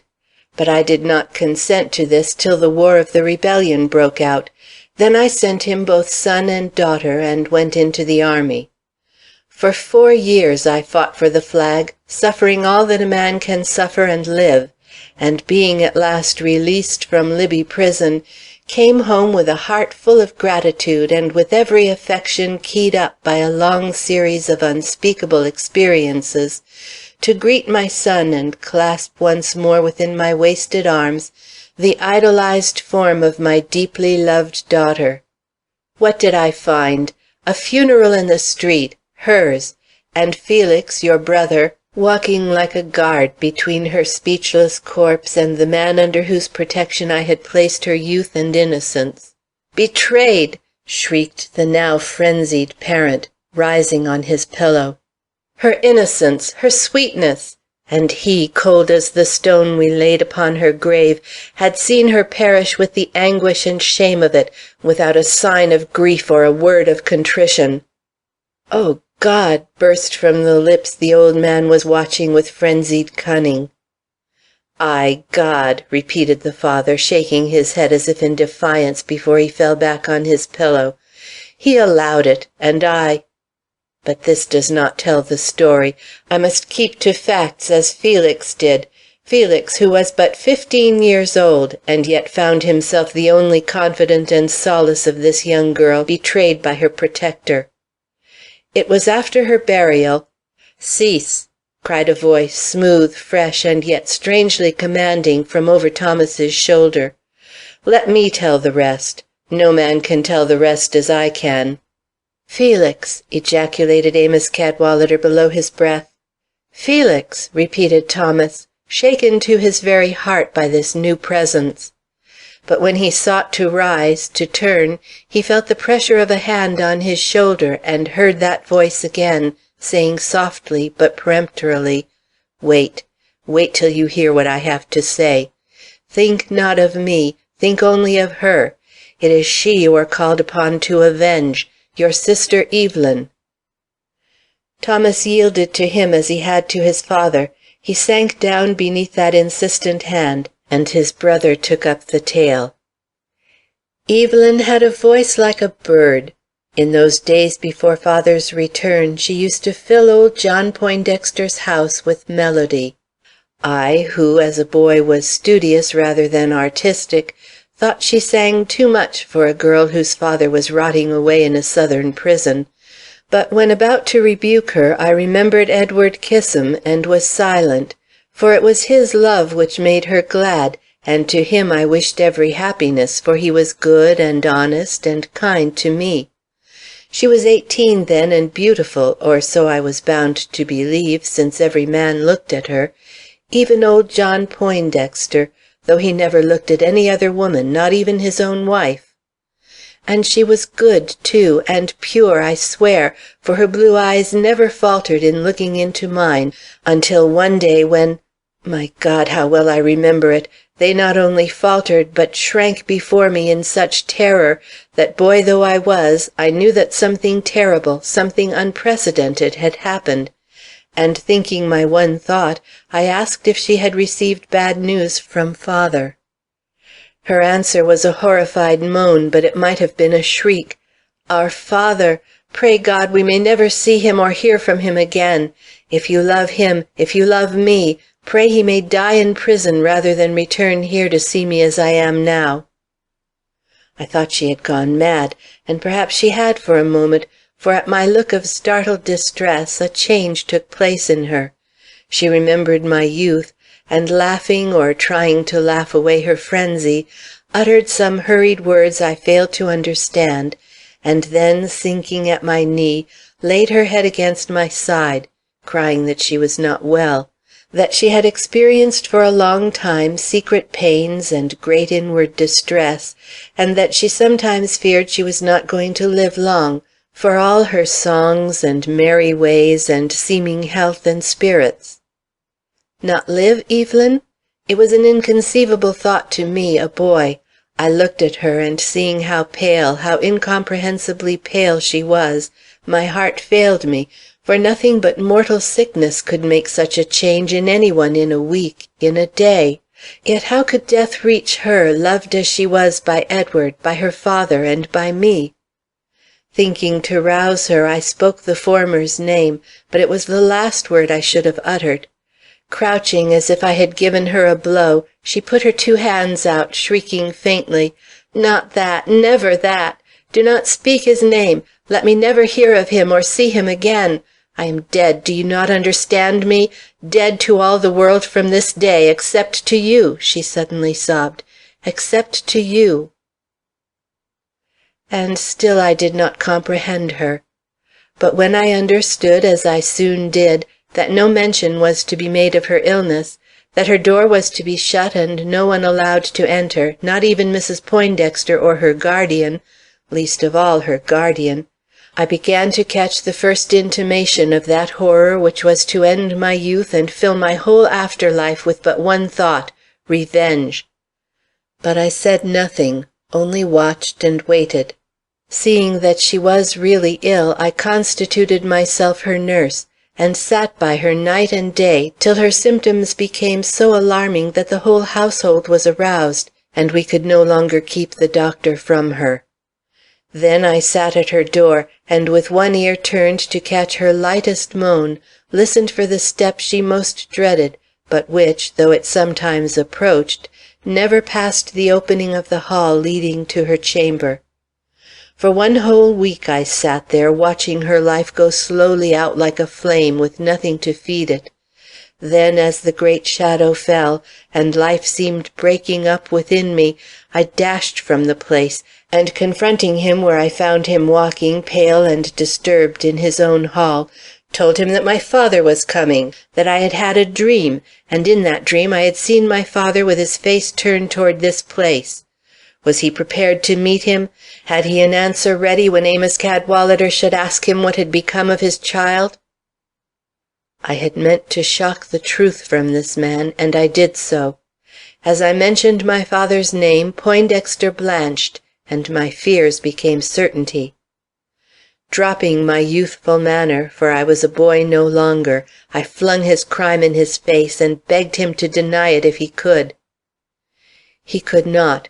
But he did what neither he nor any other man could do in my presence now, and live. He smiled. Then, when he saw me crouching for a spring, for young as I was, I knew but one impulse, and that was to fly at his throat, he put out his powerful hand, and pinning me to the ground, uttered a few short sentences in my ear. They were terrible ones.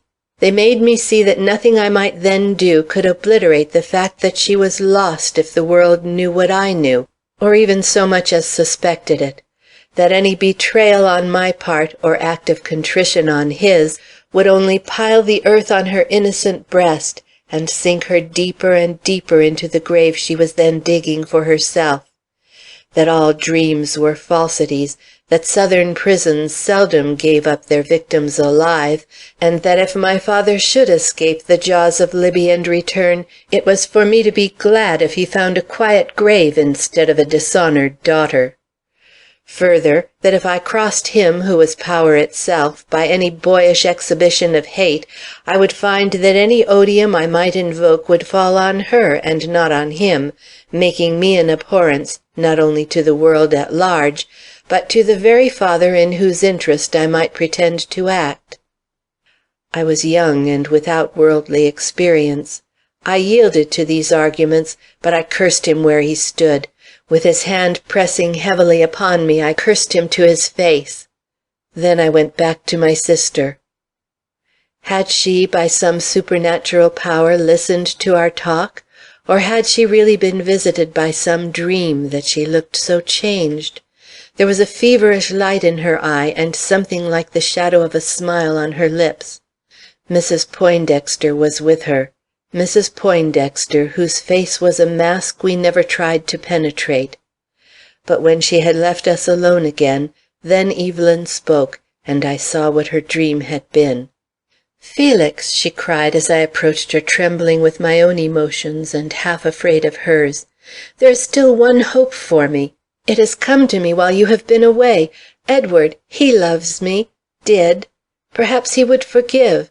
If he would take me into his protection, I see you know it all, Felix, then I might grow happy again, well, strong, good. Do you think oh, you are a child, what do you know? But before I turn my face forever to the wall, try if he will see me. Try, with your boy's wit, your clever schemes, to get him here unknown to the one I fear, I hate. And then, if he bids me live, I will live, and if he bids me die, I will die, and all will be ended." I was an ignorant boy. I knew men no more than I knew women, and yielding to her importunities, I promised to see Edward and plan for an interview without her guardian's knowledge. I was, as Evelyn had said, keen in those days and full of resources, and I easily managed it. Edward, who had watched from the garden as I had from the door, was easily persuaded to climb her lattice, in search of what he had every reason to believe would be his last earthly interview with his darling. As his eager form bounded into the room, I tottered forth, carrying with me a vision of her face as she rose to meet what? I dared not think or attempt to foresee. Falling on my knees, I waited the issue. Alas, it was a speedy one. A stifled moan from her, the sound of a hoarse farewell from him, told me that his love had failed her, and that her doom was sealed. Creeping back to her side as quickly as my failing courage admitted, I found her face turned to the wall, from which it never again looked back. While presently, before the hour was past, shouts ringing through the town proclaimed that young Kissam had shot himself. She heard, and died that night. In her last hours she had fancies. She thought she saw her father, and her prayers for mercy were heartrending. Then she thought she saw him, that demon, her executioner, and cringed and moaned against the wall. But enough of this. 2 days after, I walked between him and her silent figure outstretched for burial. I had promised that no eye but mine should look upon her, no other hand touch her, and I kept my word, even when the impossible happened and her father rose up in the street before us. Quietly and in honor she was carried to her grave. And then in the solitude of the retreat I had found for him, I told our father all, and why I had denied him the only comfort which seemed left to him, a last look at his darling daughter's face. A sigh from the panting breast of Amos Cadwallader followed these words. Plainer than speech it told of a grief still fresh and an agony still unappeased, though 30 years had passed away since the unhappy hour of which Felix spoke. Felix, echoing it, went quickly on. It was dusk when I told my story, and from dark to dawn we sat with eyes fixed on each other's face, without sleep and without rest. Then we sought John Poindexter. Had he shunned us, we might have had mercy, but he met us openly, quietly, and with all the indifference of one who cannot measure feeling because he is incapable of experiencing it himself. His first sentence evinced this. "Spare yourselves, spare me all useless recriminations. The girl is dead. I cannot call her back again. Enjoy your life, your eating and your drinking, your getting and your spending. It is but for a few more years at best. Why harp on old griefs?" His last word was a triumph. When a man cares for nothing or nobody, it is useless to curse him. Ah, that was it. That was the secret of his power. He cared for nothing and for no one, not even for himself. We felt the blow and bent under it. But before leaving him and the town, we swore, your father and I, that we would yet make that cold heart feel, that some day, in some way, we would cause that impassive nature to suffer as he had made us suffer, however happy he might seem, or however closely his prosperity might cling to him. That was 30 years ago, and that oath has not yet been fulfilled." Felix paused. Thomas lifted his head, but the old man would not let him speak. "There are men who forget in a month, others who forget in a year. I have never forgotten, nor has Felix here. When you were born, I had married again in the hope of renewed joy. I felt, I know not why, that Evelyn's avenger was come. And when, a year or so after this event, we heard that God had forgotten John Poindexter's sins, or perhaps remembered them, and that a child was given him also after 18 years of married life, I looked upon your bonny face and saw, or thought I saw, a possible means of bringing about the vengeance to which Felix and I had dedicated our lives. You grew. Your ardent nature, generous temper, and facile mind promised an abundant manhood, and when your mother died, leaving me for a second time a widower, I no longer hesitated to devote you to the purpose for which you seemed born. Thomas, do you remember the beginning of that journey which finally led you far from me? How I bore you on my shoulder along a dusty road, till arrived within sight of his home, I raised you from among the tombs, and showing you those distant gables looming black against the twilight's gold, dedicated you to the destruction of whatever happiness might hereafter develop under his infant smile. You do? I did not think you could forget. And now that the time has come for the promise of that hour to be fulfilled, I call on you again, Thomas. Avenge our griefs. Avenge your sister. John Poindexter's girl has grown to womanhood." At the suggestion conveyed in these words, Thomas recoiled in horror. But the old man failed to read his emotion rightly. Clutching his arm, he proceeded passionately, "Woo her! Win her! They do not know you. You will be Thomas Adams to them, not Thomas Cadwallader. Gather this budding flower into your bosom, and then— Oh, he must love his child. Through her we have our hand on his heart. Make her suffer. She's but a country girl, and you have lived in Paris. Make her suffer, and if in doing so you cause him to blench, then believe I am looking upon you from the grave I go to, and be happy. For you will not have lived, nor will I have died in vain." He paused to catch his failing breath, but his indomitable will triumphed over death, and held Thomas under a spell that confounded his instincts, and made him the puppet of feelings which had accumulated their force to fill him in 1 hour with a hate which it had taken his father and brother a quarter of a century to bring to the point of active vengeance. "I shall die. I am dying now," the old man panted on. "I shall never live to see your triumph. I shall never behold John Poindexter's eye glaze with those sufferings which rend the entrails and make a man question if there is a God in heaven. But I shall know it where I am. No mounded earth can keep my spirit down when John Poindexter feels his doom. I shall be conscious of his anguish and shall rejoice. And when, in the depths of darkness to which I go, he comes faltering along my way. Boy, boy, you have been reared for this. God made you handsome. Man has made you strong. You have made yourself intelligent and accomplished. You have only to show yourself to this country girl to become the master of her will and affection. And these once yours, remember me. Remember Evelyn." Never had Thomas been witness to such passion. It swept him along in a burning stream against which he sought to contend and could not.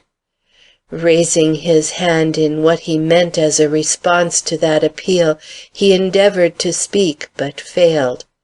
His father misinterpreted his silence, and bitterly cried, "You are dumb! You do not like the task, are virtuous, perhaps, you who have lived for years alone and unhampered in Paris.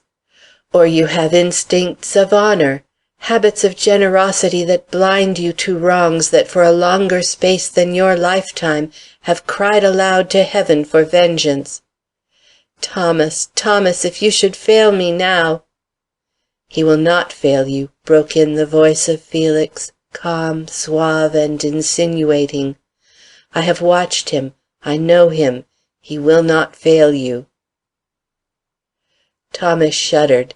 He had forgotten Felix, but as he heard these words, he could no longer delay looking at the man who had offered to stand his surety for the performance of the unholy deeds his father exacted from him.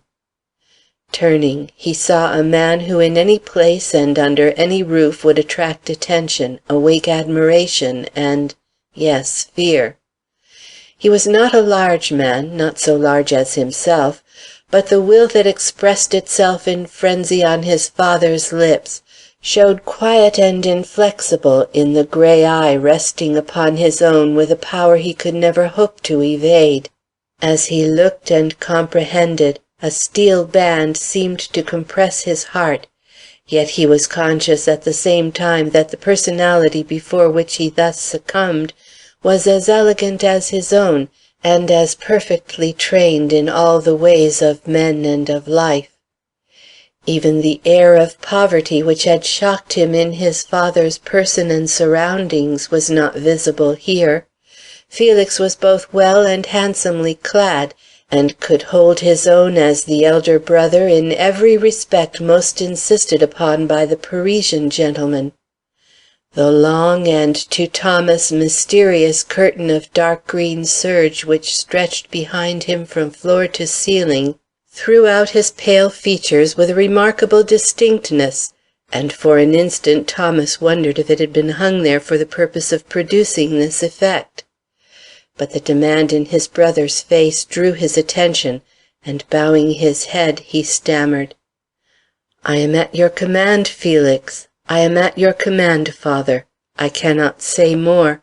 Only remember that I never saw Evelyn, that she died before I was born, and that I—" But here Felix's voice broke in, kind but measured.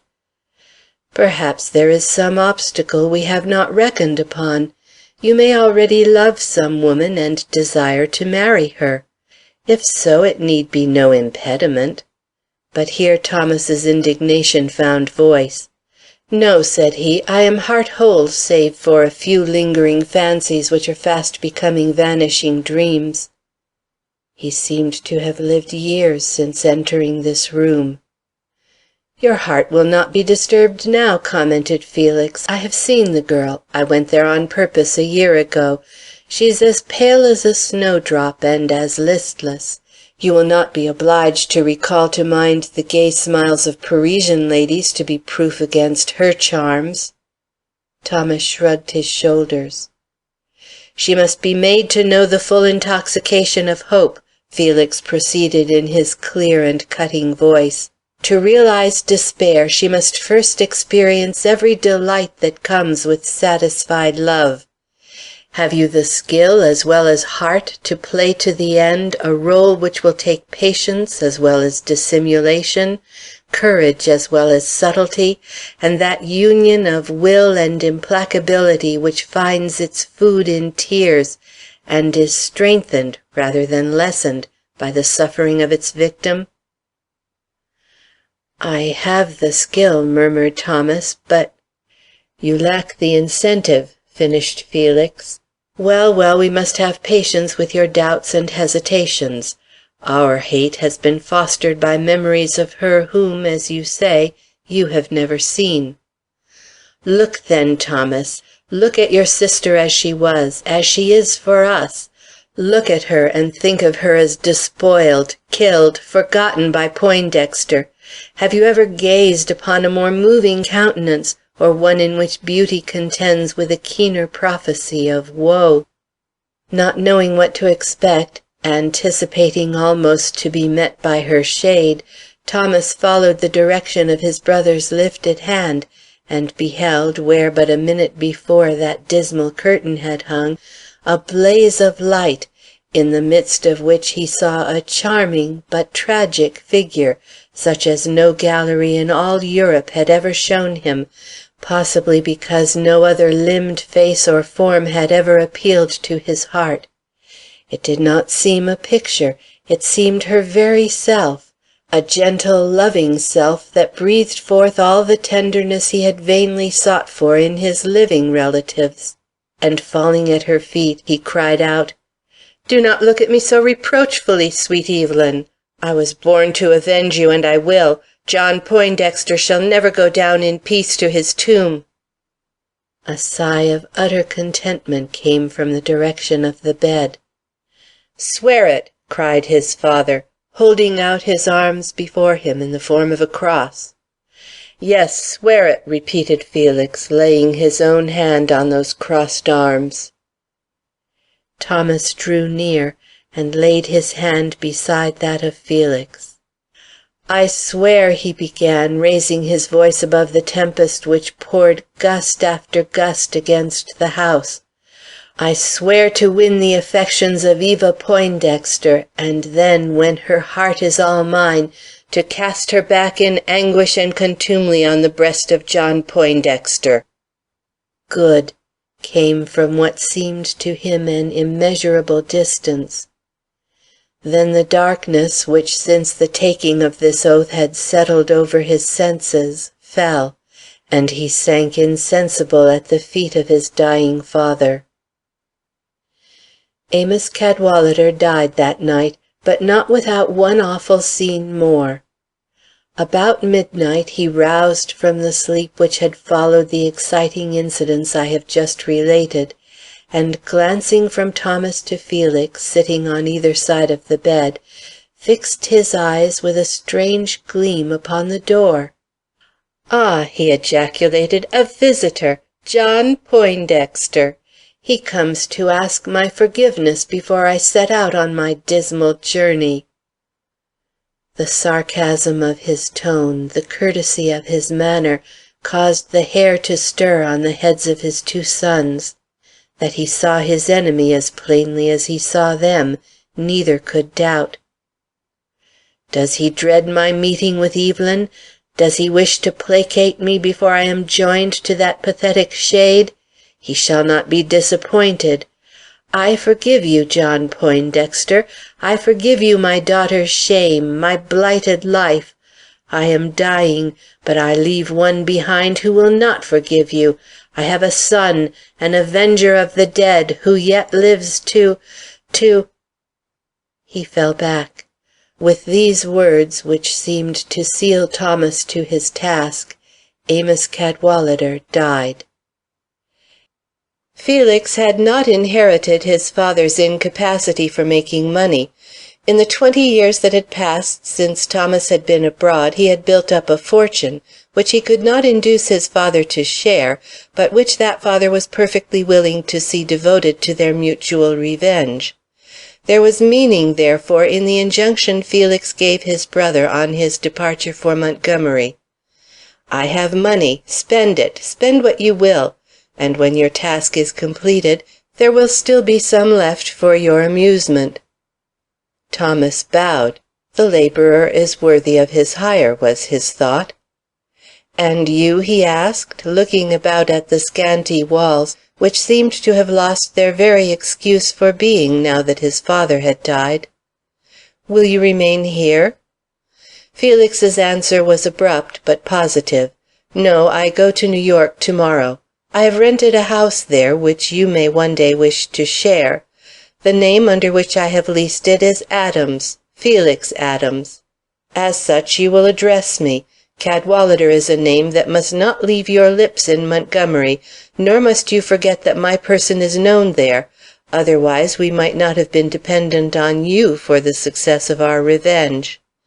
And he smiled, fully conscious of being the handsomer man of the two. And now, how about those introductions we enjoined you to bring from Paris? The history of the next few weeks can best be understood by reading certain letters sent by Thomas to Felix, by examining a diary drawn up by the same writer for his own relief and satisfaction. The letters will be found on the left and the diary on the right of the double columns hereby submitted.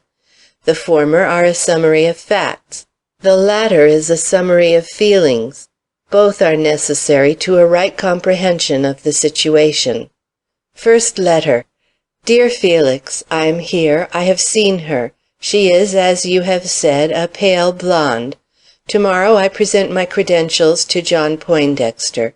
From what I have already experienced, I anticipate a favorable reception. Yours affectionately, Thomas. First entry. I could not write Felix the true story of this day. Why? And why must I write it here? To turn my mind from dwelling on it? Perhaps. I do not seem to understand my own feelings, or why I begin to dread my task, while ardently pressing forward to accomplish it. I have seen her. This much I wrote to Felix, but I did not say where our meeting took place, or how. How could I? Would he understand how one of Poindexter's blood could be employed in a gracious act, or how I, filled with a purpose that has made my heart dark as hell ever since I embraced it, could find that heart swell and that purpose sink at my first glimpse of the face whose beauty I have sworn to devote to agony and tears? Surely, surely, Felix would have been stronger, and yet I went from the cars to the cemetery. Before entering the town or seeing to my own comfort, I sought Evelyn's grave, there to renew my oath in the place where, 19 years ago, my father held me up, a 4-year-old child, in threat toward John Poindexter's home. I had succeeded in finding the old and neglected stone which marked her resting place, and was bending in the sunset light to examine it, when the rustle of a woman's skirts attracted my attention, and I perceived advancing toward me a young girl, in a nimbus of rosy light which seemed to lift her from the ground, and give to her delicate figure and strangely illumined head an ethereal aspect which her pure features and tender bearing did not belie. In her arms she carried a huge cluster of snow-white lilies, and when I observed that her eyes were directed not on me, but on the grave beside which I stood, I moved aside into the shadow of some bushes, and watched her while she strewed these flowers, emblems of innocence, over the grave I had just left. What did it mean, and who was this young girl who honored with such gracious memorials the grave of my long-buried sister? As she rose from her task, I could no longer restrain either my emotion or the curiosity with which her act had inspired me. Advancing, I greeted her with all the respect her appearance called for, and noting that her face was even more beautiful when lifted in speech than when bent in gravity over her flowers, I asked her, in the indifferent tone of a stranger, who was buried in this spot, and why she, a mere girl, dropped flowers upon a grave the mosses of whose stone proved it to have been dug long before she was born. Her answer caused me a shock, full as my life has lately been of startling experiences. "I strew flowers here," said she, "because the girl who lies buried under this stone had the same birthday as myself.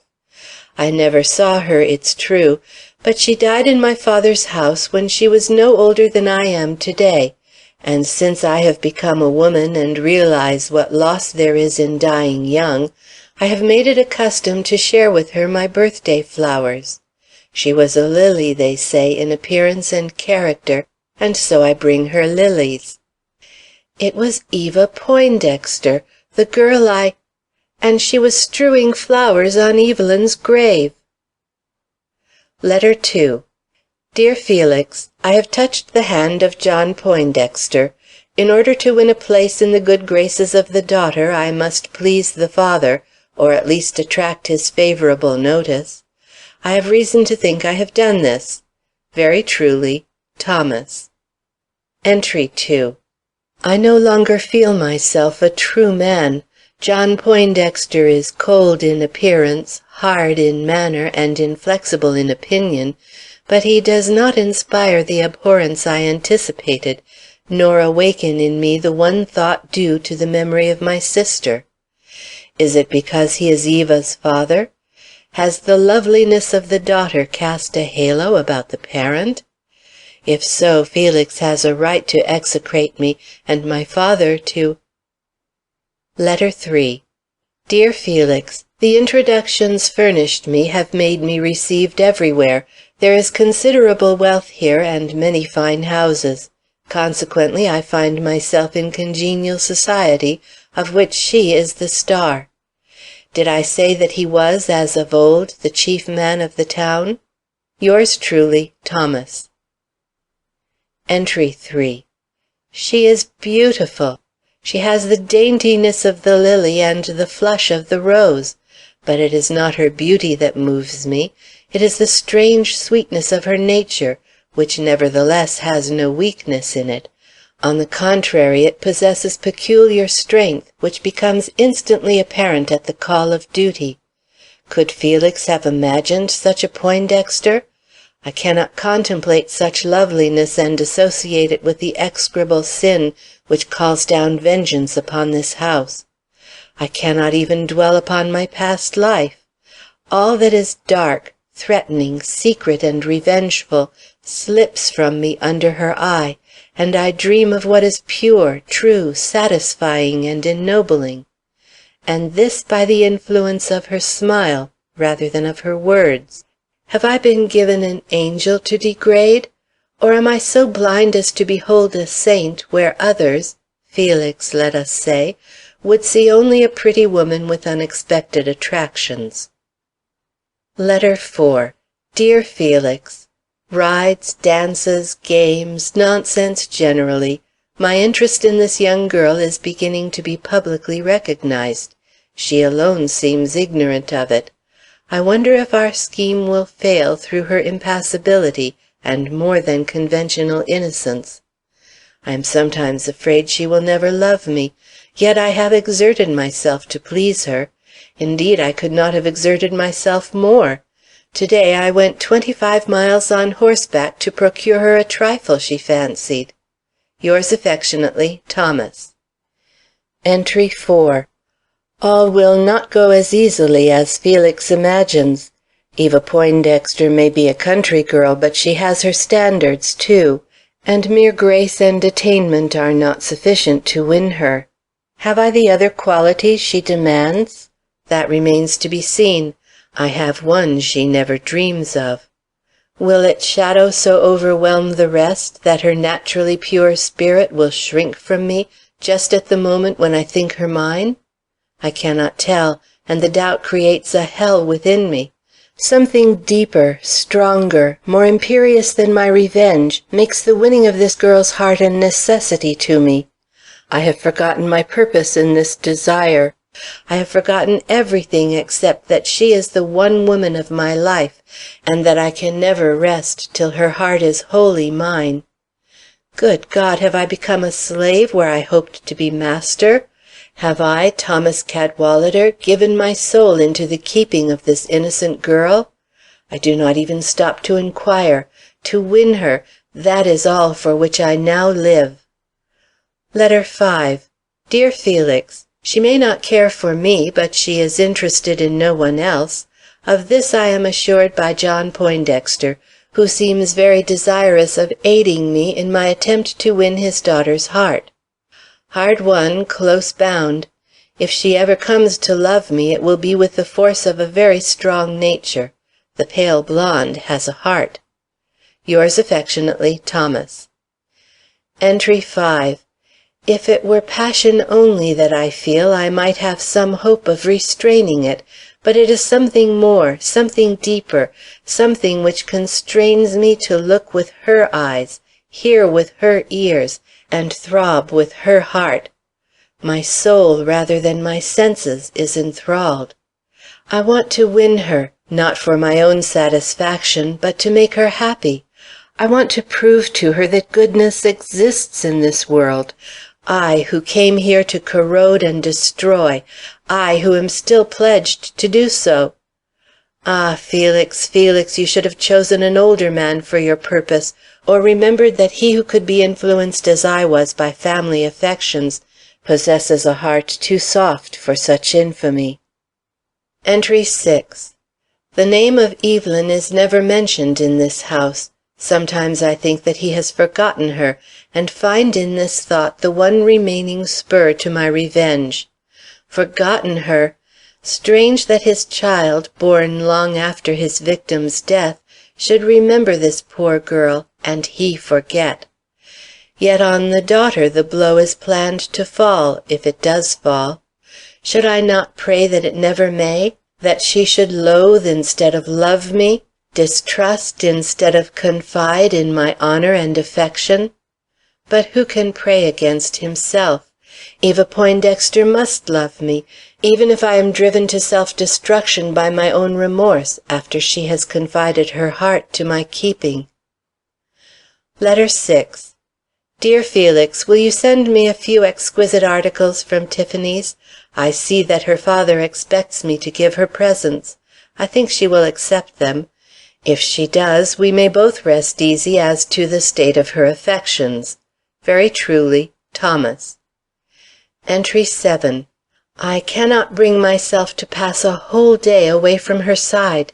If Felix were here and could witness my assiduity, he would commend me in his cold and inflexible heart for the singleness with which I pursue my purpose. He would say to me in the language of one of his letters, "You are not disappointing us," as if our Father still hovered near, sharing our purposes and hope. Alas, if he does, he must penetrate more deeply than Felix into the heart of this matter, must see that with every day's advantage, and now I think each day brings its advantage, I shrink further and further from the end they planned for me, the end which can alone justify my advance in her affections. I am a traitor to my oath, for now I know I shall never disappoint Eva's faith in me. I could not. Rather would I meet my father's accusing eyes on the verge of that strange world to which he has gone, or Felix's recriminations here, or my own contempt for the weakness which has made it possible for me to draw back from the brink of this wicked revenge to which I have devoted myself. Letter 7. Dear Felix, this morning I passed under the window you have described to me as Evelyn's. I did it with a purpose.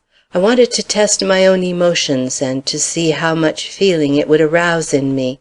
Enough. Eva accepted the brooch. It was the simplest thing you sent.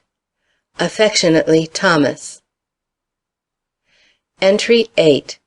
I hate John Poindexter. Yes, I hate him, but I can never hate his daughter. Only Felix could so confound the father with the child as to visit his anger upon this gentle embodiment of all that is gracious, all that is trustworthy, all that is fascinating in woman. But am I called upon to hate her? Am I not in a way required to love her? I will ask Felix. No, I cannot ask Felix. He would never comprehend her charm or its influence over me. He would have doubts and come at once to Montgomery. Good God, am I proving such a traitor to my own flesh and blood that I cannot bear to think of Felix contemplating even in secret the unsuspicious form of his enemy's daughter? Letter 8. Dear Felix, a picnic on the mountains. It fell to me to escort Miss Poindexter down a dangerous slope. Though no words of affection passed between us, she is not yet ready for them, I feel that I have made a decided advance in her good graces.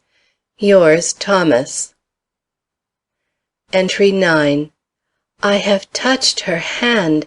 I have felt her sweet form thrilling against mine as we descended the mountain ledges together. No man was near, no eye.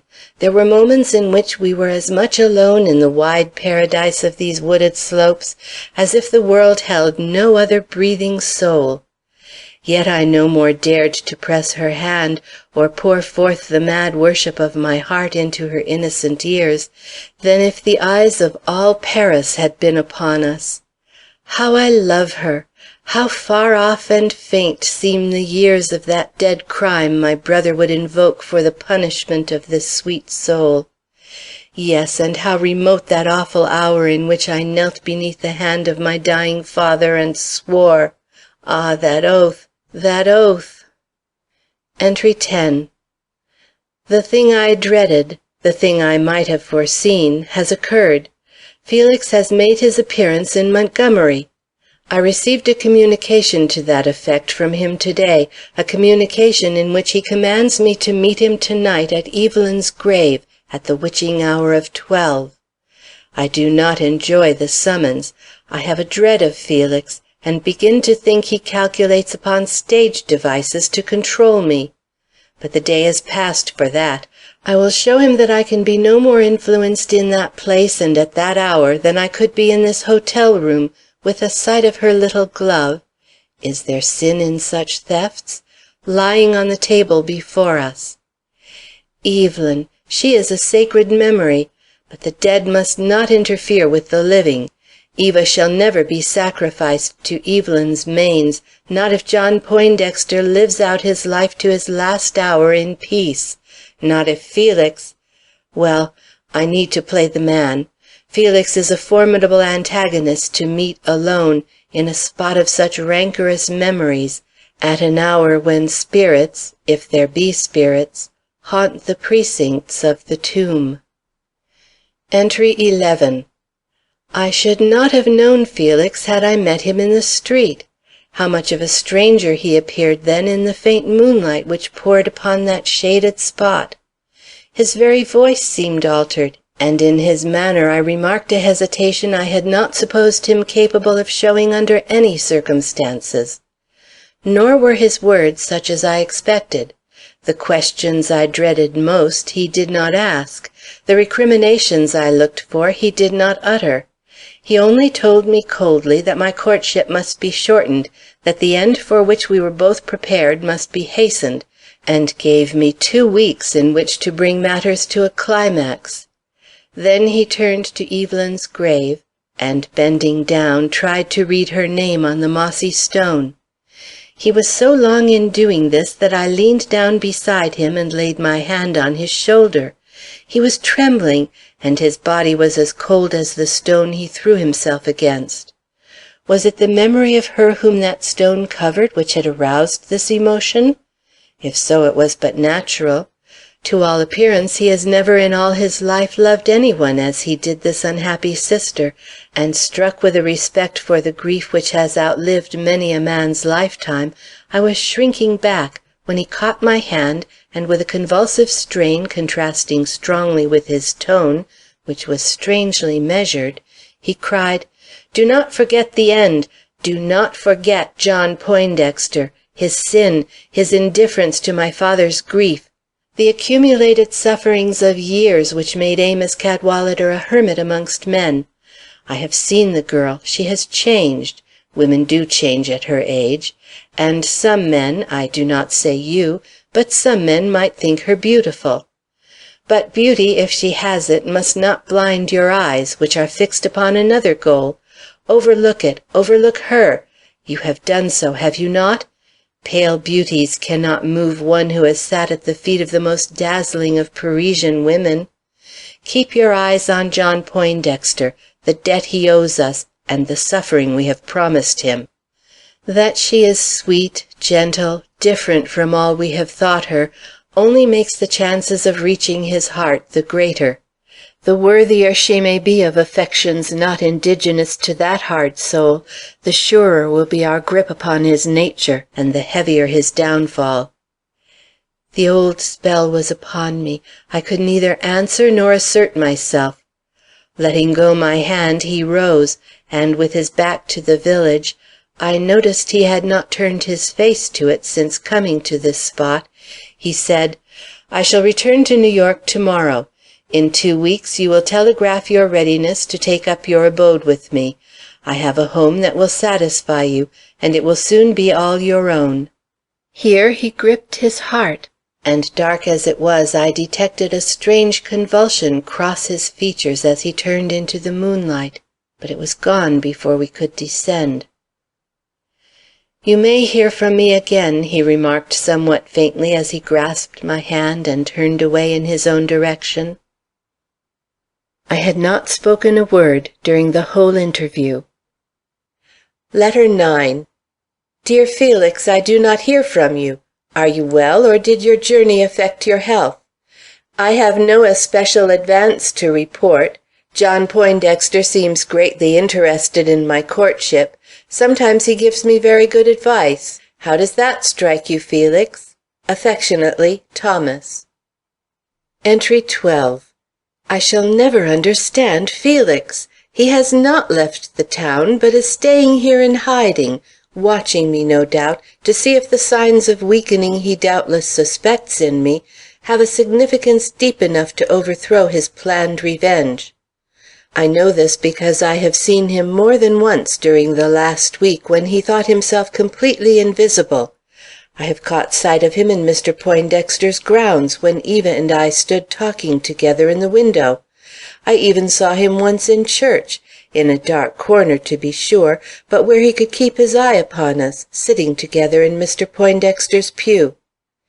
He seemed to me thin that day. The suspense he is under is wearing upon him. Is it my duty to cut it short by proclaiming my infidelity to my oath, and my determination to marry the girl who has made me forget it? Letter 10. Dear Felix, Miss Poindexter has told me unreservedly that she cares for me. Are you satisfied with me now? In haste, Thomas. Entry 13. She loves me. Oh, ecstasy of life! Eva Poindexter loves me! I forced it from her lips to-day. With my arms around her and her head on my shoulder, I urged her to confession, and it came. Now let Felix do what he will. What is old John Poindexter to me? Her father. What are Amos Cadwallader's hatred and the mortal wrong that called so loudly for revenge? Dead issues, long-buried sorrows, which God may remember, but which men are bound to forget. Life, life with her, that is the future toward which I look. That is the only vengeance I will take, the only vengeance Evelyn can demand if she is the angel we believe her. I will write to Felix to-morrow. Entry 14. I have not written, Felix. I had not the courage. Entry 15. I have had a dream. I thought I saw the meeting of my father with the white shade of Evelyn in the unimaginable recesses of that world to which both have gone. Strange horrors, stranger glories met as their separate paths crossed, and when the two forms had greeted and parted, a line of light followed the footsteps of the one, and a trail of gloom those of the other. As their ways divided, I heard my father cry, "There is no spot on your garments, Evelyn. Can it be that the wrongs of earth are forgotten here? That mortals remember what the angels forget, and that our revenge is late for one so blessed?" I did not hear the answer, for I woke, but the echo of those words has rung in my ears all day. Is our revenge late for one so blessed? Entry 16. I have summoned up courage. Felix has been here again, and the truth has at last been spoken between us. I had been pressing Eva to name our wedding day, and we were all standing, that is, John Poindexter, my dear girl, and myself, in the glare of the drawing-room lights, when I heard a groan, too faint for other ears to catch, followed by a light fall from the window overlooking the garden. It was Felix. He had been watching us, had seen my love, heard me talk of marriage, and must now be in the grounds in open frenzy or secret satisfaction, it is hard to tell which. Determined to know, determined to speak, I excused myself on some hurried plea, and searched the paths he knew as well as I. At last I came upon him. He was standing near an old dial where he had more than once seen Eva and me together. He was very pale, deathly pale it seemed to me in the faint starlight shining upon that open place. But he greeted me as usual, very quietly and with no surprise, almost in fact as if he knew I would recognize his presence and follow him. "You are playing your rôle well," said he, "too well. What was that I heard about your marrying?" The time had come. I was determined to meet it with a man's courage, but I found it hard. Felix is no easy man to cross, even in small things, and this thing is his life, nay more, his past, present, and future existence. I do not know who spoke first. There was some stammering, a few broken words. Then I heard myself saying distinctly, and with a certain hard emphasis born of the restraint I put upon myself, "I love her. I want to marry her.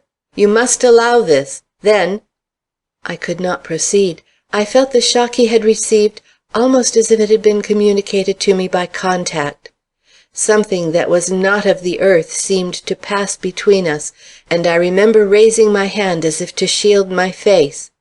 And then, whether it was the blowing aside of some branches which kept the moonlight from us, or because my eyesight was made clearer by my emotion, I caught one glimpse of his face and became conscious of a great suffering which at first seemed the wrenching of my own heart, but in another moment impressed itself upon me as that of his, Felix's.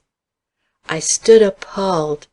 My weakness had uprooted the one hope of his life, or so I thought, and that he expressed this by silence made my heart yearn toward him for the first time since I recognized him as my brother. I tried to stammer some excuse. I was glad when the darkness fell again, for the sight of his bowed head and set features was insupportable to me. It seemed to make it easier for me to talk, for me to dilate upon the purity, the goodness which had robbed me of my heart in spite of myself. My heart! It seemed a strange word to pass between us two in reference to a Poindexter, but it was the only one capable of expressing the feeling I had for this young girl. At last, driven to frenzy by his continued silence, which had something strangely moving in it, I cried, "You have never loved a woman, Felix. You do not know what the passion is when it seizes upon a man, jaded with the hollow pleasures of an irresponsible life. You cannot judge, therefore you cannot excuse. You are made of iron." "Hush!" It was the first word he had spoken since I had opened my heart to him. "You do not know what you are saying, Thomas. Like all egotists, you think yourself alone in experience and suffering. Will you think so when I tell you that there was a time in my life when I did not sleep for weeks? When the earth, the air, yes, and the heavens were full of nothing but her name, her face, her voice.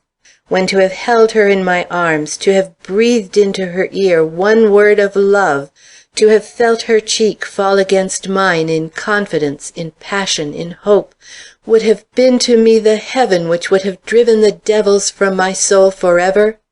Thomas, will you believe I do not know the uttermost of all you are experiencing, when I here declare to you that there has been an hour in my life when, if I had felt she could have brought love to me, I would have sacrificed Evelyn, my own soul, our father's hope, John Poindexter's punishment, and become the weak thing you are to-day, and gloried in it?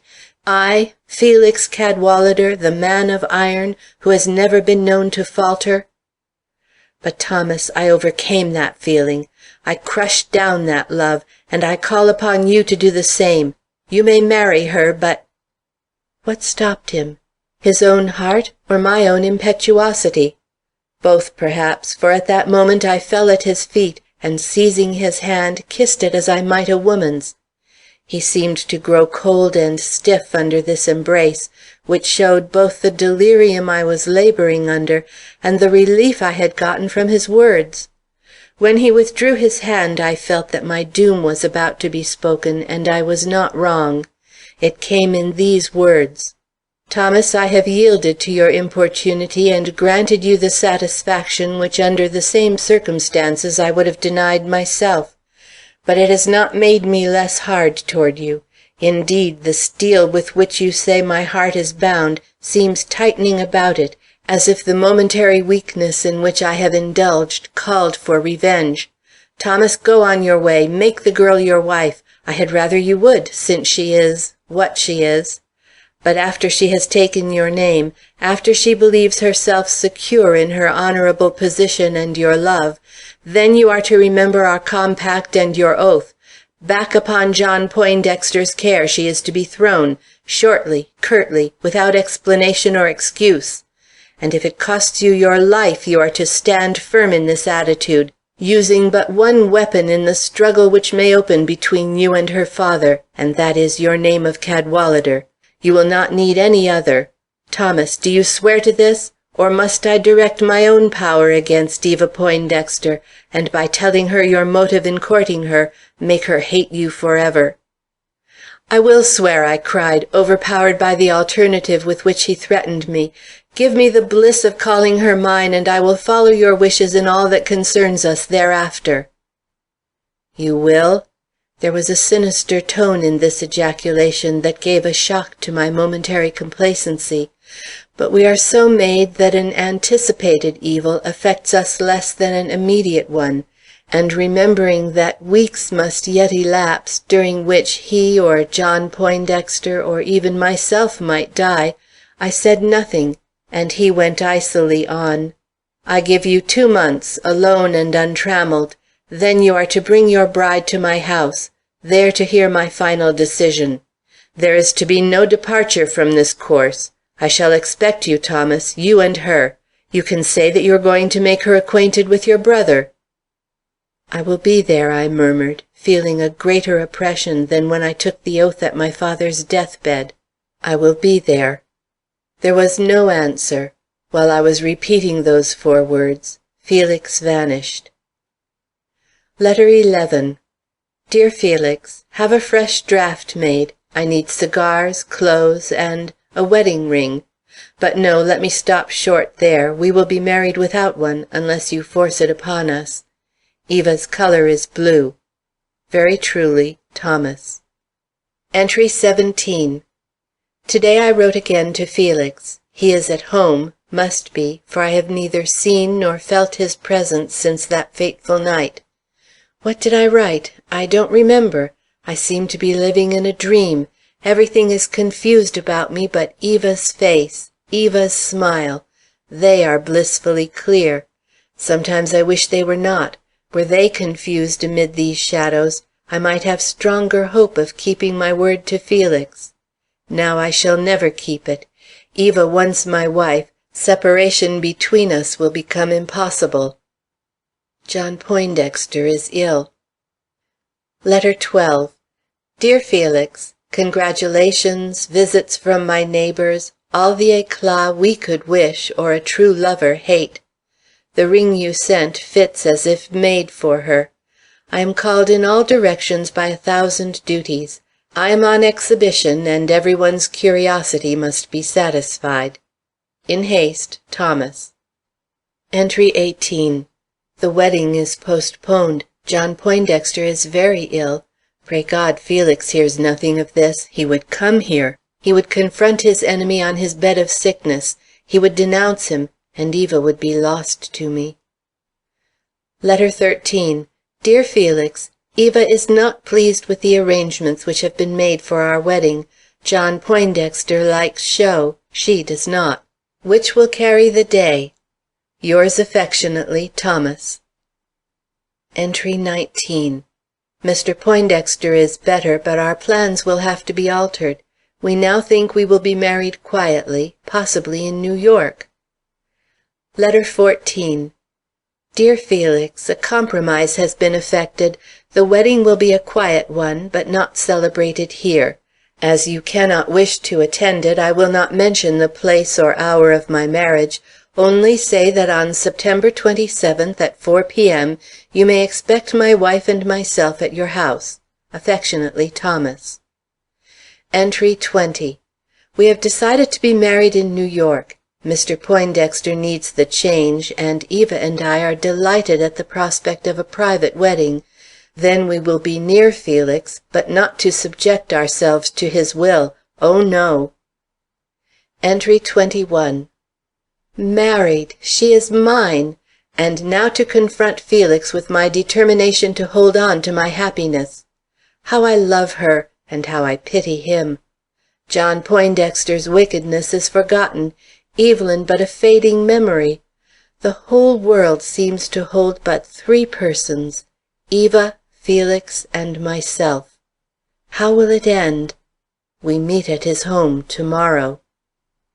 Meanwhile there was another secret struggle going on in the depth of a nature from which all sympathy was excluded, both by the temperament of the person concerned and the circumstances surrounding him. I can but hint at it. Some tragedies lie beyond the ken of men, and this one we can but gather from stray scraps of torn-up letters addressed to no one, and betraying their authorship only through the writer's hand.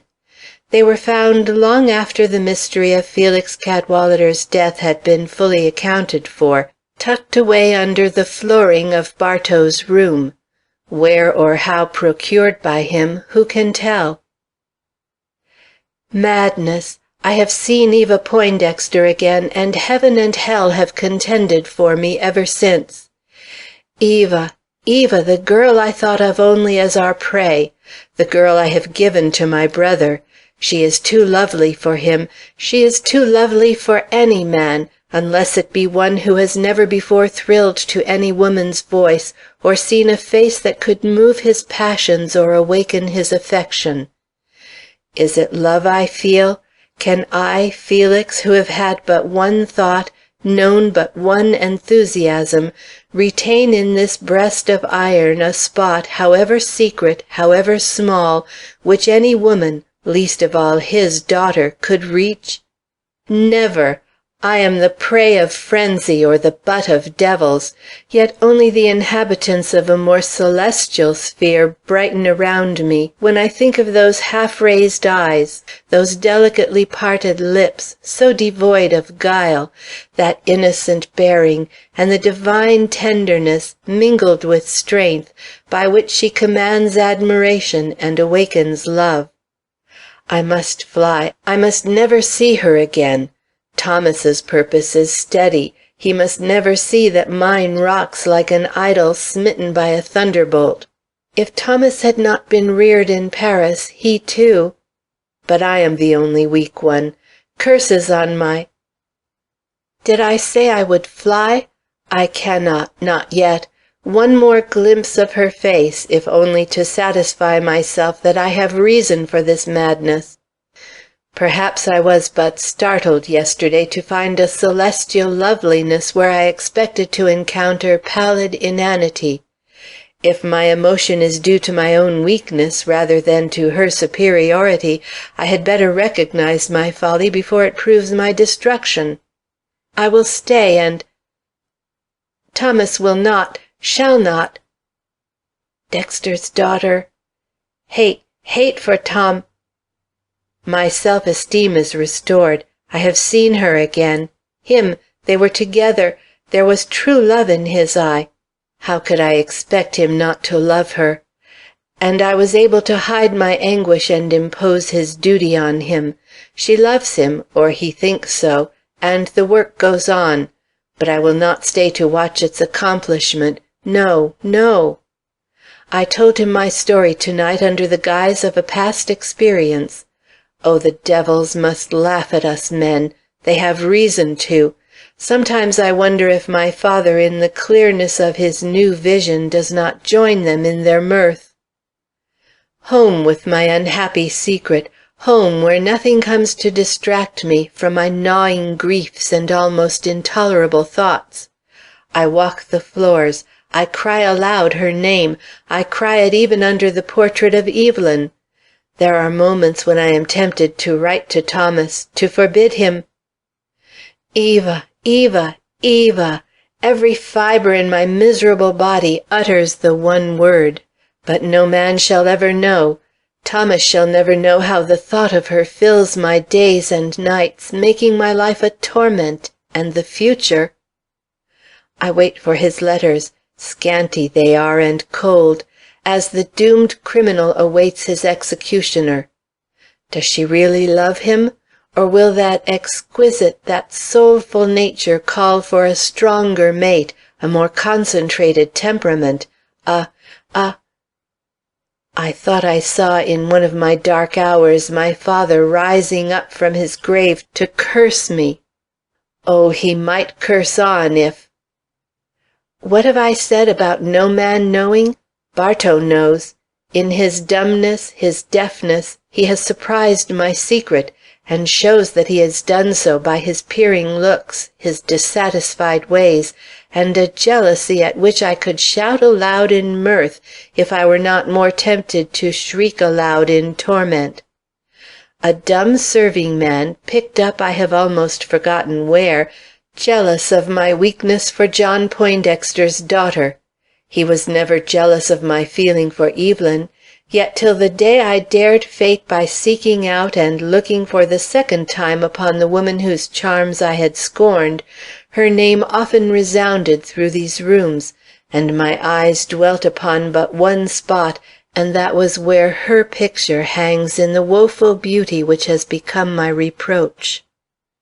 I have had a great surprise. The starling, which has been taught to murmur Evelyn's name, to-day shrieked out, "Eva! Eva!" My first impulse was to wring its neck, my next to take it from its cage and hide it in my bosom. But I did neither. I am still a man. Bartow will wring that bird's neck if I do not. This morning I caught him with his hand on the cage and a murderous light in his eye, which I had no difficulty in understanding. Yet he cannot hear the word the wretched starling murmurs. He only knows it is a word, a name, and he is determined to suppress it. Shall I string the cage up out of this old fellow's reach? His deafness, his inability to communicate with others, the exactness with which he obeys my commands as given him by my colored slides, his attention to my every wish consequent upon his almost animal love for my person, are necessary to me now, while the bird— Ah, there it goes again! Eva! Eva! Is it hate or love I feel? Abhorrence or passion? Love would seek to save, but I have no thought of saving her, since she has acknowledged her love for Thomas, and since he— Oh, it is not now for Evelyn's sake I plan revenge, but for my own. These nights and days of torture, the revelation I have had of my own nature, the consent I was forced to give to a marriage which means bliss to them and anguish beyond measure to me, all this calls for vengeance, and they will not escape, these two. I have laid my plans deep. I have provided for every contingency. It has taken time, thought, money, but the result is good. If they cross the threshold of my circular study, they must consent to my will or perish here, and I with them. Oh, they shall never live and be happy. Thomas need not think it. John Poindexter need not think it. I might have forgotten the oath made on my father's crossed arms, but I will never forget the immeasurable griefs of these past months, or the humiliation they have brought me. My own weakness is to be avenged, my unheard of, my intolerable weakness. Remember Evelyn? Remember Felix? Ah, again, Eva, Eva, Eva! The rest must be told in Thomas's own words, as it forms the chief part of the confession he made before the detectives. According to my promise, I took my young wife to Felix's house on the day and at the hour proposed. We went on foot, for it was not far from the hotel where we were then staying, and were received at the door by an old servant who I had been warned could neither speak nor hear. At sight of him and the dim old-fashioned hall stretching out in aristocratic gloom before us, Eva turned pale and cast me an inquiring look. But I reassured her with a smile that most certainly contradicted my own secret dread of the interview before us, and taking her on my arm, followed the old man down the hall, past the open drawing-room door, where I certainly thought we should pause, into a room whose plain appearance made me frown, till Bartow, as I have since heard him called, threw aside the portière at one end, and introduced us into my brother's study, which at that moment looked like a fairyland, or would have, if Felix, who was its sole occupant, had not immediately drawn our attention to himself by the remarkable force of his personality, never so impressive as at that moment. Eva, to whom I had said little of this brother, certainly nothing which would lead her to anticipate seeing either so handsome a man or one of such mental poise and imposing character, looked frightened and a trifle awestruck. But she advanced quite bravely toward him, and at my introduction smiled with such an inviting grace that I secretly expected to see him more or less disarmed by it. And perhaps he was, for his already pale features turned waxy in the yellow glare cast by the odd lantern over our heads, and the hand he had raised in mechanical greeting fell heavily, and he could barely stammer out some words of welcome. These would have seemed quite inadequate to the occasion if his eyes, which were fixed on her face, had not betrayed the fact that he was not without feeling, though she little realized the nature of that feeling, or how her very life, for happiness is life, was trembling in the balance under that indomitable will. I, who did know, or thought I did, cast him an imploring glance, and saying that I had some explanations to make, asked if Mrs. Adams might not rest here while we had a few words apart. He answered me with a strange look. Did he feel the revolt in my tone, and understand then as well as afterward what the nature of my compliance had been? I shall never know. I only know that he stopped fumbling with some small object on the table before him, and bowing with a sarcastic grace that made me for the first time in my intercourse with him feel myself his inferior, even in size, led the way to a small door I had failed to notice up to this moment. "Your wife will find it more comfortable here," he observed, with slow pauses in his speech that showed great but repressed excitement. And he opened the door into what had the appearance of a small but elegant sleeping apartment. "What we have to say cannot take long. Mrs. Adams will not find the wait tedious." "No," she smiled with a natural laugh, born, as I dare hope, of her perfect happiness.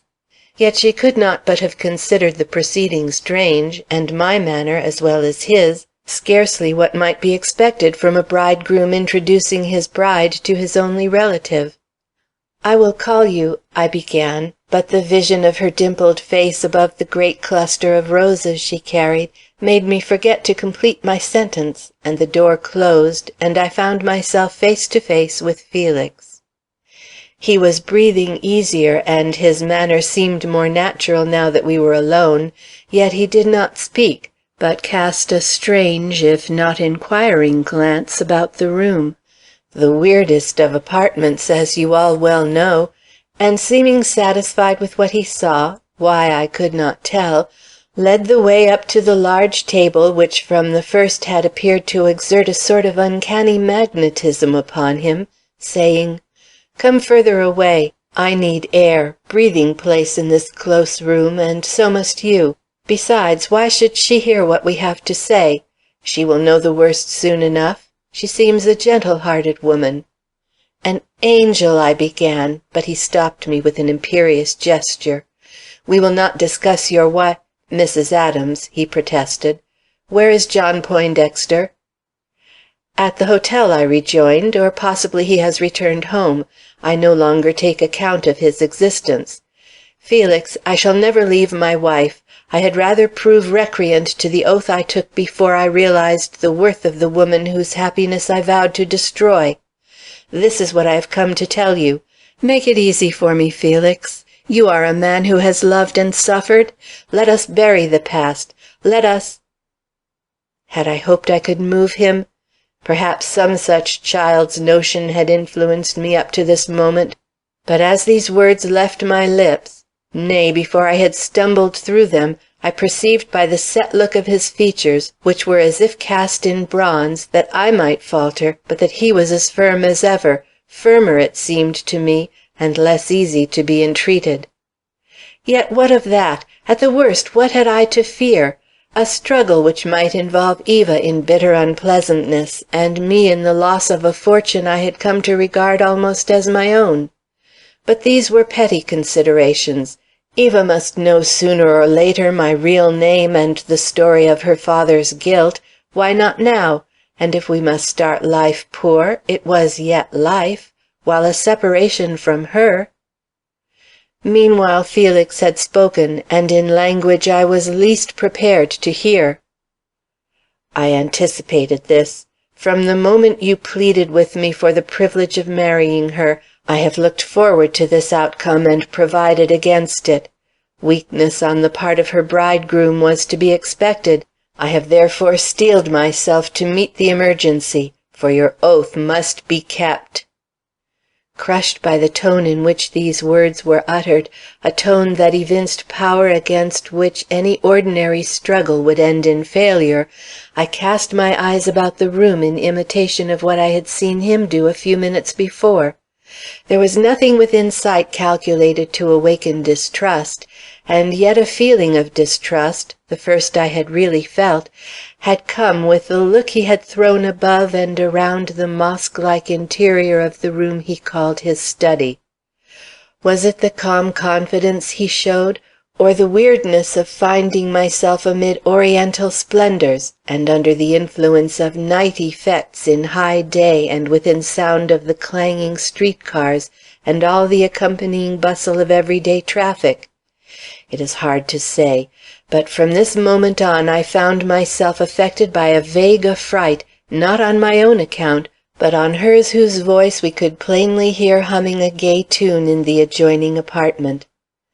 But I was resolved to suppress all betrayal of uneasiness. I even smiled, though I felt the eyes of Evelyn's pictured countenance upon me, Evelyn's whose portrait I had never lost sight of from the moment of entering the room, though I had not given it a direct look, and now stood with my back to it. Felix, who faced it, but who did not raise his eyes to it, waited a moment for my response, and finding that my words halted, said again, "That oath must be kept." This time I found words with which to answer. "Impossible!" I burst out, flinging doubt, fear, hesitancy, everything I had hitherto trembled at, to the winds. It was in my nature to take it, worked upon as I was by family affection, the awfulness of our father's approaching death, and 1,000 uncanny influences all carefully measured and prepared for this end. But it is not in my nature to keep it after 4 months of natural living in the companionship of a man 30 years removed from his guilt, and of his guileless and wholly innocent daughter. And you cannot drive me to it, Felix. No man can force another to abandon his own wife because of a wicked oath taken long before he knew her. If you think your money—" "Money!" he cried, with a contempt that did justice to my disinterestedness as well as his own. I had forgotten I had it. No, Thomas, I should never weigh money against the happiness of living with such a woman as your wife appears to be. But her life I might. Carry out your threat. Forget to pay John Poindexter the debt we owe him, and the matter will assume a seriousness for which you are doubtless poorly prepared. A daughter dead in her honeymoon will be almost as great a grief to him as a dishonored one. And either dead or dishonored he must find her, when he comes here in search of the child he cannot long forget. Which shall it be? Speak!" Was I dreaming? Was this Felix? Was this myself? And was it in my ears these words were poured? With a spring I reached his side where he stood close against the table, and groaned rather than shrieked the words, "You would not kill her! You do not meditate a crime of blood, here, on her, the innocent, the good!" "No," he said, "it will be you who will do that. You who will not wish to see her languish, suffer, go mad. Thomas, I am not the raving being you take me for. I am merely a keeper of oaths. Nay, I am more. I have talents, skill. The house in which you find yourself is proof of this. This room, see, it has no outlet save those windows, scarcely if at all perceptible to you, above our heads, and that opening shielded now by a simple curtain, but which in an instant, without my moving from this place, I can so hermetically seal that no man, save he be armed with crowbar and pickaxe, could enter here, even if man could know of our imprisonment in a house soon to be closed from top to bottom by my departing servant. "May God protect us," fell from my lips, as, stiff with horror, I let my eyes travel from his determined face, first to the windows high over my head, and then to the opening of the door, which, though but a few steps from where I stood, was as far as possible from the room into which my darling had been induced to enter. Felix, watching me, uttered his explanations as calmly as if the matter were one of everyday significance. "You are looking for the windows," he remarked. "They are behind those goblin faces you see outlined on the tapestries under the ceiling. As for the door, if you had looked to the left when you entered, you would have detected the edge of a huge steel plate hanging flush with the casing. This plate can be made to slide across that opening in an instant, just by the touch of my hand on this button. This done, no power save such as I have mentioned can move it back again, not even my own. I have forces at my command for sending it forward, but none for returning it to its place. Do you doubt my mechanical skill or the perfection of the electrical apparatus I have caused to be placed here? You need not, Thomas, nor need you doubt the will that has only to exert itself for an instant to— Shall I press the button, brother? "No, no!" I shouted in a frenzy, caused rather by my knowledge of the nature of this man than any especial threat apparent in his voice or gesture. "Let me think. Let me know more fully what your requirements are, what she must suffer if I consent, and what I." He let his hand slip back, that smooth white hand which I had more than once surveyed in admiration. Then he smiled. "I knew you would not be foolish," he said. "Life has its charms even for hermits like me, and for a beau garçon such as you are." "Hush!" I interposed, maddened into daring his full anger. "It is not my life I am buying, but hers, possibly yours, for it seems you have planned to perish with us. Is it not so?" "Certainly," was his cold reply. "Am I an assassin? Would you expect me to live, knowing you to be perishing?" I stared aghast. Such resolve, such sacrifice of self to an idea, was beyond my comprehension. "Why? What?" I stammered. "Why kill us? Why kill yourself?" The answer overwhelmed me. "Remember Evelyn!" shrilled a voice, and I paused, struck dumb with a superstitious horror I had never believed myself capable of experiencing. For it was not Felix who spoke. Neither was it any utterance of my own aroused conscience. Muffled, strange, and startling, it came from above, from the hollow spaces of that high vault, lit with the golden glow that henceforth can have but one meaning for me, death. "What is it?" I asked. "Another of your mechanical contrivances?" He smiled. I had rather he had frowned. "Not exactly. A favorite bird, a starling. Alas, he but repeats what he has heard echoed through the solitude of these rooms. I thought I had smothered him up sufficiently to ensure his silence during this interview, but he is a self-willed bird, and seems disposed to defy the wrappings I have bound around him. Which fact warns me to be speedy and hasten our explanations. Thomas, this is what I require. John Poindexter— you do not know where he is at this hour, but I do— received a telegram but now, which, if he is a man at all, will bring him to this house in a half-hour or so from the present moment.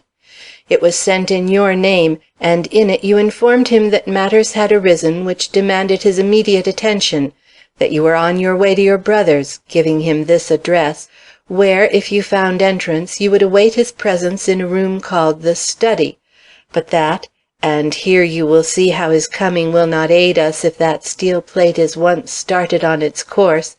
If the possible should occur and your brother should be absent from home, then he was to await a message from you at the plaza.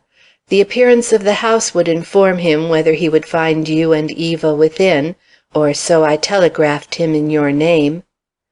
Thomas, if Bartow fulfills my instructions, and I have never known him to fail me, he will pass down these stairs and out of this house in just 5 minutes.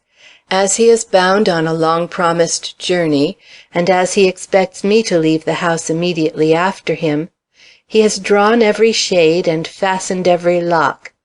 Consequently, on his exit, the house will become a tomb, to which, just 2 weeks from to-day, John Poindexter will be called again, and in words which will lead to a demolition which will disclose what? Let us not forestall the future, our horrible future, by inquiring. But, Thomas, shall Bartow go? Shall I not by signs he comprehends more readily than other men comprehend speech, indicate to him on his downward passage to the street that I wish him to wait and open the door to the man whom we have promised to overwhelm in his hour of satisfaction and pride? You have only to write a line. See, I have made a copy of the words you must use, lest your self-command should be too severely taxed. These words left on this table for his inspection, for you must go and Eva remain, will tell him all he needs to know from you. The rest can come from my lips after he has read the signature, which in itself will confound him and prepare the way for what I have to add. Have you anything to say against this plan? Anything, I mean, beyond what you have hitherto urged? Anything that I will consider, or which will prevent my finger from pressing the button on which it rests?" I took up the paper. It was lying on the table, where it had evidently been inscribed simultaneously with or just before our entrance into the house, and slowly read the few lines I saw written upon it. You know them, but they will acquire a new significance from your present understanding of their purpose and intent. I return you back your daughter. Neither she nor you will ever see me again. Remember Evelyn, Amos's son. You wish me to sign these words, to put them into my own handwriting, and so to make them mine? Mine? I repeated. Yes, and to leave them here on this table for him to see when he enters. He might not believe any mere statement from me in regard to your intentions. I was filled with horror. Love, life, human hopes, the world's friendships, all the possibilities of existence swept in one concentrated flood of thought and feeling through my outraged consciousness, and I knew I could never put my name to such a blasphemy of all that was sacred to man's soul. Tossing the paper in his face, I cried, "You have gone too far. Better her death, better mine, better the destruction of us all than such dishonor to the purest thing heaven ever made. I refuse, Felix, I refuse, and may God have mercy on us all." The moment was ghastly. I saw his face change, his finger tremble where it hovered above the fatal button, saw, though only in imagination as yet, the steely edge of that deadly plate of steel advancing beyond the lintel, and was about to dare all in a sudden grapple with this man, when a sound from another direction caught my ear, and looking around in terror of the only intrusion we could fear, beheld Eva advancing from the room in which we had placed her. That moment a blood-red glow took the place of the sickly yellow which had hitherto filled every recess of this weird apartment, but I scarcely noticed the change, save as it affected her pallor, and gave to her cheeks the color that was lacking in the roses at her belt. Fearless and sweet as in the hour when she first told me that she loved me, she approached and stood before us. "What is this?" she cried. "I have heard words that sound more like the utterances of some horrid dream than the talk of men and brothers. What does it mean, Thomas? What does it mean, Mr. Cadwallader?" announced Felix, dropping his eyes from her face, but changing not a whit his features or posture. Cadwallader? The name was not to her what it was to her father. Cadwallader? I have heard that name in my father's house. It was Evelyn's name, the Evelyn whom you see painted there over your head, finished Felix. My sister, Thomas's sister, the girl whom your father— But I spare you, child though you be of a man who spared nothing. From your husband you may learn why a Cadwallader can never find his happiness with a Poindexter. Why, 30 or more years after that young girl's death, you who were not then born are given at this hour the choice between death and dishonor. I allow you just 5 minutes in which to listen.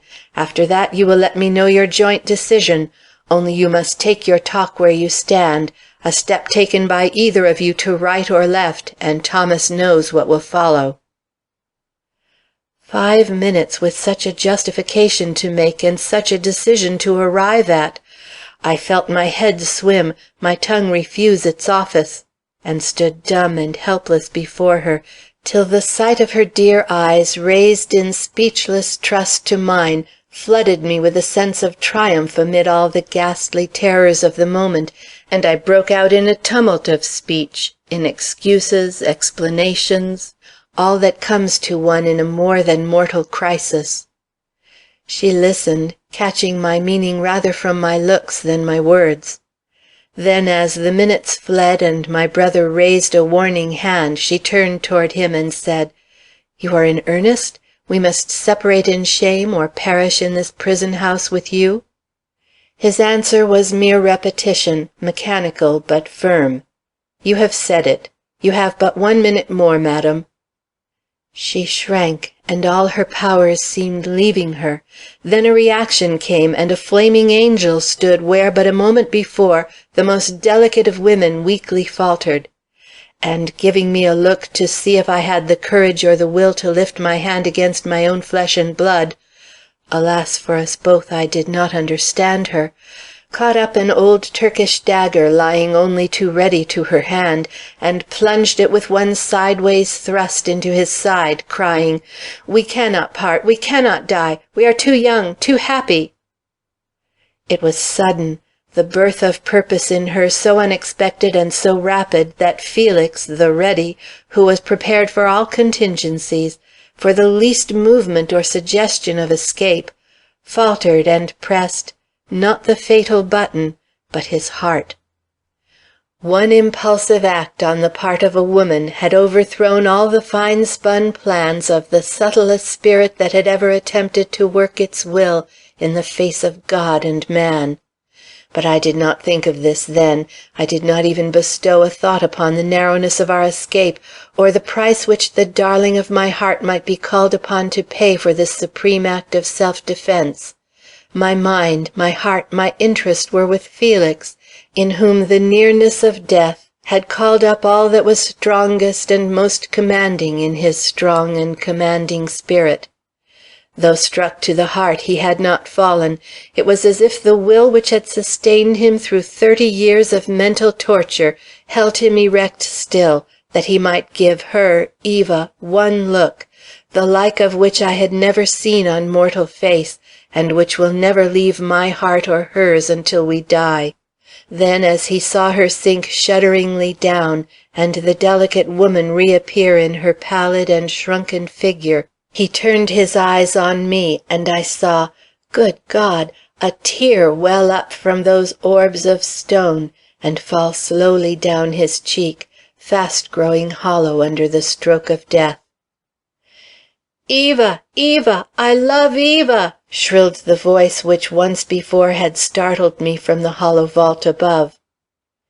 Felix heard, and a smile faint as the failing rush of blood through his veins moved his lips, and brought a revelation to my soul. He, too, loved Eva. When he saw I knew, the will which had kept him on his feet gave way, and he sank to the floor, murmuring, "Take her away! I forgive! Save! Save! She did not know I loved her!" Eva, aghast, staring with set eyes at her work, had not moved from her crouching posture. But when she saw that speaking head fall back, the fine limbs settle into the repose of death, a shock went through her which I thought would never leave her reason unimpaired. "I've killed him," she murmured. "I've killed him. and looking wildly about, her eyes fell on the cross that hung behind us on the wall. It seemed to remind her that Felix was a Catholic. "Bring it," she gasped. "Let him feel it on his breast. It may bring him peace, hope." As I rushed to do her bidding, she fell in a heap on the floor. "Save," came again from the lips we thought closed forever in death. And realizing at the words both her danger and the necessity of her not opening her eyes again upon this scene, I laid the cross in his arms, and catching her up from the floor, ran with her out of the house. But no sooner had I caught sight of the busy street and the stream of humanity passing before us, than I awoke to an instant recognition of our peril. Setting my wife down, I commanded life back into her limbs by the force of my own energy, and then dragging her down the steps, mingled with the crowd, encouraging her, breathing for her, living in her till I got her into a carriage and we drove away. For the silence we have maintained from that time to this you must not blame Mrs. Adams.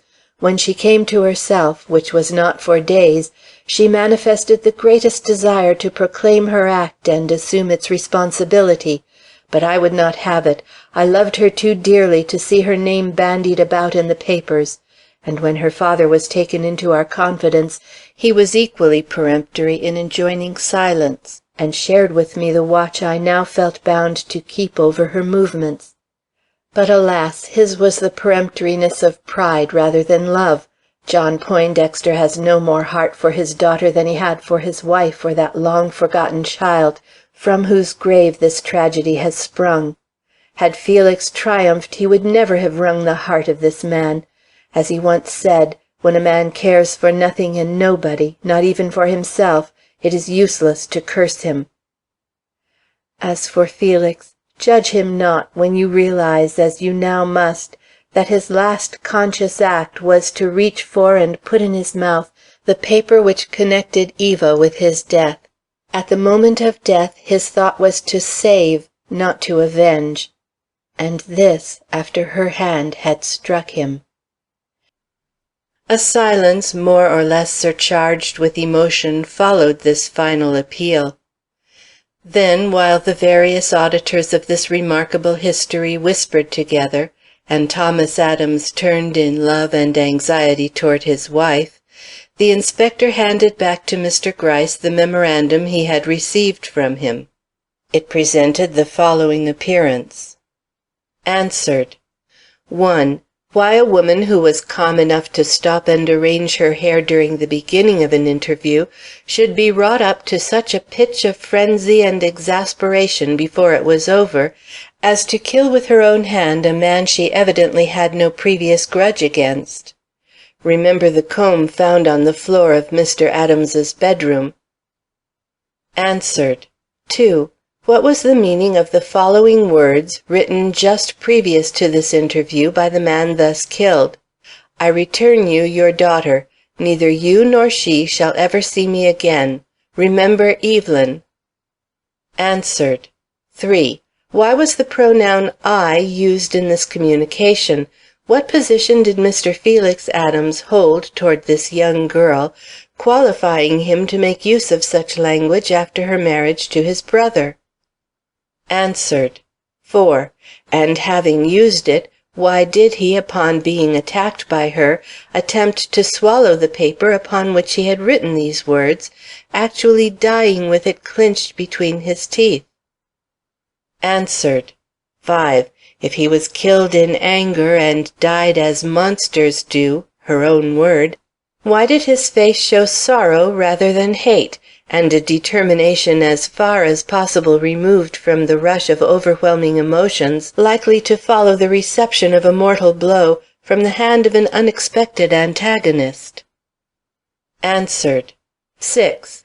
Why, if he had strength to seize the above-mentioned paper and convey it to his lips, did he not use that strength in turning on a light calculated to bring him assistance, instead of leaving blazing the crimson glow, which, according to the code of signals as now understood by us, means nothing more required just now, keep away? Answered. 7. What was the meaning of the huge steel plate found between the casings of the doorway, and why did it remain at rest within its socket at this, the culminating moment of his life? Answered. 8. An explanation of how old Poindexter came to appear on the scene so soon after the event. His words, as overheard, were, "It is Amos's son, not Amos." Did he not know whom he was to meet in this house? Was the condition of the man lying before him with a cross on his bosom and a dagger in his heart less of a surprise to him than the personality of the victim? Not answered. 9. Remember the conclusions we have drawn from Bartow's pantomime. Mr. Adams was killed by a left-handed thrust. Watch for an acknowledgment that the young woman is left-handed, and do not forget that an explanation is due why for so long a time she held her other arm stretched out behind her. Answered. 10. Why did the bird whose chief cry is "Remember Evelyn" sometimes vary it with "Poor Eva, lovely Eva, who would strike Eva"? The story of this tragedy, to be true, must show that Mr. Adams knew his brother's bride both long and well. Answered. 11. If Bartow is, as we think, innocent of all connection with this crime save as witness, why does he show such joy at its result? This may not reasonably be expected to fall within the scope of Thomas Adams's confession, but it should not be ignored by us. This deaf and dumb servitor was driven mad by a fact which caused him joy. Why? Footnote 2. It must be remembered that the scraps of writing in Felix's hand had not yet been found by the police. The allusions in them to Bartow show him to have been possessed by a jealousy which probably turned to delight when he saw his master smitten down by the object of that master's love and his own hatred.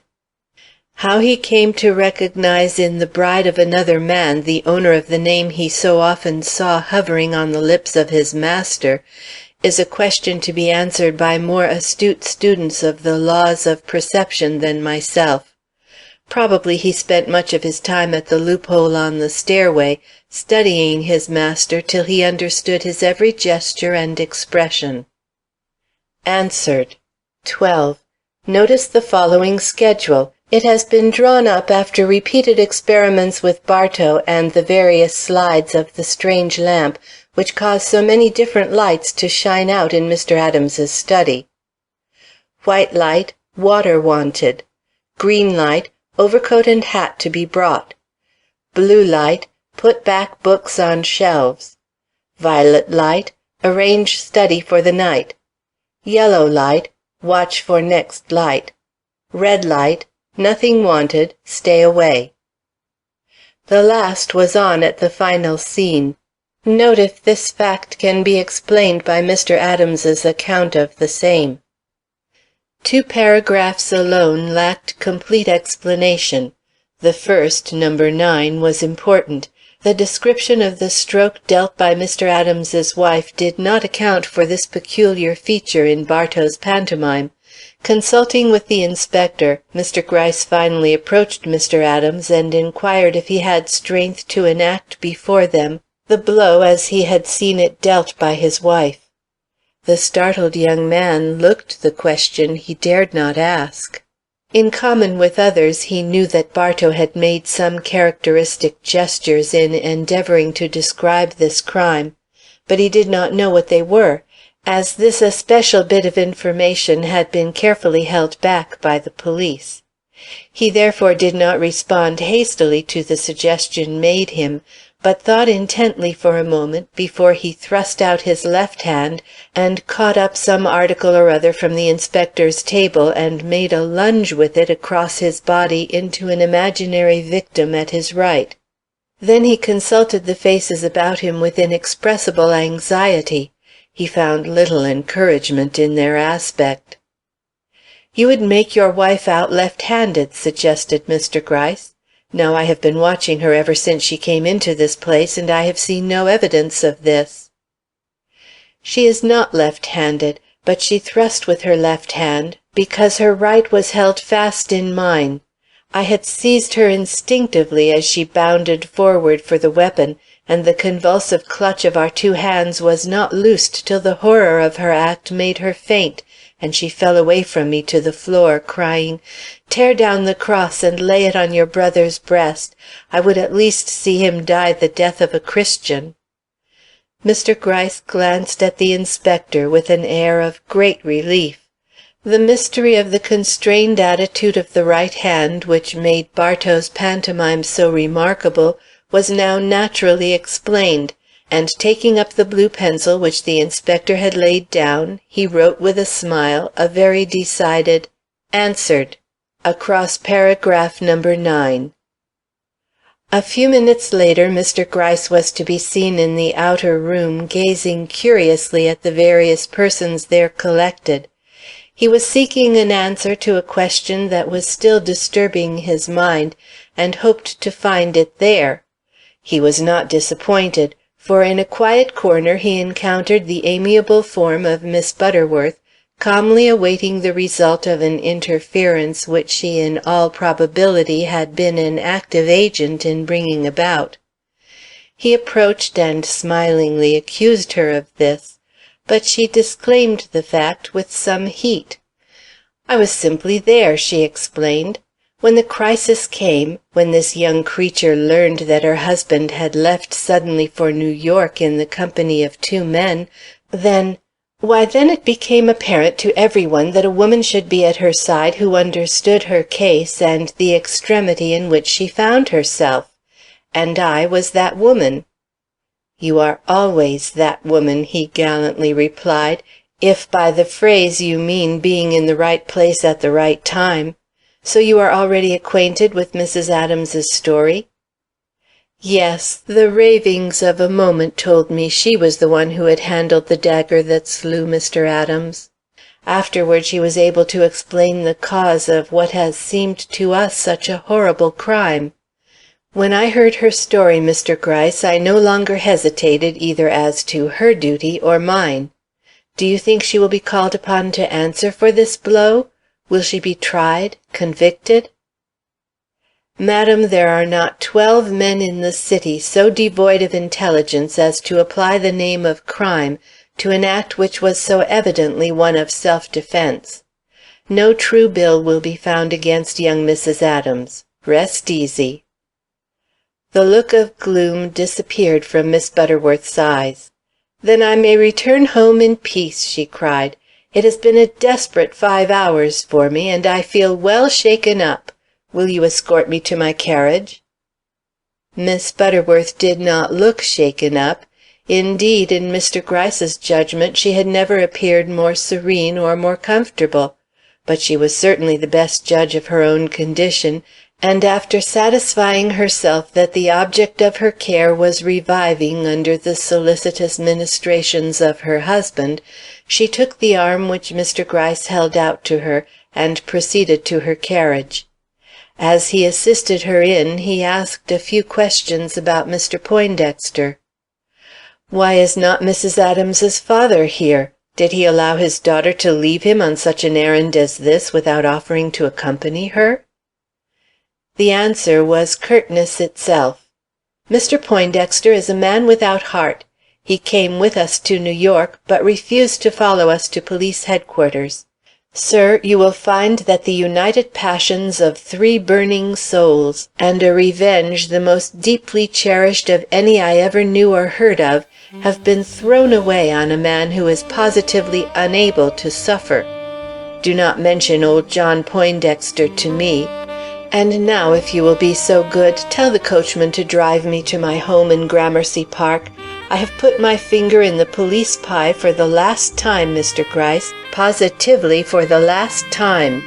And she sank back on the carriage cushions with an inexorable look, which nevertheless did not quite conceal a quiet complacency which argued that she was not altogether dissatisfied with herself or the result of her interference in matters usually considered at variance with a refined woman's natural instincts. Mr. Gryce, in repressing a smile, bowed lower even than his wont, And under the shadow of this bough the carriage drove off. As he walked slowly back, he sighed. Was he wondering if a case of similar interest would ever bring them together again in consultation?